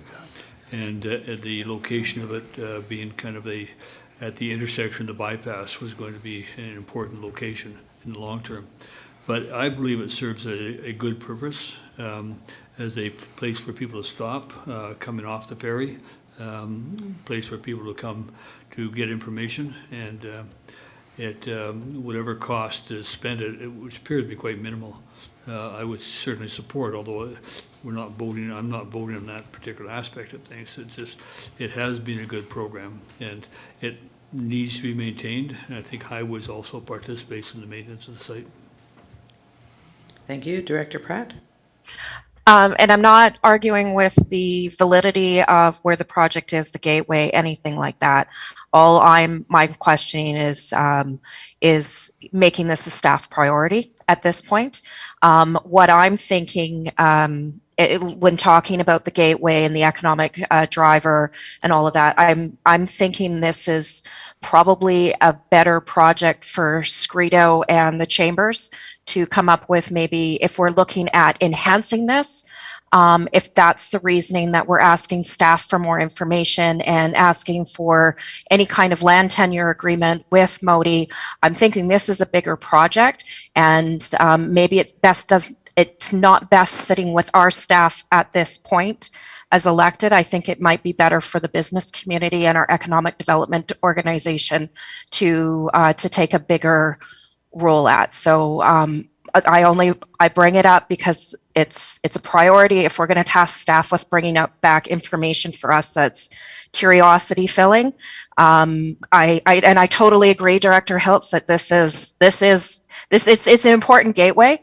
And I worked in tourism for a number of years on the coast, as well as I'm a realtor. I've been involved in business. I understand the importance of having this here. I'm questioning the priority of asking staff to further investigate something that may be outside our lane right now. Thank you. Did you want to respond to that, Director Hiltz, before I go to Director McMahon? Sure. Yeah, where I started was just asking the chamber, could they submit it to us? And then it kind of grew a little bit. But that's where I was, would they just submit their agreement as a request to the board. That's kind of where it's just a piece of paper. And then it kind of grew a little bit to include staff and things like this. So, yeah, I think there was a bit of scope creep happened in that one from a request of the applicant to directing staff. So, yeah, I agree with Director Pratt that it was probably overstepped in terms of directing staff. So, so what to do about that now? We can revisit that in a moment. Yes. Director McMahon. I was just going to point out that I am the SCRD rep to the Gibsons Chamber, and I could take that as a topic of discussion and perhaps invite Director Hiltz along too, and just take it off this table. All right, so how do we rescind? Can we just vote to rescind the previous motion? I believe so. Our corporate officer's not here. I think the proper process is, the chair can actually bring it back and For reconsideration?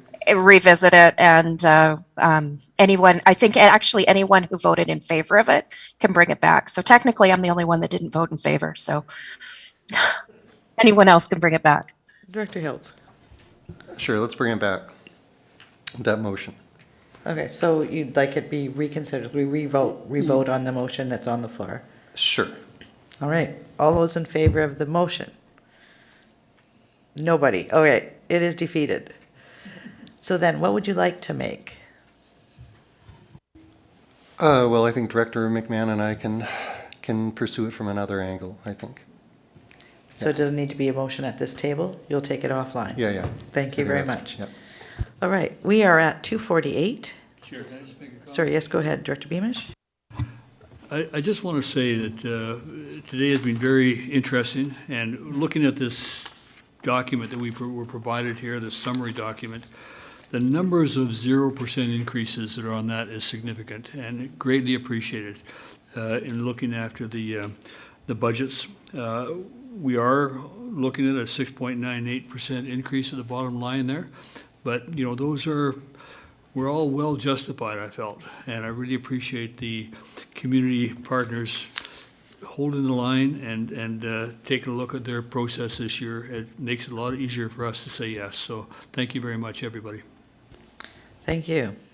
So we are at 12 minutes to 3. I'd like to request we take a break till 3 o'clock, as we're going to be kind of changing direction.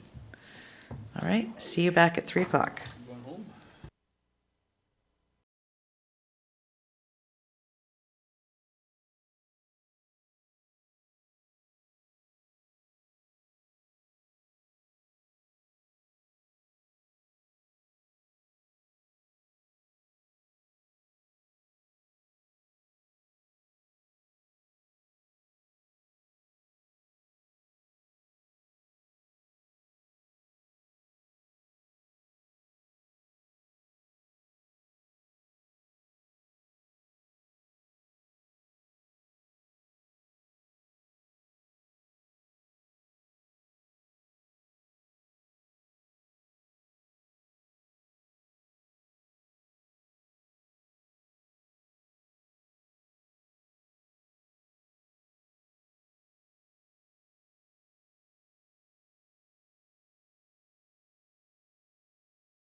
Welcome back to the Special Corporate Administrative Services Committee meeting, Round 1 Budget on December 13th. We are going to be starting off with Annex T, number 21, Annual Support Service Allocation Policy Review.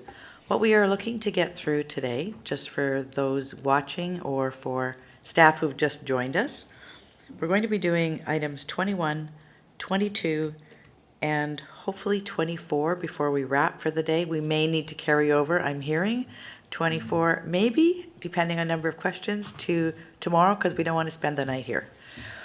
So, number 21, I'm going to turn it over to Ms. Perot. Thank you, Chair. So the annual support service allocation policy is presented to the committee as part of the budget deliberations on an annual basis. This is per the policy statement. For this year, we are not recommending any recommended changes to the policy. So this particular report is for information. Attached in section B is the preliminary summary as of round 1.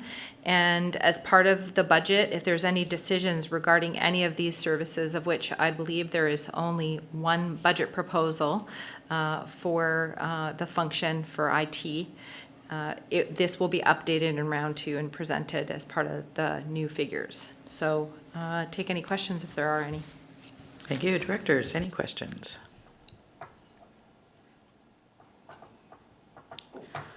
No questions. That one's done. All right, let's move on. Item number 22, 2021 project carry forward requests. Now, I did send out an email to directors earlier indicating that this was the time when if there were any projects that had not been started that are marked for carry forward that you think should be removed from the carry forward list, this would be the time to bring them forward. So we do have a 2021 carry forward spreadsheet, if you'd like to review to that.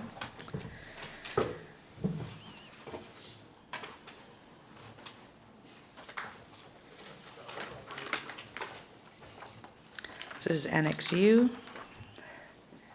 And how would you like us to move through this?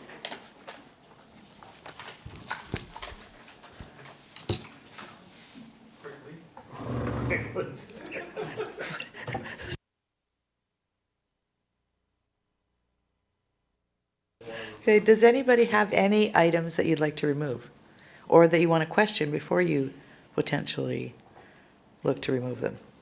So there are 2 spreadsheets. There's one that starts with pink sheets on the front.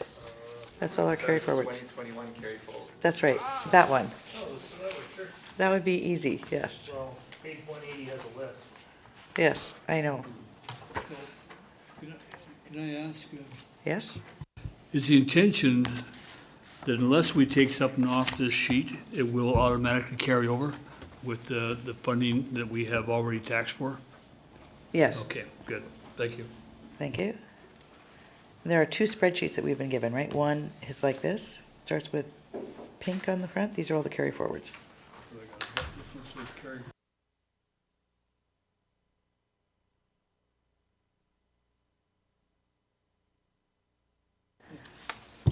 All right, directors.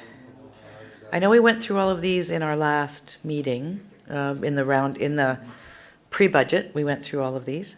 Tina, do you want to speak to any of this? Yeah, you were already starting to where I was headed, which is you reviewed the draft list during pre-budget, and really that was just to understand the capacity that we were currently working on.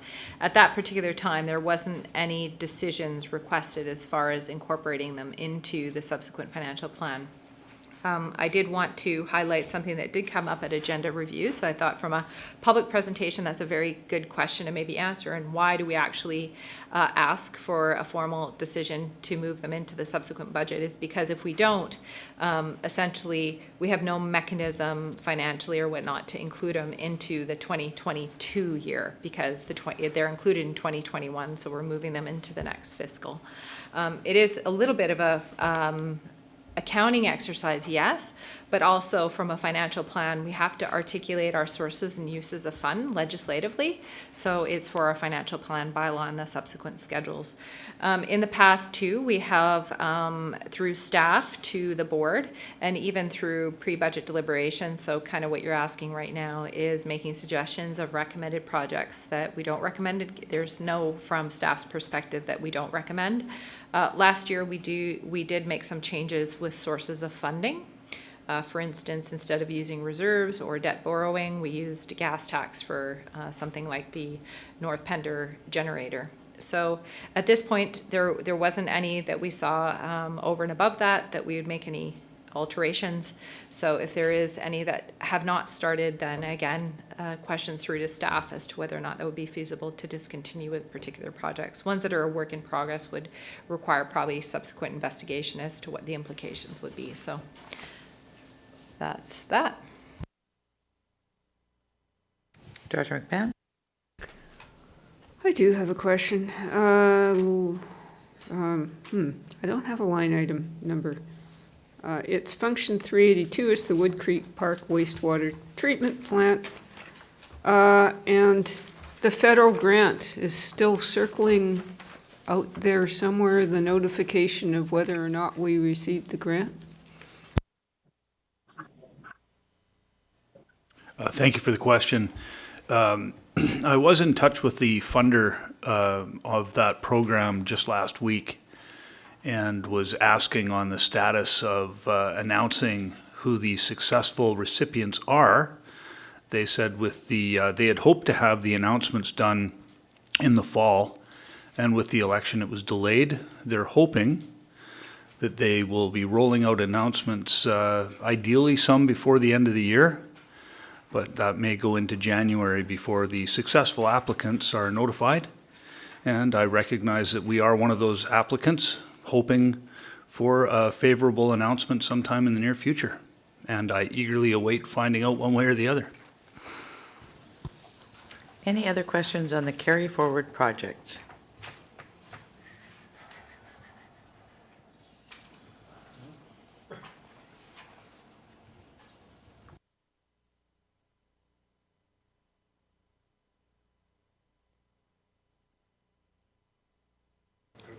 Sure. Director Hill? Okay, I'm trying to compare pink with the black and white, and I'm looking at page 181. It's function 388, which is the Langdale right away. And should it be in our yellow, in our pink? That's what I'm trying to. Sorry, Langdale. Wastewater facility,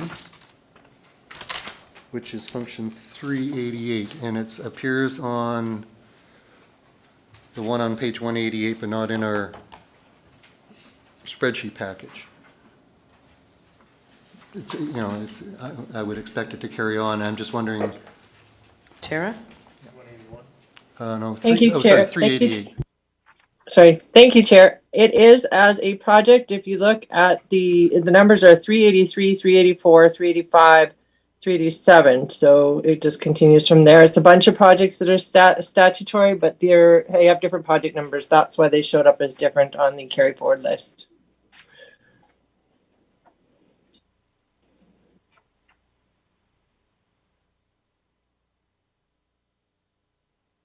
Yeah, I still don't see 388. I see it in the agenda, but not in our spreadsheet. So I'm okay with the ones that are in the, yeah, on page 181.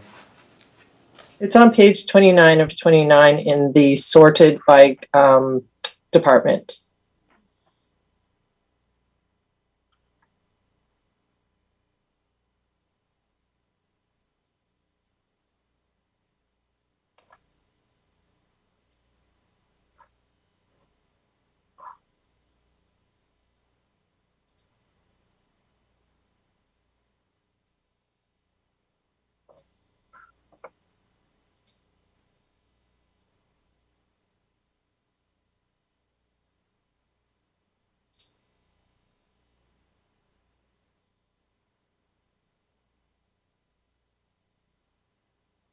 All right, Dr. Beamish?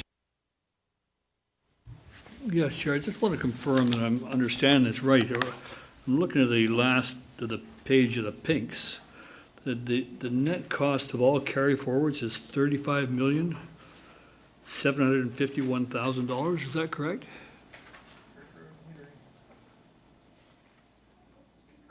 That's correct? Yes. Why would we do anything else next year? Other than clear these off? I think that's the question. Okay, Director, hang on, I'm just gonna bring somebody else in here.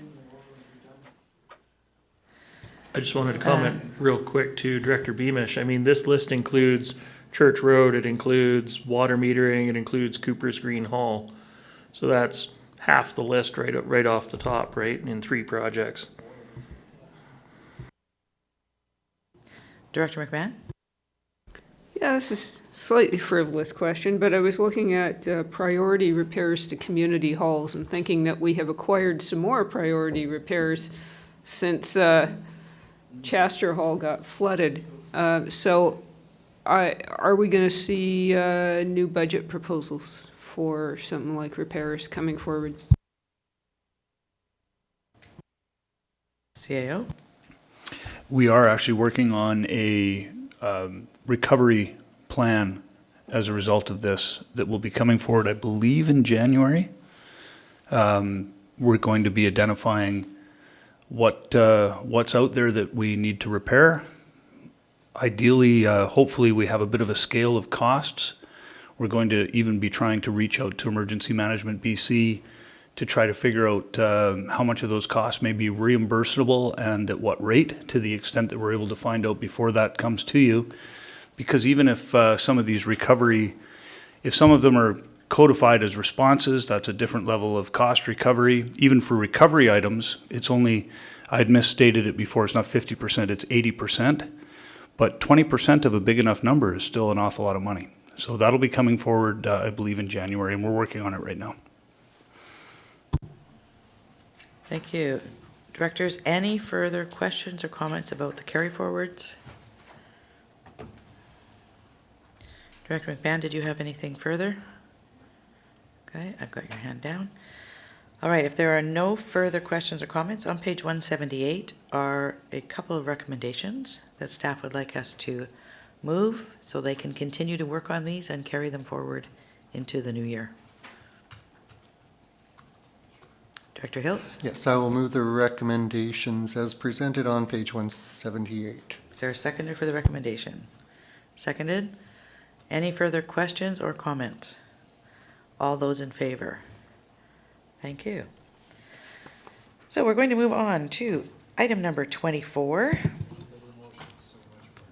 Yes, one little motion, so much work, he said. Moving on to item number 24. This is Annex W, page 191.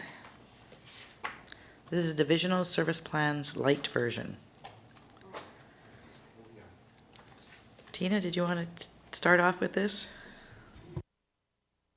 Yes, thank you, Chair. So this is the 3rd year that departments have brought forward their service plan lights for the majority of the services. This is not all encompassing of all the regional district services that are provided, more the key ones. And included in here is really just an overview of incorporating operational and past carry forward projects as well as proposed new projects. It also provides a little summary of what resources are allocated to that one. And again, because of the regional district model, sometimes some of these staff are allocated to multiple services. So it's the net in there. We have also provided for 2022's template is just a snapshot of what the draft round 1 budget looks like. To give you a sense of the magnitude of the service. So included are various operational capital projects, and if there's any questions, SLT members are here to answer. Thank you. One of the things that I think we've all noticed as we've gone through is there's not quite uniformity in completing or filling in the documents yet. We're getting there. I think this is, each year we see improvements. So I look to directors. Any questions? Director McMahon. I may have asked this sometime in the past, but animal control.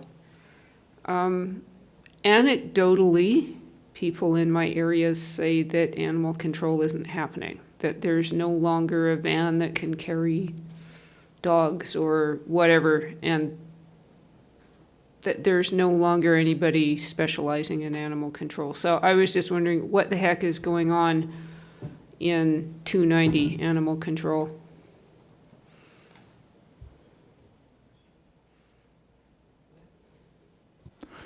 That may be a question that GM Hall is better equipped to answer than myself.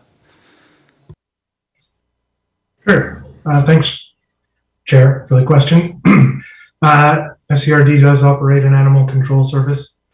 I can say that it has, along with our bylaw enforcement service, that it's intertwined with. We certainly have had challenges in terms of the volume of work coming in and on maintaining the staff complement. But the service does exist, is providing service. And if folks aren't receiving the service that they expect, then they're welcome to either send in service feedback or contact senior staff. And we'll do what we can to explain the ins and outs of animal control and hopefully address the matter. Thanks. Thank you, Director Ties. Yeah, thank you. I was looking at the asset management one, page 198, 199. Don't see a mention of recreation in here. Wondering when that's going to get started. I'm sure we've been told this before, but it was just somewhat conspicuous in its absence. Tina? Just through the chair to Director Ties, what specifically from recreation? Because we do have a very robust capital plan that's reviewed annually for community recreation. And so on number 6, page 199, the capital plan review provides support for annual review and presentations. That's where recreation specifically would fit because they're sort of on a rolling process. So what we do with them too is from a procedural perspective, what's entailed in there, and again, we're internally developing protocols, procedures, policies for this, is that before pre-budget, internal staff meet, review the existing capital plan, and then draft the 20-year, and then kind of look at the short-term, midterm and long-term goals, review what some of the cost estimates are, any changing conditions, so asset retirement obligations are something that people are wanting to integrate, and that's then presented to the board, and then funding decisions like the policy decision as far as how much the funding envelope we're going to do. So that's kind of assumed that it's, even though it is actually quite a bit of work internally, it's just considered part of the day-to-day, and so community recreation would fit in that.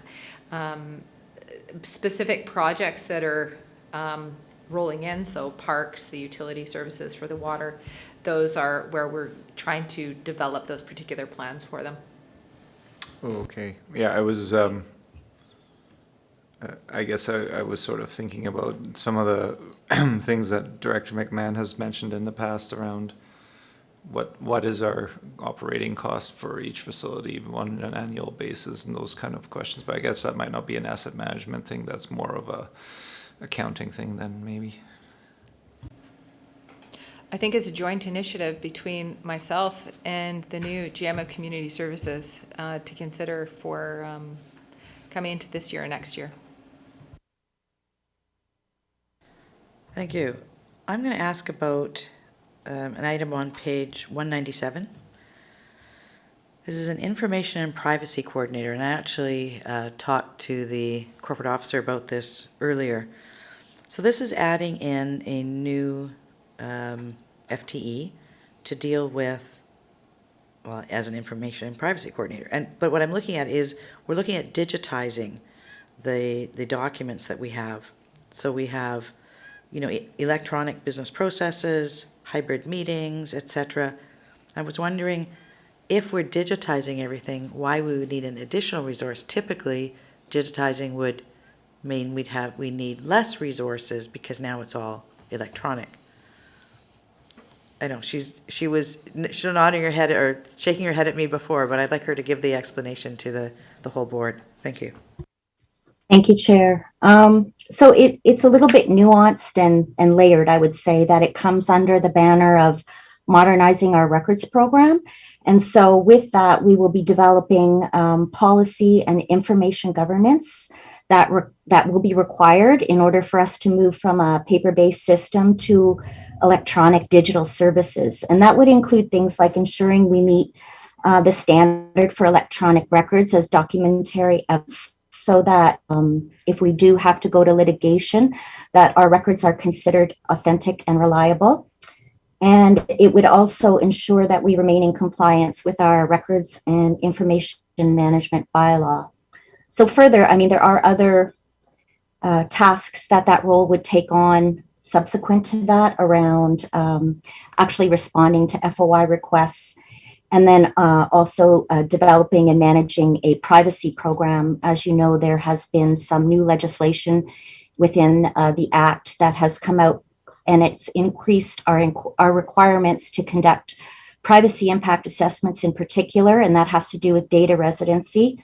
And further, the province is developing guidelines and criteria. They will require us to adopt a privacy management program. So it all kind of folds in together to our transition to digital, as well as the new legislation that's being enacted. Thank you. Director Ties, I see your hand is up. Is that a new question? Thank you. Director Pratt? Thank you. So regarding asset management, I'm wondering if we have put enough resources into community engagement on this. And also, I do have a question that wastewater treatment plants are not on this list as a priority for 2022. It's a bit of a it's a bit of a sticking point for me on both points. I want to see, number one, that we are properly, or that we have sufficiently resourced community engagement, or especially around asset management. So if this is an area of the budget that we do need to bump up, but also number two, wastewater treatment plants. I can't say it enough. I think that there's a number of areas that still need to have more conversation and more community engagement around those. And I'm happy to motivate that if we need to look at new budget proposals, or look at what that's going to look like to properly resource those. Thank you. Thank you. GM Rosenboom.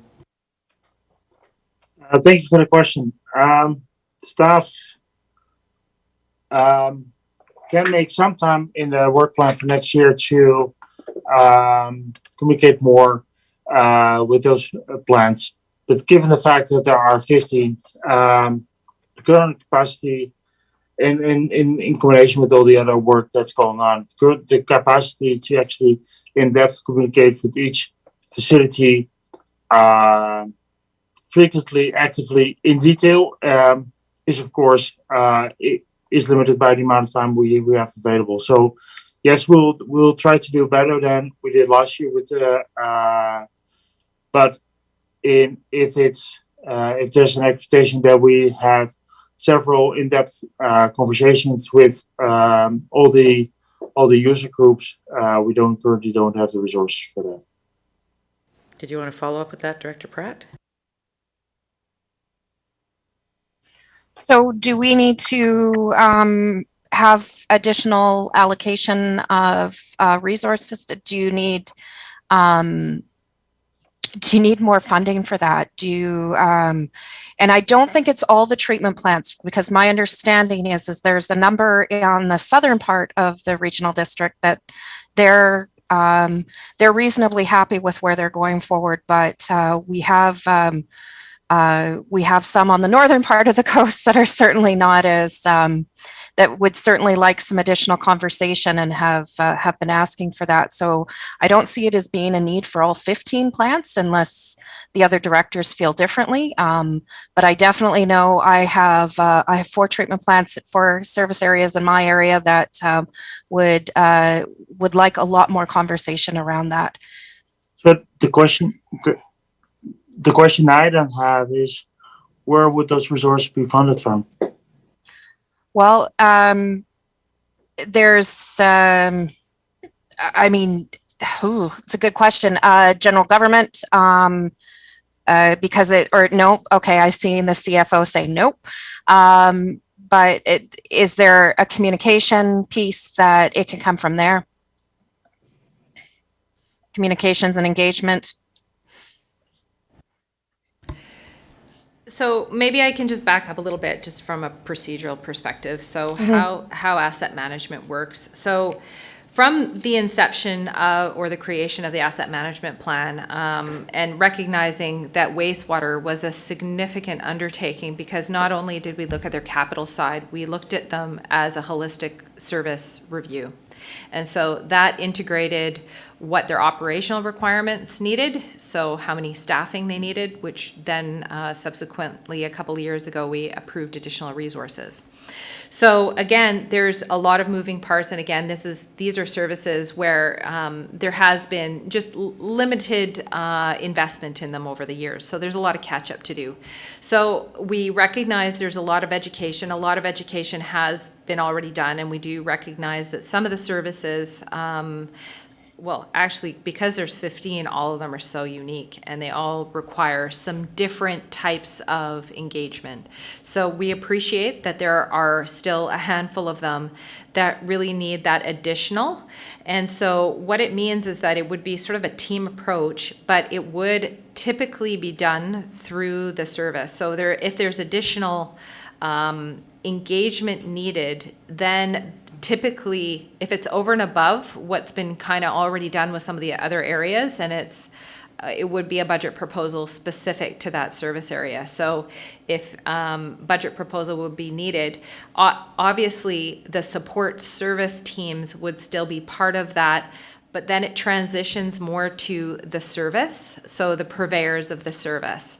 It's no longer sort of an asset management related thing. It's further understanding what the service requirements are. And I think there's just a little bit of more education that's needed, more communication with some of the user groups. Some of them are larger, some of them are residents. So I think that's something maybe staff can take offline.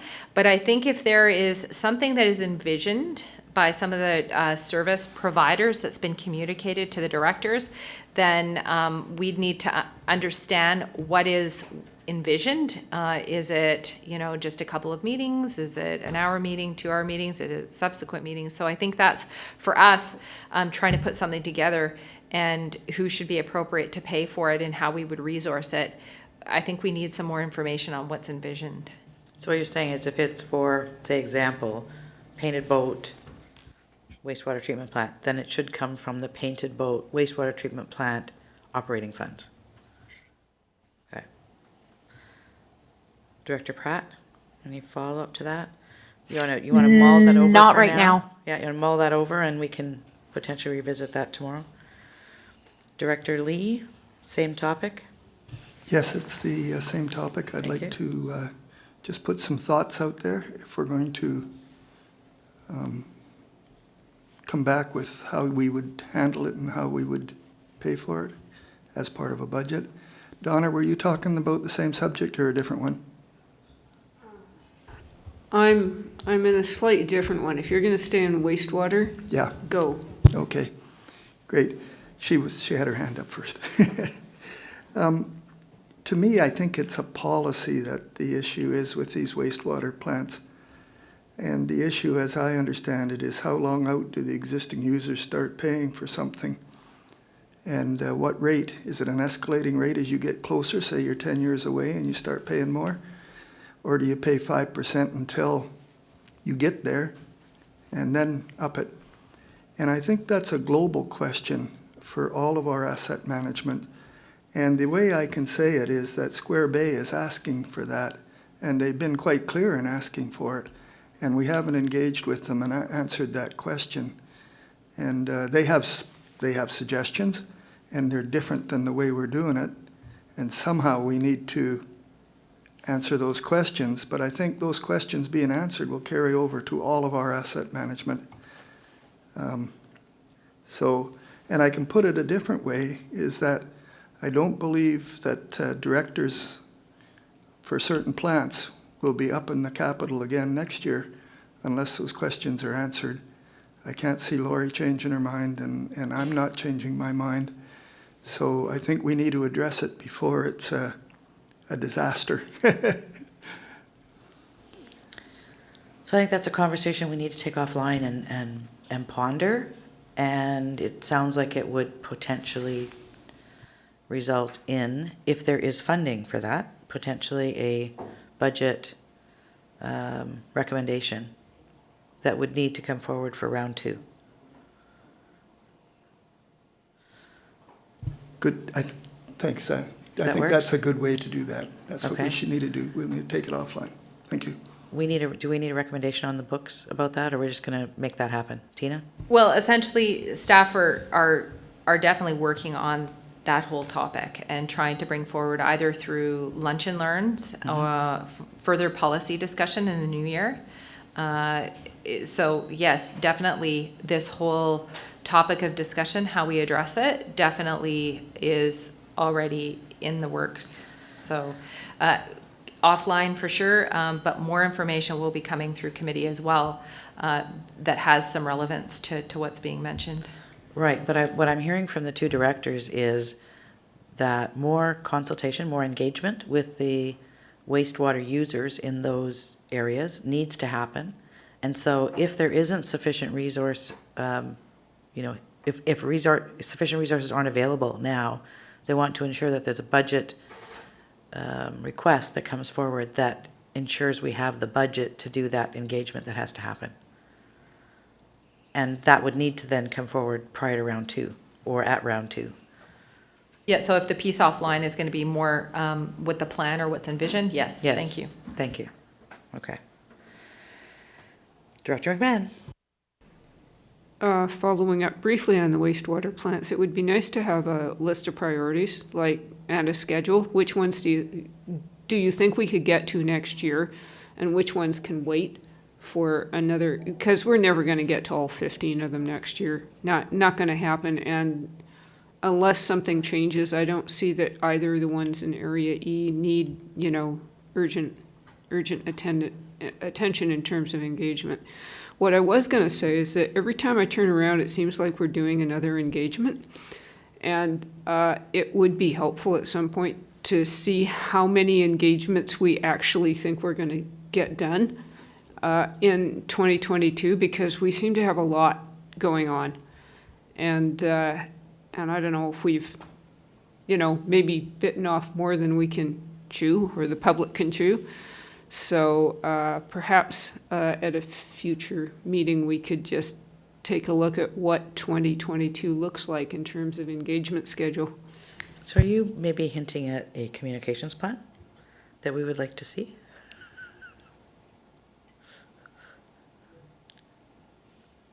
CAO. I know, you're dealing with all kinds of emerging items.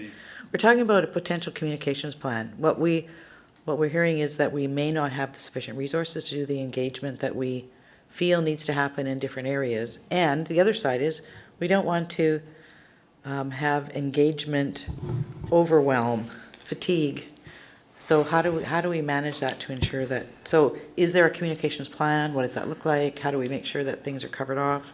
I think the general way to answer that is that we have multiple departments doing multiple forms of engagement. It's not all actually coordinated or led through the communications department. We're just working on setting up some potential early January discussions on wastewater treatment plant engagements, and hopefully based on some of those discussions we can form a better idea of what our 2022 engagement will look like specific to those from an asset management perspective. Yeah, from a director standpoint, I don't like being surprised by engagements that I don't know are happening or that have taken place because, you know, everybody in different departments is in their own silos doing different kinds of things around like solid waste or wastewater or water or taxes or heavens, there's a lot going on. So I think we all kind of need to be aware of the bigger picture. Thank you. Corporate Officer. Thank you. I just wanted to confirm that, in fact, something is in the works by the Communications and Engagement Manager, and you can expect, we can ensure that something comes forward to a committee early in the new year that will outline a communications plan, including a schedule for public engagement. Thank you. Directors, any other items you'd like to cover off in the service plan light? Director Ties.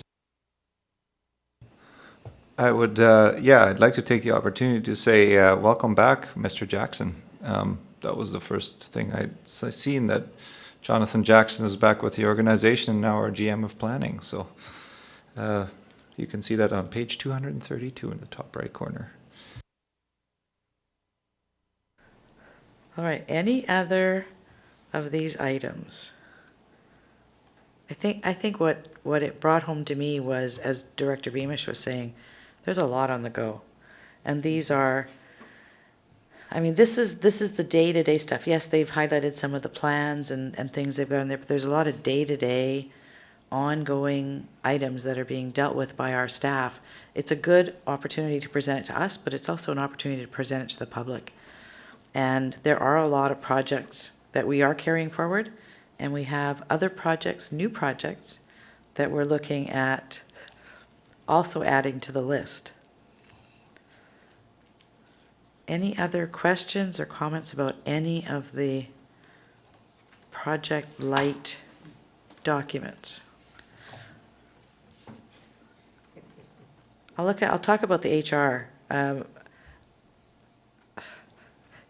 You very quietly work away in the background down the hall, and you do a tremendous amount of work in keeping all the positions filled as people move around within the department, with up and down the coast. I know we're trading off staff back and forth as well, but every time one staff member moves to another position, it's a domino effect, and so you're always, backfilling. So there's a lot of work going on there. So thank you for what you do to support our staff. Any other items? Yes, Director Beamish. Just a comment, Chair, and I did not, in all honesty, read this last night. I read up to a certain point in the agenda package, so if I could hold and maybe if we could come back to this tomorrow or have the ability to maybe ask a question tomorrow on this, I'd appreciate it. Because I haven't done it justice for all the work that staff have done and put into this document. I apologize. I read to a certain point of the agenda last night thinking, oh, that's a good place to stop. And unfortunately, it wasn't a good place to stop. We kept on going. So that I will read this tonight along with the material for tomorrow. All right, other directors? Director Lee? Yes, I must admit I did skim it, but I didn't read it in depth. It was late at night by the time I got this far down, and I didn't do it justice. And so if I could have an opportunity to ask questions tomorrow morning, I think it would be very good for me. I'm sure we can make that happen. This was a small budget, right? Or a small package. It was only 450 pages. Right. And I took a guess how far we Yes. All right, we will come back tomorrow with this. Is there anything further this evening? Tara, you're good with us for now? Yes, thank you, Chair. Thank you. Director Hiltz. Yeah, for me, the trouble as a member of the public, which I am, seeing all the little blocks build into this system, and I guess I wonder how staff put together all the little blocks. And is there a comprehensive system that manages all this, like through the software? Or is it, I'm just wondering how integrated it all is with staff and planning and budgeting, or is it, that's kind of my question about, is there, each service plan like stands alone, but it isn't, it's taken out of the whole context of the organization. So what puts it all into context? Is there, I'm just wondering if there's something, because this is service plan light, so there is the service plan heavy, which is in the back. But is it single pages or is it embedded in one piece of software? I'd be interested to know how it's managed, I think. Unfortunately, there's no wonderful single piece of software that wonderfully ties all this together. And we recognize that one of the challenges we have as we try to modernize our systems and processes throughout the organization is we still need to find a way to tie all this together through the development of a comprehensive corporate plan that supports the board strategic plan. We have the service plan lights, we have our work plans. We're still working towards a system where we have a more, umbrella corporate plan that guides us. All right, if directors have no further questions, I'm going to look to the corporate officer. Given this is one agenda and we're doing 3 days back to back, are we recessing till 9:30 tomorrow morning? Thank you, Chair. That's correct. We are recessing the meeting and we will resume tomorrow morning at the scheduled time. 9:30. All right, I'd look for a motion to recess. Moved, seconded, all in favor? Thank you. We have no attendees, so no questions. Thank you all, and we'll have IT take us offline.